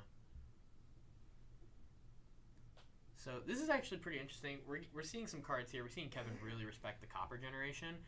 Most likely, he just felt that maybe he does think that he has a strong enough Blood Rush turn. I was wondering maybe if he would just send the E-Strike Arsenal of Blood Rush and try again on the next cycle. Yeah, maybe have an agility, but who knows? Yeah. We could still see that. He just like discards 1, bottoms. Yeah, you gotta get. I mean, look, if we look after refreshing the dynamos, Cedric has literally every piece of armor that he started the game available to him, and Kevin has 2. Yeah. So even though Kevin looks ahead on the life total, Cedric does have some like essential life to work with the armor. He actually has 9 points of armor block, well, which puts him 1 point ahead of Kevin if you count his armor, and that's not counting the extra like block 3 or the card draw off of the Balance of Justice, which we're definitely gonna see on the next turn. Oh yeah, so this is gonna be E-Strike for 9. Yeah, E-Strike for 9. Agile, discard a wind up, Arsenal Blood Rush. Yep. So set up that agility. Yeah. Oh man, and Cedric has 2 D-Reacts in hand here, so we're gonna see if he just wants to block this out or set one in Arsenal, assuming that a bigger turn is coming up. If he sets one for the Blood Rush, I think they can be yeah, powerful. I just don't know what his arsenal is currently. Yeah. I actually think like Cedric is like pretty ahead here. Yeah, I think this is a reasonably close game. I think it'll depend a lot on what this following turn is, and if Kevin feels like he's forced to block. With so many defensive tools in Cedric's hand, unless he has another way to make copper, I'm not sure that he's going to be able to really incentivize Kevin enough to block if he finds a good Blood Rush turn. Right. And although we have seen Kevin really respecting the copper generation, that's either not been possible in previous games, or we've seen Cedric be able to push over the top with reactions. But in this case so far, Cedric has no copper. It's a huge difference from previous games that we've seen. Yeah, I mean, Blood Rush Bellows is super powerful, and Blood on her hands is super powerful. So those are like the 2 power cards in each deck. Yeah. But Kasai has to literally pay for her power card. Yes. And the brutes just get to play the card, and it does the thing. Yep. You need to make money to afford the Blood on our hands. Yeah. And so if your opponent blocks out your copper generation, which it's pretty limited the number of cards that make copper in your deck, it can be pretty hard to have those big powerful turns and close a lot of games. Yeah, absolutely. Although, importantly, we haven't seen too many reactions out of Cedric, and Kevin is getting lower on armor. So if Cedric's able to put out more copper generation or line it up with those attack reactions, he might be able to start building it up. But he needs the space to do so. Right. So we see the last gold cracked for Cedric, making these sword attacks free. There's none floating. It was a yellow Blade Runner that was pitched, so we'll see what we can make happen here. So Kasai activation. Kasai activation, isn't that threatening into Kevin. We've seen him just no blocks each one that's been presented thus far. Yep. But maybe we're at the stage in the game where, Kasai starting with a gold, even on a small hand, can throw 2 weapons off of 1 card. Yep. Yeah, it is an advantage that Cedric will be getting if he gets the gold. Although it looks like, Kevin just immediately passed to reactions. Yeah. Yeah, cool. So here's the go again, and this is the punish. So there won't be a card drawn here, but there will be another 5 after this. Yeah. And you make the gold. Right. So now, if we're counting the armor, we're seeing Cedric quite ahead on life, but of course Kevin's gonna have a really powerful turn here. with that Blood Rush, with that agility, and might set up. Yeah. And it looks like he drew Massacre and 2 or 3 blues, so he's gonna have plenty of resources. He's gonna need to draw into something though. Right. Yeah. I don't think there's any way that Cedric doesn't block and crack the Balance of Justice on this next cycle. I agree. You need to use it on a turn where there is a Blood Rush, and maybe this game doesn't last long enough for Kevin to find the third one. Yeah. I think especially with the agility, or with the might, the Kevin, 5-card hand. Kevin hasn't cast a Blood Rush this game. No, but he had to discard one. He discarded one, to off the a Bear Fangs. Yeah. So this is the first one he's actually cast. There's one left in the deck. Yeah. And like we've seen all day long, these are the most impactful turns typically that these decks can have. Yeah. This is gonna be a really important turn here. Let's see what we get off the discard. Okay, we just hit a blue. It's a red assault battery. Oh, it's a red assault battery? Yep.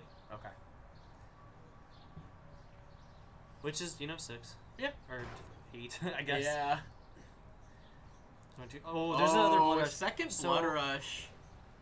Oh, there's actually not a random discard in hand, so you can use this agility. How many resources does he have? 1, 2. So he can actually throw a claw, or throw an attack. Oh, he's just okay. Yeah, he's just gonna go for the double Blood Rush. I think generally you're supposed. So we're definitely gonna see Balance of Justice. Yes, absolutely. I think generally you're supposed to arsenal it. Yeah. But maybe this is just not quite as impactful as you would like. I don't. This won't intimidate. It's not an attack action card. A brute attack, yeah. So when you discard Massacre to play a brute attack action, or to play an attack action card as an additional cost, gotcha. Then you get the Intimidate. But because it was discarded a Blood Rush Bellow, you actually don't get the Intimidate. Dang, that's actually really unfortunate. I'm sure Kevin would have loved to strip another card here. Yeah. Leading with the runner for what is that? 11? Yeah, 11. Go again. Make an agility. Yeah, that's a pretty strong start here, and I think you're absolutely right. I think we're gonna see a lot of armor come out on this turn just to mitigate the damage as much as we can. Certainly, the balance is gonna be cracked. Yeah, this is kind of terrifying. I actually don't even think it leaks that much damage.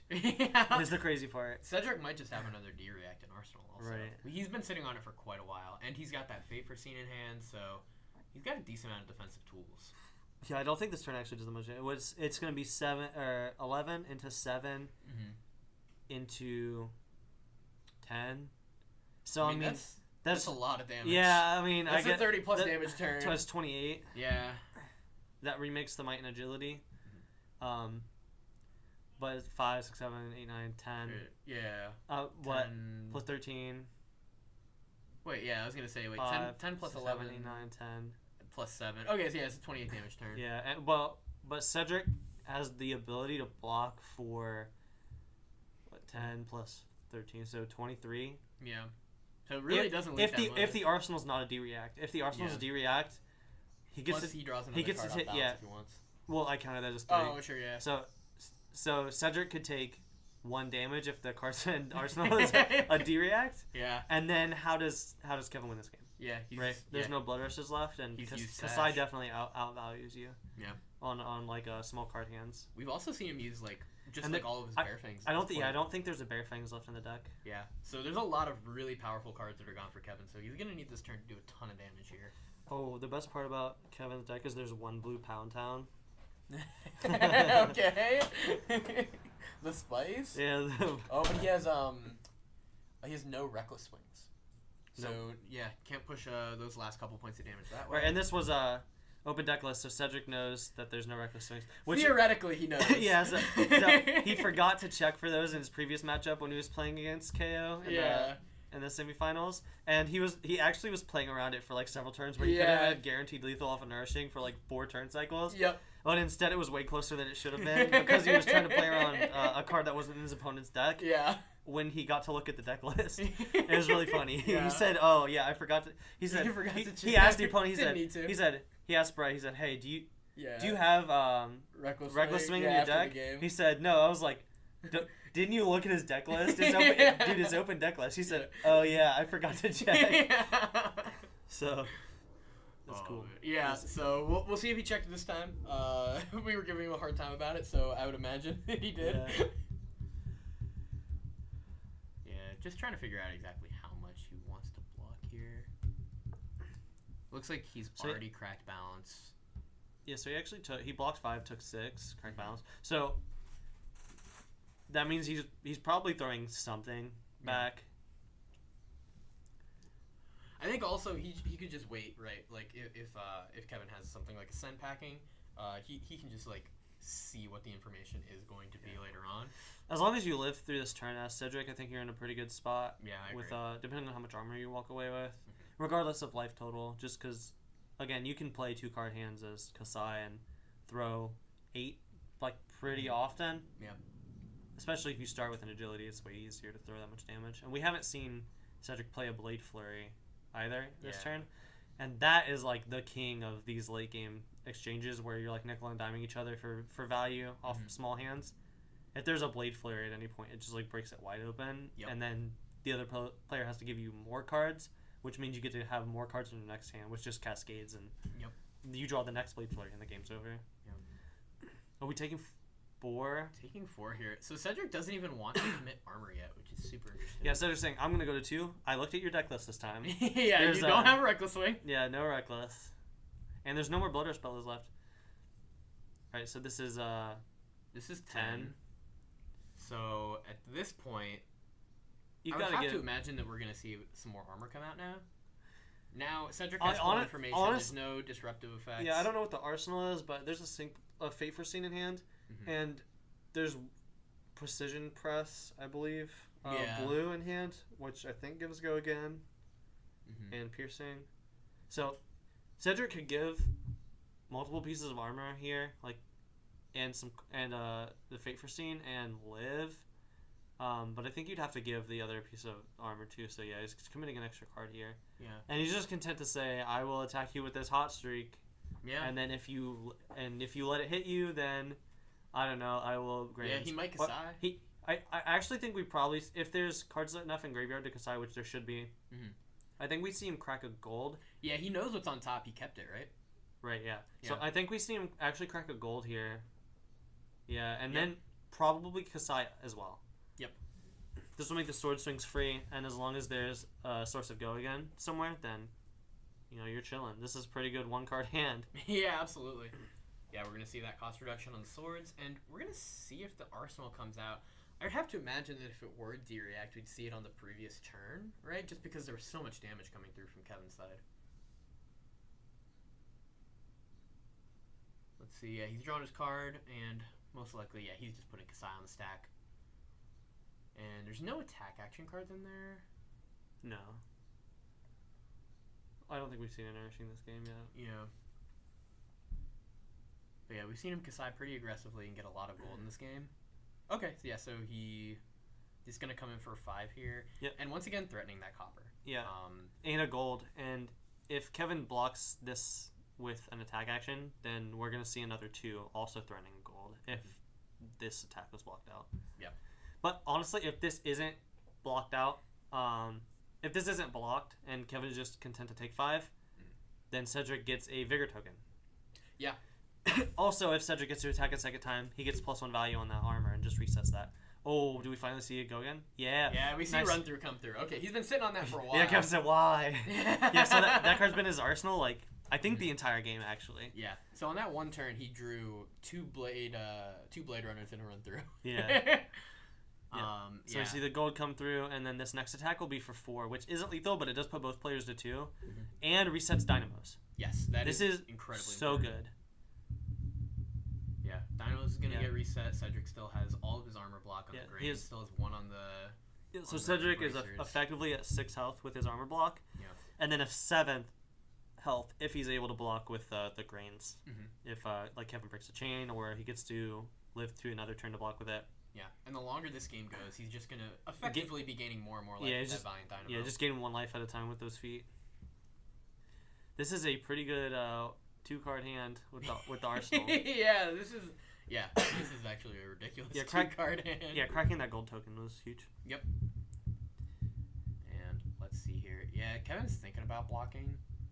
I'd have to imagine he really wants to keep as many cards as he can. Just like use that agility and might while he can. Just force Cedric to block more. We maybe see a 1-card block with the arms to make another might token, and then you could do like attack into claw or something. Yeah. Depending on if he has another cost like a rotten roughshod. Maybe a swing bag. Discard for that. Yeah, there's a massacre, a wind up, riled up, and I think the last card is swing bag. It looks like.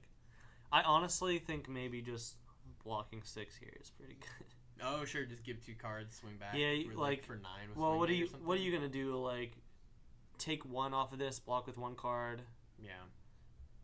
Go to 5, which is not too bad, and then you get to swing big, discard, wind up to make 2, which you get more value numerically by discarding the wind up than you do by blocking with it, which I think is worth an extra point if you do it that way. So I actually don't hate blocking with the riled up and the arms. But taking a damage here is also not that bad. But you could throw swing big for 10, go again. Yeah. And honestly, at that point, you probably throw claw as well. Yeah, right. You just like maximize or your damage. If you take all of this, you can discard a blue to swing big, or sorry, pitch a blue to swing big, and then throw another attack. Like you can just throw the wind up. Yeah. So we might see something like that. That's good as well. Yeah, I think it's a really tough position just because Cedric does have that armor block, so it's not going to take his full hand here, and Kevin's going to be at the point where his armor is going to, basically be depleted at the end of the cycle no matter what. So if Cedric's just able to find that go again, keep an attack reaction or a pumper or something, he'll be able to swing back and force Kevin to start taking cards. So we'll have to see. Kevin kind of gets like one more turn like this where he's kind of able to eat a little bit of damage to take stuff. So yeah, okay. I think he thinks that this is going to be a turn that's good enough to justify taking that damage, going to 2 against a warrior, and hopefully just be able to swing back enough damage to close things out. Yeah, we see the dynamos refreshed, and again, Kasai is like queen of the late game, right? Yes. With those dynamos and the easy access to go again, and 1 card hands being worth like 8 points or whatever. Yeah. I think Cedric's definitely in a good position here, especially if he's able to get out of this turn. Yeah. Making that gold token again on that turn, all Cedric has to do is keep a single blue, and then can just threaten up to 8 points. Off a single card. Yeah. Cedric's definitely in an incredibly strong position here. We'll have to see how much damage Kevin's able to string together. Yeah, I'm curious to see what he does with his hand. I think I probably would have blocked a little bit, but I didn't go undefeated in the tournament. playing KO, so... Hey, you haven't lost a single game today. Yeah, it's true. I am undefeated. Yeah, Cedric still has 4 armor block on this turn, assuming that Kevin doesn't break the chain. And yeah, we're just going to lead off with that swing bait coming in for 9. Yeah, 9 go again here. So we'll see if Cedric is just content to block with 3 cards or if he gives armor on this one.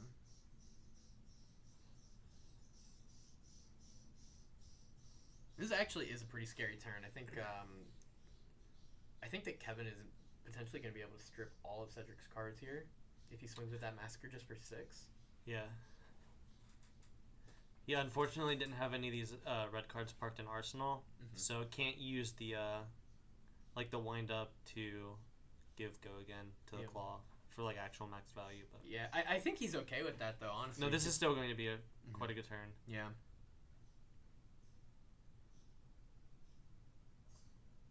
Massacre costs 2, right? Yeah, Massacre's just 2 for 6, right? So maybe we see Scabs here because you couldn't claw into Scabs. Ooh. Or claw into Massacre. Yeah. And you took 3 cards, right? So like worst case you Arsenal the... Yeah, like actual worst case is you would Arsenal... No, Massacre costs 3. Never mind, you couldn't do that. Oh, it's a 3 cost? Okay, that does make more sense. If it costs 2, I actually think we see him roll Scabs there. Because worst case is you just discard the Mighty Wind Up and you... Yeah, you still get to... You get to Arsenal. You're not quite wasting it. Yeah, and Cedric's only on a 1 card hand, so like... I don't know. I think that's totally reasonable. Yeah, and Cedric has to give this card up. If it was a 2 for 6, I think we definitely see him roll Scabs there with that extra blue in hand. Yeah. So this is really tough. Cedric has to give up armor and this card in hand in order to stay alive. He'll stay at 2, and then we'll just have to see what Kevin's next turn is because we've seen a lot of the power cards come out, right? We've seen like all the Bear Fangs, we've seen all the Blood Rushes at this point. and he's going to finally be going into a turn without an agility. He's also not going to have a mic going into the next turn, so I think that's a turn where we could potentially see a Blood Rush depending on what not Blood Rush, a Scadskin's roll depending on what happens. Although if he rolls a 1, you just give all the tempo back to the Kasai player. Yeah, he's definitely giving. I think the only thing you really debate is he going to 1. He's just gonna go to 1, because just choosing to keep the Dynamo. Yeah, for a turn that you can refresh it, and this leaves him with 3 armor. Yeah. So okay, this is interesting. So he can basically use all of his armor block on the next turn as if it were another card in his hand, and just try to keep something to get the tempo back. Yeah, it is this gold token, so Cedric really only needs to keep 1 card in order to refresh Dynamos and strip cards. And at this point, I think every card in Kevin's deck is going to turn on Hot Streak. Is that correct? Because we've seen all the Blood Rushes now. Yeah, I'm not sure what his exact configuration is for this. Yeah, we haven't seen any Cast Bones. But no, I would be surprised if anything is a non-attack. Yeah, I would assume that Kevin is not playing Cast Bones now. Like we mentioned, he's or going the No second. Fear. Yeah, or the No Fear, right? That definitely doesn't seem. It should just be all attack actions that are left. Yeah. Yeah. So now if Cedric's able to keep 1 blue. Oh, he has the Quicken anyway. Yeah, literally 1. Just keeping a single card is insane. So if you block with 3 cards for 9 and you have an extra 3 block on your equipment, like you just need Kevin to not throw 13. Yeah. Which I don't know if you guys have been paying attention, but that's like the worst KO turn is they throw 13. Yeah.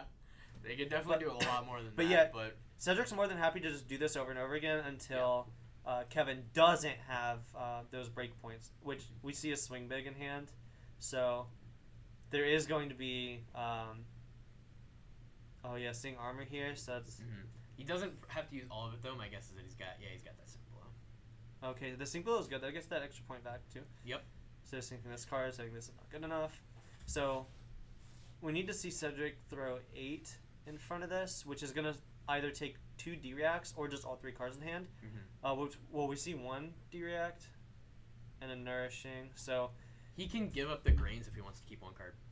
Yeah, I don't know if he has a blue though. It's a blood on our hands, so it's a yellow. It works. It's good enough. Yeah, it's good enough. He's got just 1 copper, so it's also a point in the game where that actually lets him arsenal a card, and I mean if there's a Blade Flurry on top, like can you imagine? Yeah.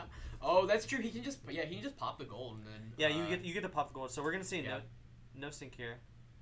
Yep. Yeah, this makes a ton of sense. And you just get to pop the gold and use that. We get to use both of our Quicken tokens that we made a second Quicken token off the swing bag. Yeah. So we're gonna see the gold pop here. This is really good. So fast. Yeah. This is really good use of armor here. The Sync Below came in clutch. It let him hold the whole card. Yeah. Which pays for this gold, and because of the Quicken token, he gets to turn this card into 2 lethal attacks. Yep. That Kevin has to give at least 1 card and both pieces of armor to soak up. Yeah, and very importantly, he's going to be able to clear that Valiant Dynamo counter. If this is a 0-cost card, like a Slice and Dice or a Blade Flurry... If this is Blade Flurry, the game might just be over. The game's probably over if it's Blade Flurry, but if it's Slice and Dice, it's insane. If it's a defensive card, like a Sync Below or another Taken on the Chin or something like that, then he gets to put in an Arsenal, which extends some of his other turns as well. Yeah, absolutely. Activating Kasai for a good measure. Yep. Say, hey, even if I only do 1 damage, I get to set up this 1-card hand again. Yeah. I think is the strength of Kasai's ability. Absolutely. And since Kevin is only at 2, if he just takes that 1 damage, Kasai essentially doesn't have that second activated ability. The only thing that it would do is clear out attacks for Nourishing Emptiness. Yeah. So it makes sense to just use it now as one of the last chances to try to get more gold and keep turns like this going. Yeah.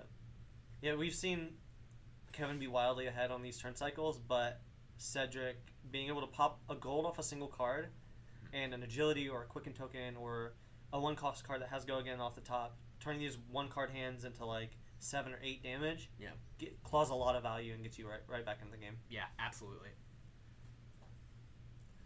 We see Beast Within. Definitely going to see Kevin block with that this turn. If you randomly discard a Beast Within, you just instantly die. You just die. Yeah, you just can't. Yeah, and like we said, every card in Kevin's deck is an attack action, I believe, at this point. So if Cedric's ever allowed to keep even a single card that's a yellow or a blue, then Cedric gets to Yeah. attack with a hot streak. Oh. It'll get go again, Mm-hmm. and then attack with the other one. So stripping probably 2 cards, Yeah. and also refreshing Dynamo, so just gaining life every time. Yeah. Although, very interestingly, I just realized Kevin has 2 armor block left. So Yeah, there's, so there's one turn where Hot Streak isn't online. Right. Yeah. So if Kevin is able to find like one turn where he thinks that he can 4 cards with it, he can use the 2 armor block instead of blocking with an attack. We definitely won't see that here because the attack already has go again. Right, yeah. No reason to waste the armor now. Let's see, there's a Blade Flurry. Oh, no, glint. There's a glint. Okay, so I'm just going to draw a card, yeah. Yeah. Does I want the glint saying, hey, I want one more shot at an attack reaction. Yep. So if we see a Blade Flurry or an In the Swing at any point that Cedric's able to play, I think the game is over on the spot. Yeah. Which is exactly the spot that Cedric wants to be in, right? Yes, Because absolutely. Kevin doesn't play any defense reactions, and both players know that because open deck list. Yep. Yeah. At this point, Cedric really is just fishing to try to find an attack reaction. Because at this point, also, Kevin can't really play around it, right? Yeah, no, you just have to hope he doesn't draw it, and yeah. that you can hold enough cards to throw damage at Cedric to win the game before he does draw one of them. Yep. And here we're just coming with the Saber. Yeah. Yeah. Okay, so here we're going to see the armor block for 2. So Kevin wants to keep 3 cards this turn. And does Cedric have In the Swing? Nope. No, he does not. Nope. Okay. Saying, I want to put this card in Arsenal, you can keep your 3 cards. Okay. And being able to keep 3 cards here at the cost of never again being able to use any armor block. So Hot Streak is the scariest card you've ever seen. Yes, Hot Streak is basically always going to be online. So right now, Cedric's turns are always 1 card 4s. Yeah. Like the last card in Cedric's hand is always worth 4 points. Yeah. Man, that's a ridiculous place to be in. Oh, discard his Blood Rush. Could deal a damage to him. It won't kill him because there's no misses, right? So if we discard there's no misses, so if you discard the Blood Rush, this is actually a good turn to discard the Blood Rush because it doesn't kill you. There's not really the Beast Within. Or the Beast Within, yeah. There's not really a difference see here. Between 1 and 2. I think. Like he does hit it. Yeah, he said let's go. So this actually allows him to draw a card. Yeah. And if it's a blue, he can claw and throw another attack. Yeah. Man, this is a really scary position to be in, though, especially now that Cedric has that drew the Intimidate. Wow. That's nuts. So actually... Oh, this is incredibly scary. So actually, if the last card in his hand is a red, which it's not... Yeah. Even if it was a red, then Cedric has to block 2 cards here. And then the Intimidate takes the 3rd card out of his hand, leaves him with a 3 block, and unless the card in his arsenal is a D-React, would kill him. Yeah. He has to have a D-React, and it can't be taken on the chin either. Right, but... Oh, no, it can't be. Because Kevin's discarded a 6 or more power card here and has a blue plus a 2 cost with 1 floating, he actually gets to throw Claw, strip a card, and then... Wow. Yeah, leaves Cedric with 1 card, and then throw 6 Intimidate. And even if the card in his arsenal is a D-React, he dies unless the card in his arsenal is a D-React and the last card in his hand is taken on the chin. Then he gets then he gets to live, but then Kevin has 4 cards in a might token. So I think that's the only line that Cedric has to live here because this last card's Peck Hunt. Yeah, he has a goblet in his hand. So so a 2 block actually messes the math up. So this Yeah. well actually has Dynamo, so it's wow. So we see the Pack Hunt and Cedric's immediately like, yep, I'm dead. Yeah. Because Cedric knew that the pack was in his hand from the Beast Within, right? So that was just heads up. Wow. Or that was face up. Yeah, that was a crazy last game. Super tight, 1-1. Oh, that's turn 8. Yeah. Cool, that's sick. That's really good. Yeah. So we'll let the players talk about the game for a second, and then we're gonna get Kevin in here for a little post-tournament interview. Man, 8-0'd. Fab Squad 4. That's pretty sick. Yep. So we'll get him in here and we'll talk to him, and then we'll probably get out of here. It's like 8:30. Gotta pack down and stuff. I want to get these guys their prizes. Yep. So we'll cut to this little ad so you guys can see the fabulous store that supports us for a second. Lets us use this spot for free. And lets us host all these tournaments. Donated 2 cases again to the prize pool. Yep. If you need any cards, definitely buy them from Little Rear. Their prices are super good too. Absolutely. So we'll be back in 1 or 2 minutes with your Fab Squad 4 champion Kevin Breyer, and we'll be back in a moment. Thanks. All right, stick around, y'all.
All right, everyone, welcome back. Here is your Fab Squad Open 4 champion, Kevin Breyer. Right, so let's show this sick Fab Squad champion playmat. Dude, that thing looks so good. Kyle, This looks amazing. yeah, Kyle, our Oh graphic my designer, gosh. does such a good job with that stuff. So Crushed it. yeah, so first place prizes for this were invite to 50K, which first and second both got a cold foil, Balance of Justice, a box of heavy hitters, this sick playmat, Yep. and you can keep the playmat too, I guess. Nice value. Plus $3. Bonus. Yeah, and the Fab Squad stamped Adult Hero, which I will be mailing to you since you live out of town. Awesome. Which, those aren't worth really any monetary value, but the Well, only sentimental It's as good as a value. trophy. the only Yeah. way, it's a trophy. The only way to get one is winning one of this tournament. Yeah. So there's only 6 that exist so far because we had one team tournament, and that's the first KO, which may be I actually don't think we'll see anymore because he probably Living Legends, Yeah, but like he probably Living Legends by the time Nats season is over. I would imagine.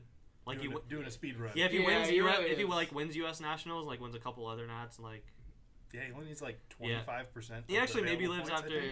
Yeah, I think the next one of these will be in August, so it's Oh, yeah. it might be quite a while until he's gonna Living Legend for sure. But so you went 8-0 today, right? Yes, I did. Right. So I know when you messaged me, I was like, all right, we're gonna have a Vincent player, and I'm gonna stamp a Vincent. We're gonna have a sick Vincent win, and you said, actually, I'm probably playing KO. So is it just KO good, Vincent bad, or just like there's Vincent is not bad. Yeah, Vincent's definitely not bad. Vincent's not going 8-0 today. Yeah. Is not with that probably- attitude for sure. What, maybe with eloquent eulogy. I'll Yeah, play Vincent yeah, at the yeah. next one. That I'll card's promise sick. that. Okay, there we Rune go. Gate 1, It's my god. incredibly strong. Yeah. Anything that makes Read the Runes already better. Card's already good, and now it's even better. So. Yeah. Are you gearing towards playing KO at Nats probably? As of right now, Yeah. it's between KO and Vincent. Yeah. Well, Okay. it's always there's- between so- Vincent, right? Right. We know where your heart is. Yeah. There's like potentially a perfect storm brewing, right? Like the new cards look pretty pushed. Yeah. Hero name pun not intended. Yeah. Enigma is going to be pretty powerful, and Yeah. you can just shotgun her whole board. So Yeah. potentially better positioned, sort of by addition of new heroes. But we'll see. Right. We'll see how it goes. I personally hope you end up on Vincent because Vincent's sweet. Shadow cards are dope. Yeah. Me too. Yeah. But also definitely going to make sure I'm giving myself the best chance to win. So we'll Cool. see how it goes. So do you have any shout outs you want to make before we get out of here? Team Eclipse, my squad back home. We had 3 of us today. Jesse top aided on Teklo, which Yeah. you guys was unfortunately got to sick. see him kind of get smoked. Yeah. but, Oh, I was Yeah, hyping him up so smash. much. Like, man, Oh, yeah. Jesse's so good. Yeah. You got revenge. yeah, Yeah, I did. Yeah, I you did. did, teammate. The beast within from hell. Yeah. No, but the games all day were great. Actually, the match to go 5-0 against Nathaniel was incredibly close, and I had to kind of similar to the end of this one. I had to blind hope that a Blood Rush just hit a couple good things off the top, and I hit Blue and Massacre to just finish them from 4 when I was at 1, and super gonna be dead if I didn't die and win in that moment. Yeah, that was in your 5th, right? The last Round round. 5. Yeah, so we didn't get to watch that one. I wish we got to watch that game. So I imagine Nate might come back and watch this. And again, for the people at home, he was the one who was playing Reinar. He vended the food truck, which was, I don't know. Yes, delicious. It was so good. My God. yeah. It was More food trucks. At It Fab was events, so good. please. I like- please. Absolutely. I grabbed a box to take home for my wife because Yeah. she loves that kind of food. Mhm. And it might not make it home. It was so good. But yeah, if he watches this back, Nate, you're a real one. Thanks for vending the event. Yes, thank and you. actually so proud of how much better he's gotten at Flesh and Blood because he's really committed. Like going to Nats, like even just a couple months ago, I don't think he would have been able to play at the level that he was today. He was like actually playing out of his mind. Yeah, He's gotten so I've much played him better. a few times before, and yeah, today was It's definitely different, the like a toughest match different by player. far. Yeah, like a different player. Super good. Yep. But okay. Do you have any social media people can reach you at? Is that something you want to advertise? Or? Yeah, actually. So I'm on Twitter at ArcKnight Shadow. I'm I'm also part of a podcast, the IP3, with Rhea Adams and Alex Becker at IP3 Fabcast on Twitter. We basically do the podcast every other week. Keeps it keeps it fresh and keeps us from getting too bogged down with it. But it's a blast, and we think it's pretty good. So give us a follow and give it a watch if you want. And thanks so much for putting on this event. It's been phenomenal. Absolutely. Thanks for coming out. I hope to see you guys at the next one. I've been trying to get your squad to come out, and the scheduling has not quite worked out. But these events are always a blast. I love having super good players like your squad come out and play. Absolutely. Beat everyone up. We've got a lot of great games there in the top. Yeah, eight. no, dude, so many good games. Like, I'll probably go back and watch the VODs of these because, man, I don't know. I couldn't have played. I play a lot of decks that we didn't feature, and I don't think I could pilot KO or Kasai to that level. It was really, really good, actually. Yep. So, played out of your mind. Congrats on your win. Thank you so much. Thanks for coming out. Much appreciated. Congratulations. Thank you. And that is going to do it for Fab Squad 4. You can find us on YouTube or on Twitter. It's Fab Squad on YouTube or Cbus Fab Squad on Twitter. So we post, VODs. We'll stream some armories. This is my first time putting a big stream like this together. So I'm sure some of this was not that great, but it's a work in progress. It's a passion project. So only gonna get better. We'll get there at some point. And ultimately, I think we saw a lot of really awesome games today. So if you are curious about joining the Discord, because this is primarily a Discord server for Central Ohio, but anyone can join. Just a bunch of homies hanging out playing cards. Feel free to comment on any of the YouTube videos or find us on Twitter and ask, and we can give you an invite to the Discord. It's a good time, and that's where we post most of the updated info or converse about the tournaments. I tried to take community polls and see what prizes people want or dates or formats. I can't imagine these would be anything other than CC, because CC's so freaking good right now. You could do a Living Legend event. No, I really, really want to do a team event that's Blitz, Commoner, Clash. That'd be so sick, but it'd be a 12-team cap. There's a lot of logistics. I'll have to talk you into the Melee format. It's kind of like Clash, but not quite. Okay, yeah. Message me about it. It's basically just comments and rares, but okay, yeah. I it's like pretty that a lot. sweet. Yep, so if you are curious about any info, you can find us on Twitter at this is Cbus Fab Squad, CBUS Fab Squad on Twitter. And any feedback you guys have from the stream. I know some of the video quality might not have been that good. It was maybe a little shaky at a couple times. I built the overhead rig myself, so it's it didn't fall apart. So that's step one. But that's all I had, unless you guys had anything else. Cool. Thanks for tuning in, everybody. Thanks for joining us, and special shout out to Colin for running the stream, because literally not any of this would work without him. Yeah. Nothing, at all would work. So thanks, Colin, and that's all from us. See you guys next time. All right. Thanks. See ya.